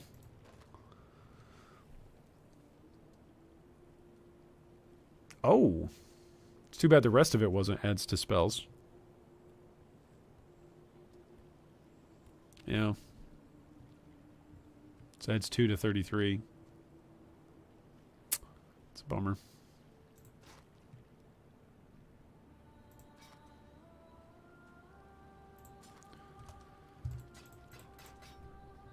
I'm gonna keep that chest piece. Frenzy charges are like free support gems. They are. They are. That's a good way to think about it. Alright, let's sell this. Put this in the maybe craft section. I've got so much stuff in here. Let's get rid of this. Yes. May fear guide you. Alright, so comb goes down. On to Duresso. Like, I feel like looking at each of these nodes, each of the wheels for damage as a trapper, I'm going, okay, which one should I go for really? Whereas when I come over and I'm playing minions or anything that's melee, I'm like, well, this wheel is worth 10% versus this other wheel that's worth 8%. That's pretty easy. I just don't know the right side very well for traps. I've even played more bow builds than I've played trap builds. Because I used to play Magic Find pretty heavily for, what, 3 or 4... No, not quite. For 2 to 3 years, I think. Probably for about 6 or 8 leagues, we did Magic Find. Off and on, just to find div cards and make profits. Traps have been nerfed. Yeah. Alright, throw down some traps. Throw down some more traps. Look at the damage in these areas. This is great.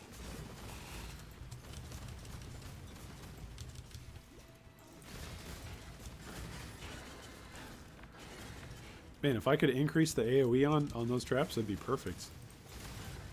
Just a little bit more AoE.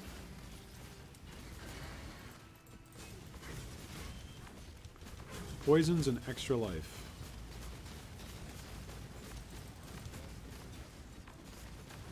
Boom.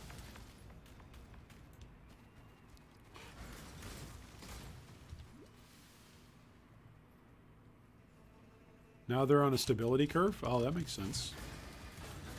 So they just scale proportionally with the game a little bit better than what they used to?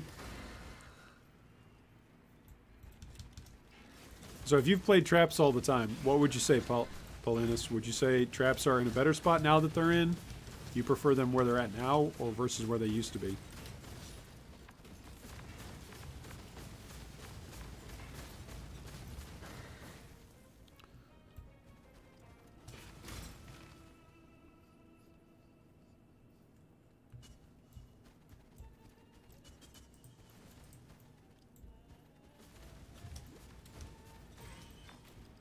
Well, that's a 4-link, isn't it? Yeah, that's a 4-link.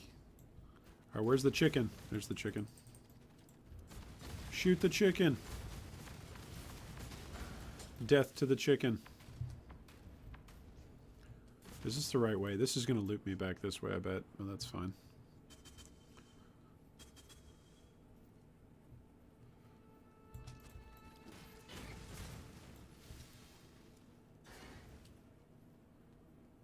Yep, here's another arena. Whew! That got me low for a second.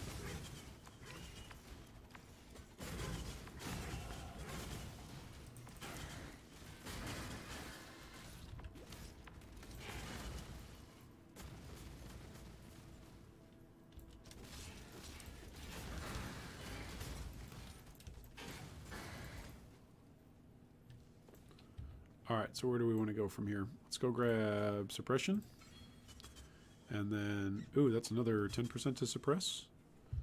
So what's our spell suppression at that point going to be? 14%? That's something. It's going to be interesting to feel what 100% suppression feels like for tankiness. Because in my head, I'm just thinking it's not armor. What about physical damage? But I need to go, well, we're still going to deal with that. We're going to deal with physical damage. It'll be okay.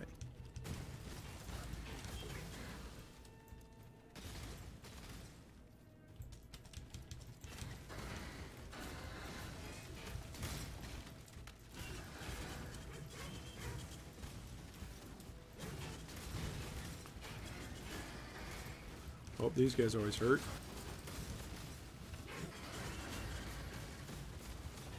Siphons mana and deals lightning damage.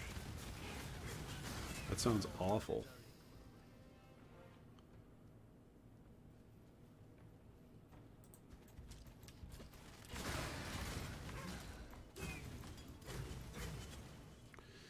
When they come back and when they got nerfed, but they are a niche playstyle, I recommend them to play to people who started the game. They're easy to level with and have some defenses. That makes sense. So it's a good new player skill.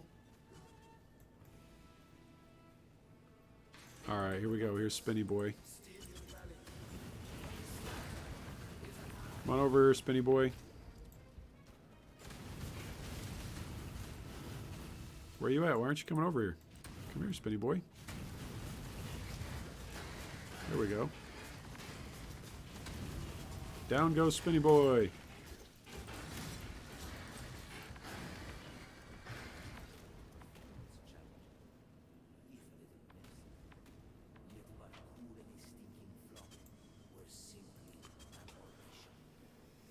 I don't think I got my aura. Or maybe I got my aura, but I muled it and gave it to something else. Oh, that's almost a 3-link mitt.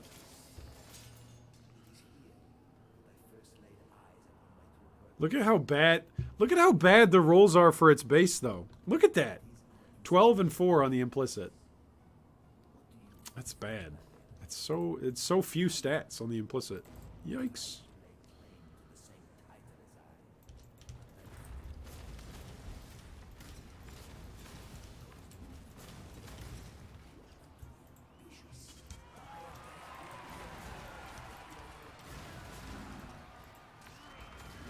Man, those traps do clear out the arena pretty nicely. I gotta admit that.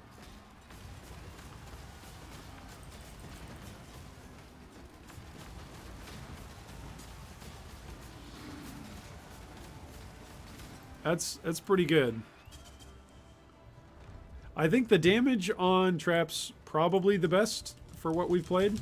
I think the quality of life of delivering damage the best that we've played is the dot hero font.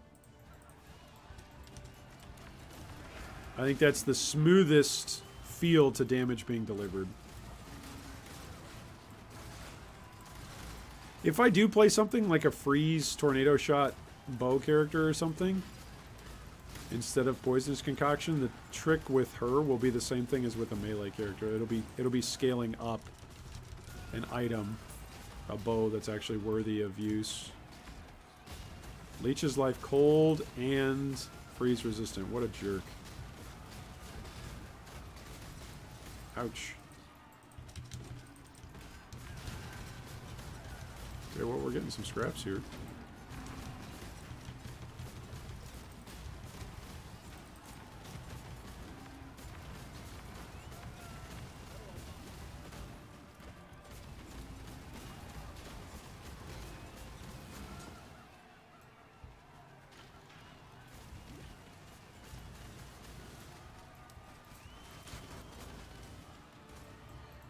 I think I'll probably go...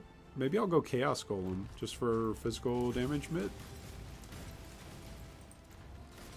Right, that's 3% physical damage mitt, so that'd be no joke. People just play skills that streamers or YouTube show that are the best builds. Yeah, I'm very thankful not to be in that boat. Like, I like to play all sorts of different builds. Minions are my go-to. Right? They're what I'm most used to, but I am more than happy to play a wide variety of skills. Because if I'm learning something about the game, then I'm probably enjoying the game. Attack bow skills are pretty reliant on ballista totems for single target these days. Not sure how good that will feel in Ruthless. Yeah, that's a good point. Maybe just Hydrosphere, right? Hydrosphere is inactive. Right? Or has Hydrosphere been just smacked? Right? That used to be the theory. You use Hydrosphere and you shoot all your projectiles into Hydrosphere.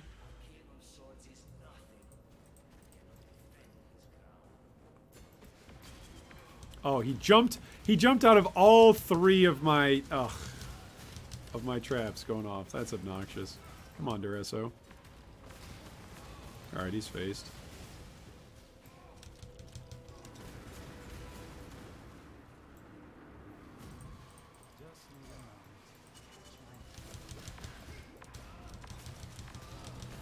Alright, there we go.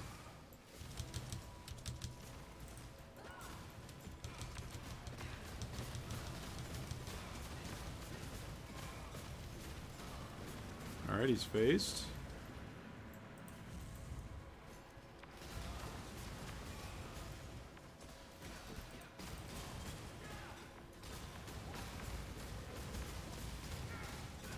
I can tank Duresso just by standing in his face and throwing traps. It's pretty good.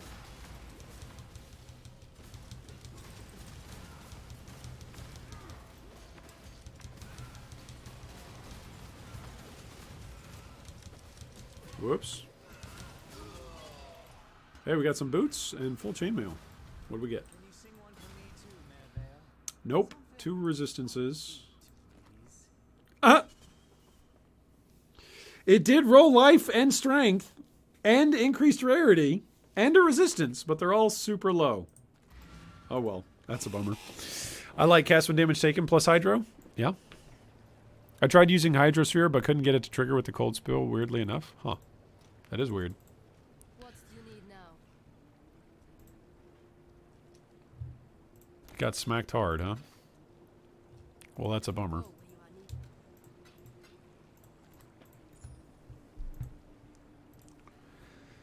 All right. What are we looking at so far? We're going to be on our way to go kill Piety. Ooh, Piety's going to be another one that's going to be tough. What's my lightning res at? 75? Okay. It's looking good. Are there any more items I can be using right now? Character swaps? Anything good? It's a good helmet, but this is my 3-link. I don't think there's anything else that I could be using right now that'd be a big upgrade. That'd be increased spell damage. That's crit strike chance. Spell damage. That's... Ugh. That adds some damage to spells. Again, too bad it's not adding another 20 to 30 fire damage to spells.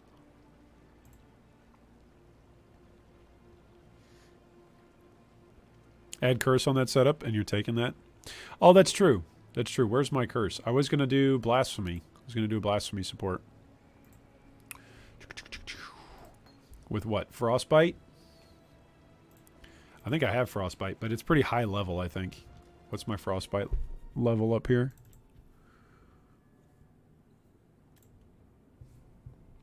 Frostbite is level... requires level 45. Yeah. Damage to spells is best, yeah. If only. Oh, that shield only requires level 43. Wow, that's really good. Wow, that's pretty good.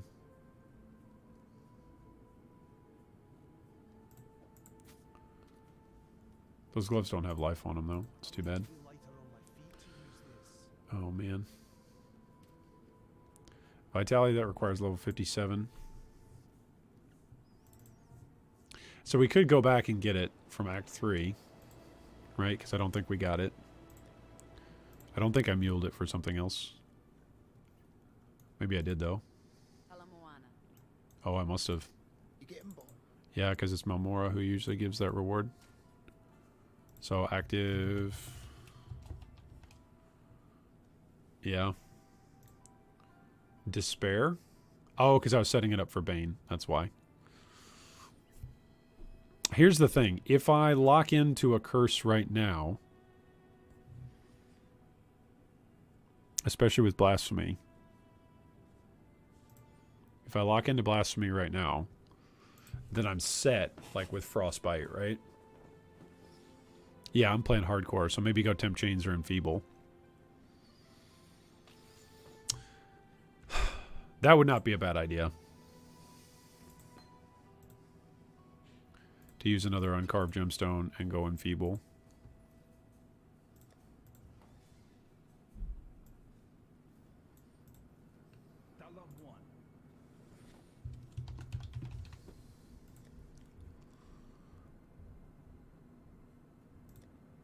Where is it? Bane, Conductivity, Frostbite, Flammability, Despair. There's Enfeeble.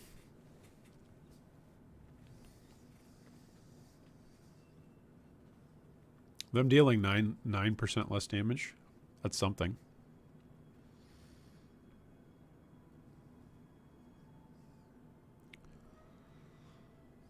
Let's do it. Because I'm standing close to stuff all the time. Now I just need a blue, double blue link. Temp Chains is better in this state. Later just go with that specific elemental curse. Probably. Especially for speed. But we're gonna watch out for this. And see if this works. Or see how this works. Alright, so a 2 blue link on a chess piece.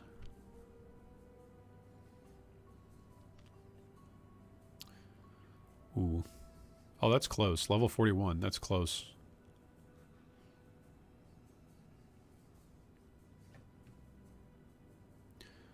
Especially after Act 5. That's fair.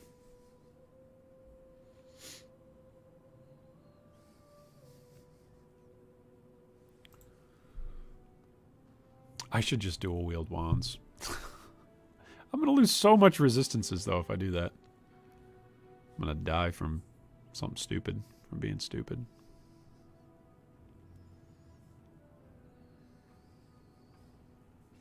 This could go 2 blue. It could go 2 blue. Will it? Yes, it will. With 1 chrome. Look at that. Debating over. Boom. And Enfeeble it is. Bada boom. Alright, so Enfeeble is on. Talk to Lady Diala. Go through Belly of the Beast. Yeah, we'll see. We'll see if I end up regretting it. It is pretty close. It is pretty nearby. By going Blasphemy. Like, that guy's not near enough. There we go. Now he's near enough. I have to basically be standing on top of him for Blasphemy to actually work. So, the counter argument would be just self-casting it, right? Whoa, hey now. I'm getting hit really hard here. What is it that is hitting? Oh, because he multiple cursing. Oh, and the exploding crystals. Oh my gosh, that's why. He had exploding crystals. Oh my goodness, that was close. We hate the exploding crystals. Not friendly.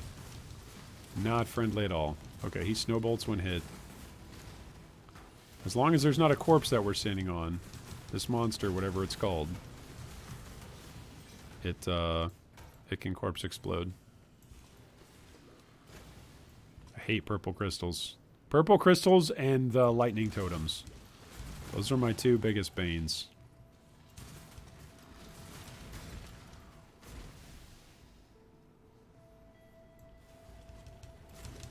Crystal PTSD. That's what I've got. After playing 5 years, it's not enough experience on what's best because it rotates each league. Yeah, that's well said. Every league is its own little environment.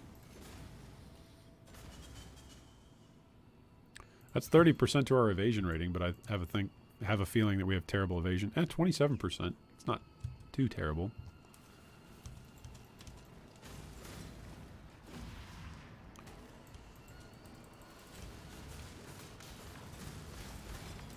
Oh, don't stand on the corpses. Don't stand on the corpses. He'll corpse explode you.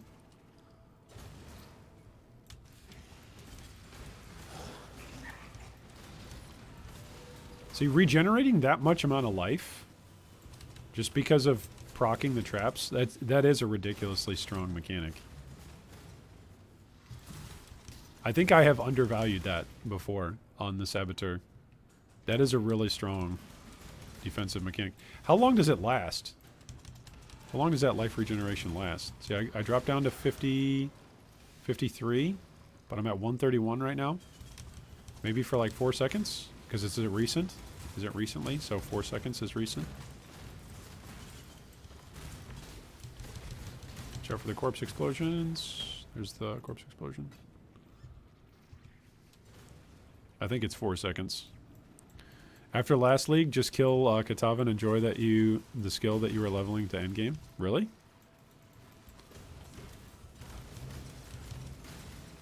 I have taken a break for a year, so I am just now back. This is my first league back after a 3-league break. So I've been catching up on the meta. Catching up on where the game is at. It is recent. Okay, thanks, Clay. Excellent clarification. So for 4 seconds, you get up to 10% of your life regen. That's really handy. Like, if I'm bleeding, that's why I think I'm not noticing the bleeds as much. Because I've got 10% life regain. Or life regen.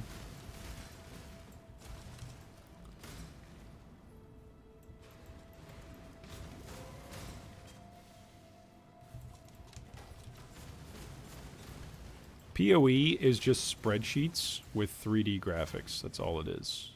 Look at that, guys. He floated over stuff. That's 3D graphic right there. Ugh.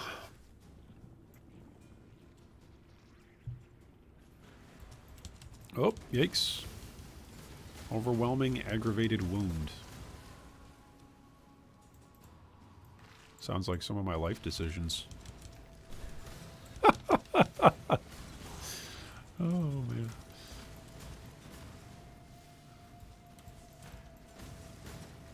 So Ice Trap is doing good damage. I'm pleasantly okay with Ice Trap's damage.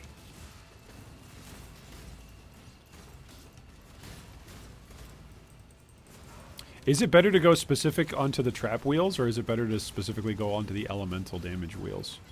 What's the better percentage for damage per point spent, I wonder?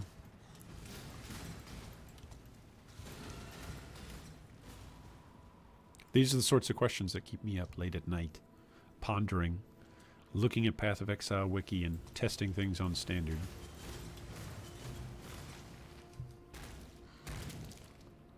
Wait, did I go the... Oh my goodness, I went the entirely wrong direction. Alright, we're going to go down this way.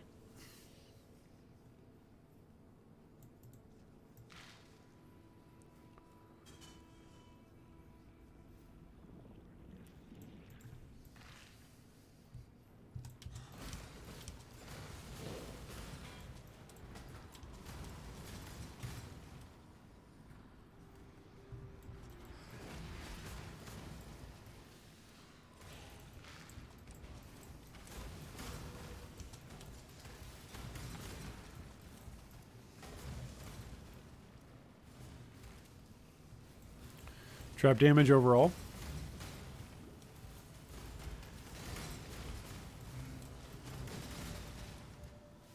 Is it just higher percentages because it's more specific? Because it seems that way. Like the trap wheel seems to be like 16% increased trap damage. Whereas some of the elemental wheels are like 12%, 12%, 12%. But some of them are 16%. Whoop. It's a rare.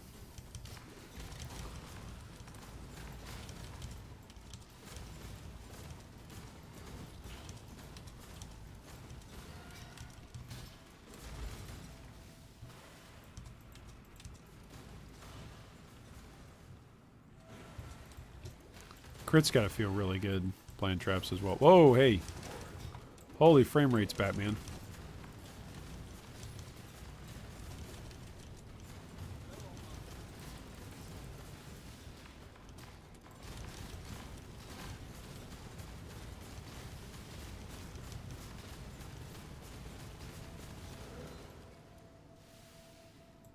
All right. Bowels of the Beast. Here we go.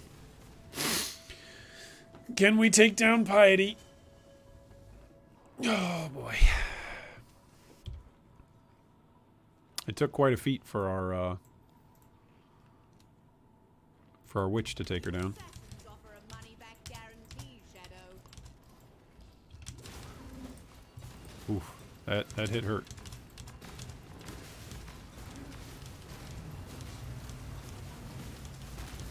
Oof.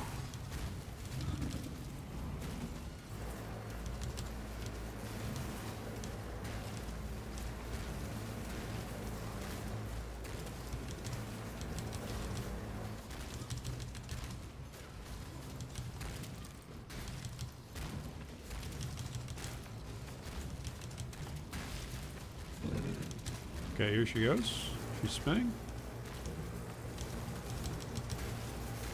Spinning.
There we go. Did not have to go back to town. Kept flasks up. Maintained frenzy charges and power charges. That was good. Nice thing about seismic in this fight is that it covers such a huge area. It can kill the extra mobs as well. Yeah, that was very helpful. That was part of the problem with my witch, was that I didn't have enough splash damage to be hitting Piety while also taking out all of her ads. So that was quite nice. Also, I think the Enfeeble probably did help a little bit, since I was basically always on top of her the entire fight. Cold Trap have the damage come from area, then hit. Crit's helping.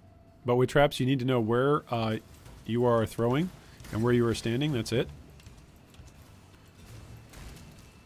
So is there a different place on the trap that does different damage? Like, are there different spots that overlap? I know Seismic does that, right? Seismic hits in multiple spots, and so it can overlap. Is the same true for Ice Trap? It doesn't have multiple hits, though, right? Freeze has a huge role, but that's another build that you need to invest in and see the stats you want to invest. Okay. Interesting. That's very interesting. Whew. All right, so we got this character to Piety. So we have, let's go take a look. So we've got Sabo at Piety, Witch at Piety. We've got Champion, is he at Katava? No, he killed Katava. He's in Act 6. And then we've got Marauder, who's in Act 3, and Ranger, who's in Act 2, and Scion, who's about to be Act 2. Did you pick up spell suppression on the tree yet? I think we've got like 15% is what we've got. Spell suppression chance, 14%. So we're going to get some more. We're down here at the wheel. What's this wheel totally worth? So 14, 18, 22, 26, 30, 34. That's worth 34%. So that's nice.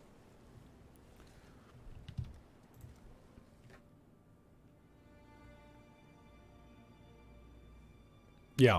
Yeah, we're getting there. We're getting there.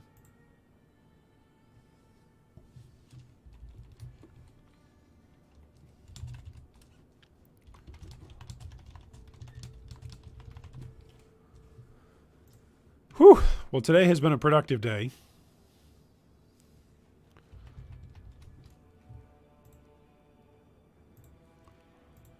I feel like we've gotten good progress on each of our characters, especially two of them in particular. I feel like this guy... What does this guy need? We didn't do much with the Marauder.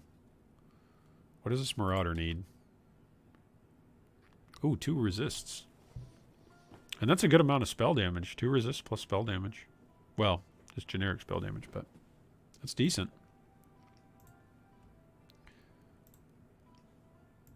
This character is in Act 3. He's got sewer keys. And what does he need to do? Oh, I could just... I have 2 gold rings. Oh. Uh-huh. Maybe I make a increased item rarity. Magic Finder. Important thing is to get the one that actually has suppression mastery. Oh, that gives the... What is it? Plus 30 or whatever? Where is it? Is this it? 12%. To suppress damage if your boots, helmet, and gloves have evasion. That's good. But then also the plus 3 to spell suppression. That's really good.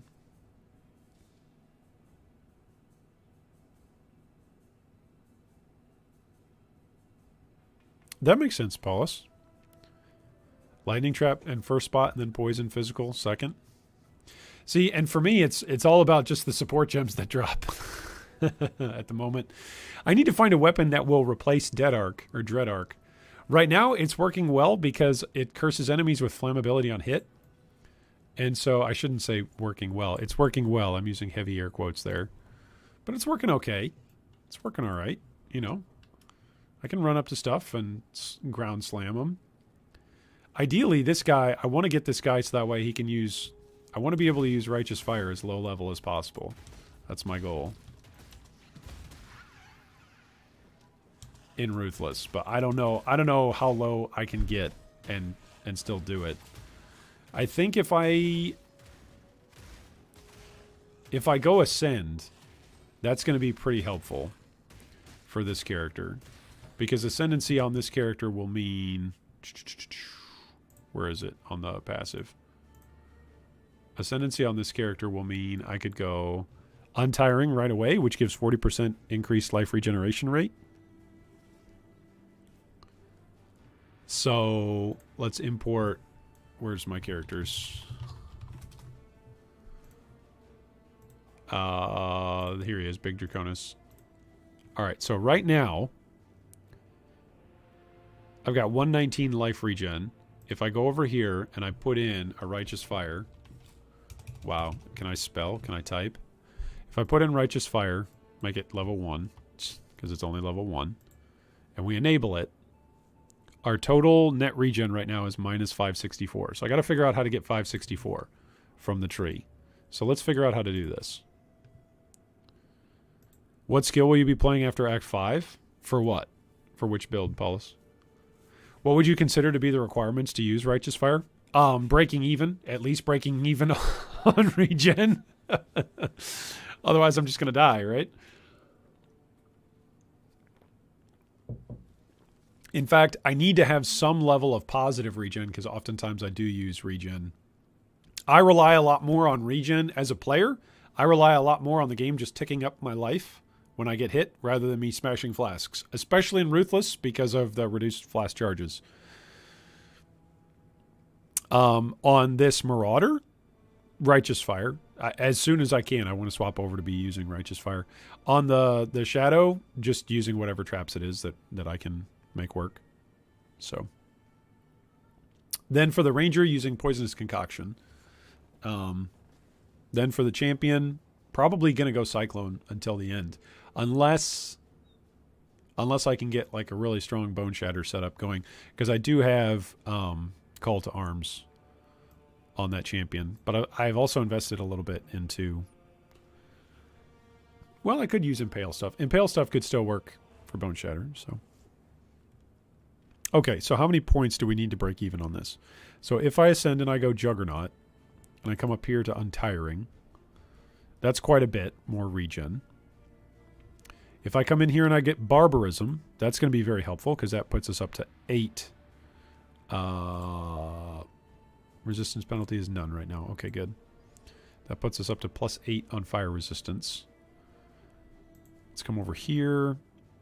Man, my fire resistance is atrocious on this character. So our total degen is 621. Our net regen is -442. So we got to get some more regen. So right now this is at what? Quest points, so 5. So this is level 20, 32, roughly, is what this is.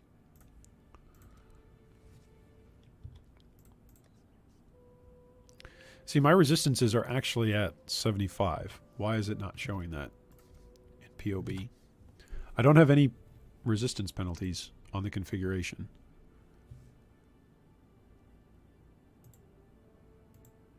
Is it not showing my items? No, it is.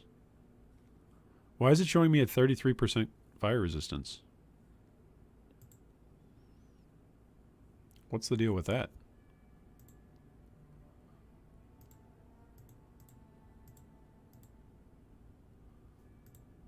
Okay, there we go. Now it's fixed. Now it's fixed. It took it a second. Okay, 76.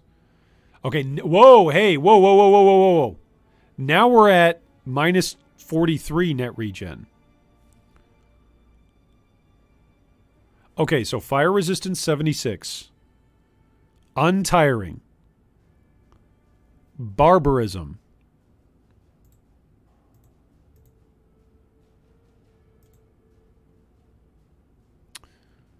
And how many passive points is this? This is 5 more passive points to get prismatic. Oh, we're so close. I don't need the maximum cold or the maximum lightning.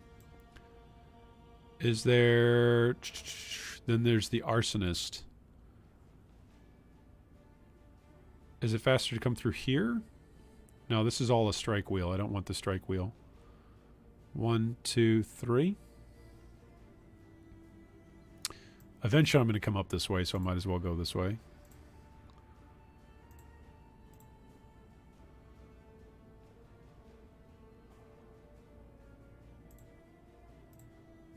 Okay. We're regenning 7.3. We're rejoining 7.3, and we're at 79% fire resistance. Okay, if I take a mastery, I'll probably have to take the +12 in order to get here. Let's take the +50 to life.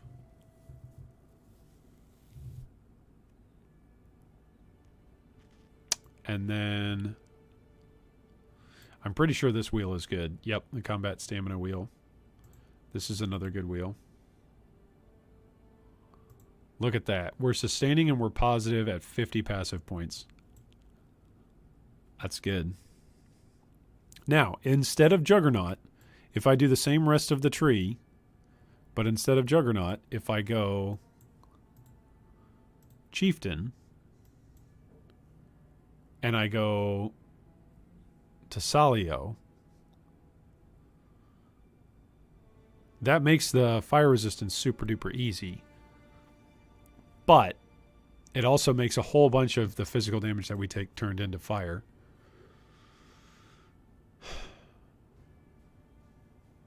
Yeah. I still think Juggernaut's the way to go.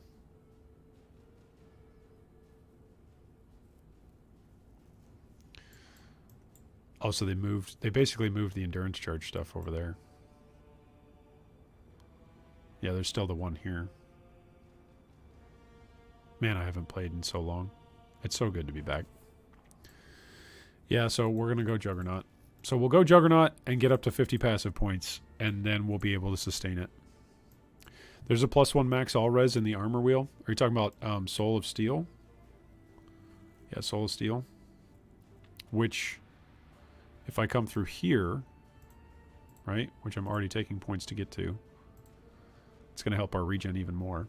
But I think 50 is about the break-even point. About 50 passive points is about break-even for us. And then we can save a passive point here, because we won't have to go Resolute Technique. We'll go Righteous Fire. Its .DPS is 827 versus whatever Ground Slam and Heavy Strike is. Ground Slam. Its DPS is what, 149? So there you go. So we need to get up to about level 56. So required level 47 with normal lab done. And 8 quest points. So right around Act 6. So for us, that'll be Act 5. So. Oh, that's not also calculating vitality. That's another thing. Vitality. That's not leveling up vitality. So what level should vitality be at? Let's see. Level 4, level 5. What does it require? Level 25. Level 7. Requires level 33. Level 9 is level 39. So maybe level 39 is where we could do it? How much would we have to lose off the tree? We'd lose some significant stuff off the tree. If I lose this stuff, what's my regen at?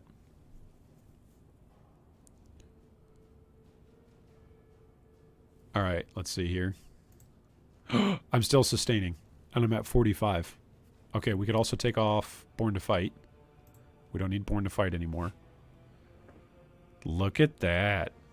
Would you get a whiff of that? Okay, 43. That's at level 37. Now here's the thing. How on earth are we going to kill a Zaro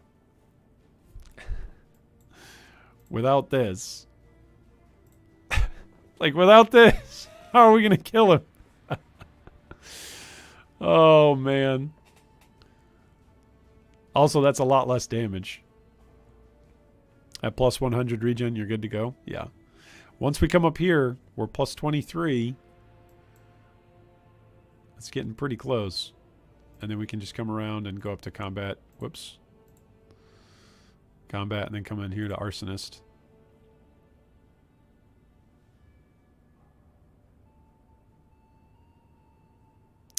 Isn't there more regen on here that I didn't take? Or did I take the regen? No, I did take the regen. This is all life and melee, and yeah. Yeah, so level 40-ish, 40s is probably where it's most likely that we could start it. If my barb can actually get enough regen for Righteous Fire, should I try it? I mean, I'm trying it. I'm insane, though. You don't have to be insane like me. But this is saying right around level 45. So right now we're not quite there. We got to take down Azaro. I got to get some better weapons. Which I think Dreadarch is still just better for everything. I don't have that much quality that I can put on it, but I think it's just because it hits with flammability as well. I think it's just the best. It's going to be the best thing for damage that this character is going to have for a while, and the damage is not great. It's doable. It's doable, but we're looking at the passive tree and we're taking passive points out. You know. We're taking some passive points out of the damage that this guy does in order to be able to respec into Righteous Fire. So, I'm off by 40 life regen per second. Oh, nice. So you're close. You're really close. Like, see, I could just always have my Ruby Flask up, but that's asking a lot in Ruthless. Like, how long does this last? 5.5 seconds? That's kind of asking a lot. In Trade League is easy. But in this, where drops are like 0, it sucks. Yeah, it's hard.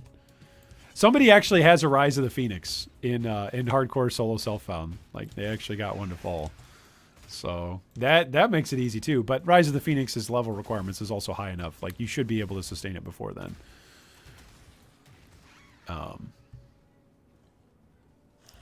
Hopefully, this character is just tanky enough that I can just go in and smack Azaro around a bit.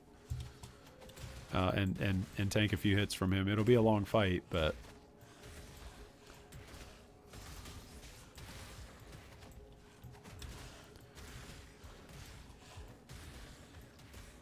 trying to think if there's other supports that I could be using. I could be using Ice Bite. I could be using Ice Bite and make my Ground Slam a little bit better. What other supports could I be using? I'm sure there's other supports on other characters that I could be using. Because I've kind of spread out my supports at this point. Precision, probably too. And then I could get rid of Resolute Technique if I was running Precision. That would probably be helpful. So that's where expectations come in, yeah. Man, I'm never going to be able to run the lab again, though, because I got that Dark Shrine one time. That felt so good. Oh, that's too funny. The secret to running the lab is just getting a Dark Shrine to go super fast. That's literally the fastest I've had a character go in over a year. Well, I guess technically no. Like I've messed around in Standard a little bit as I've come back, but in League, that's the fastest I've had a character go. Oh, use Rejuvenating Totem. Oh, Kappa, that's a brilliant idea. How long does Rejuvenating Totem last? And does it require a target? You have Ice Bite and Hypothermia, which is a combo for any hit-based skill. Okay. There you go. So we're using that for our trappers, so we could use that over here. That's a good point, Chris. Start playing Ice Crash.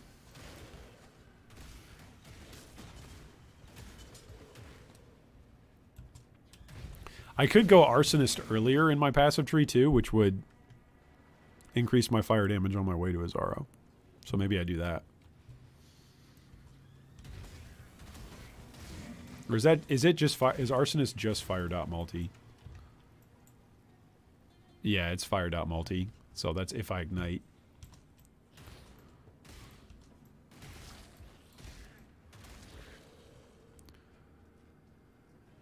Literally never used it. Yeah. Rejuvenating Totem, is it an Act 3 skill?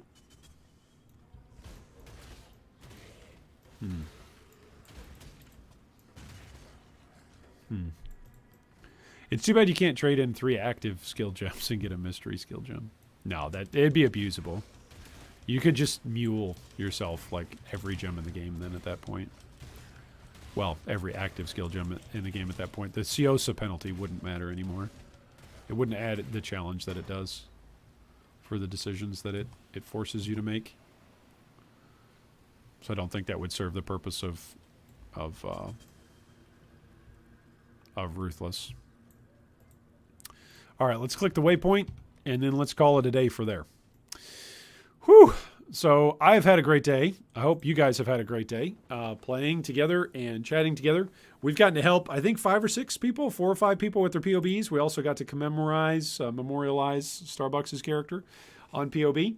So, of course, if you joined us today during the stream, I'm so thankful that you did. Hopefully you had a good time.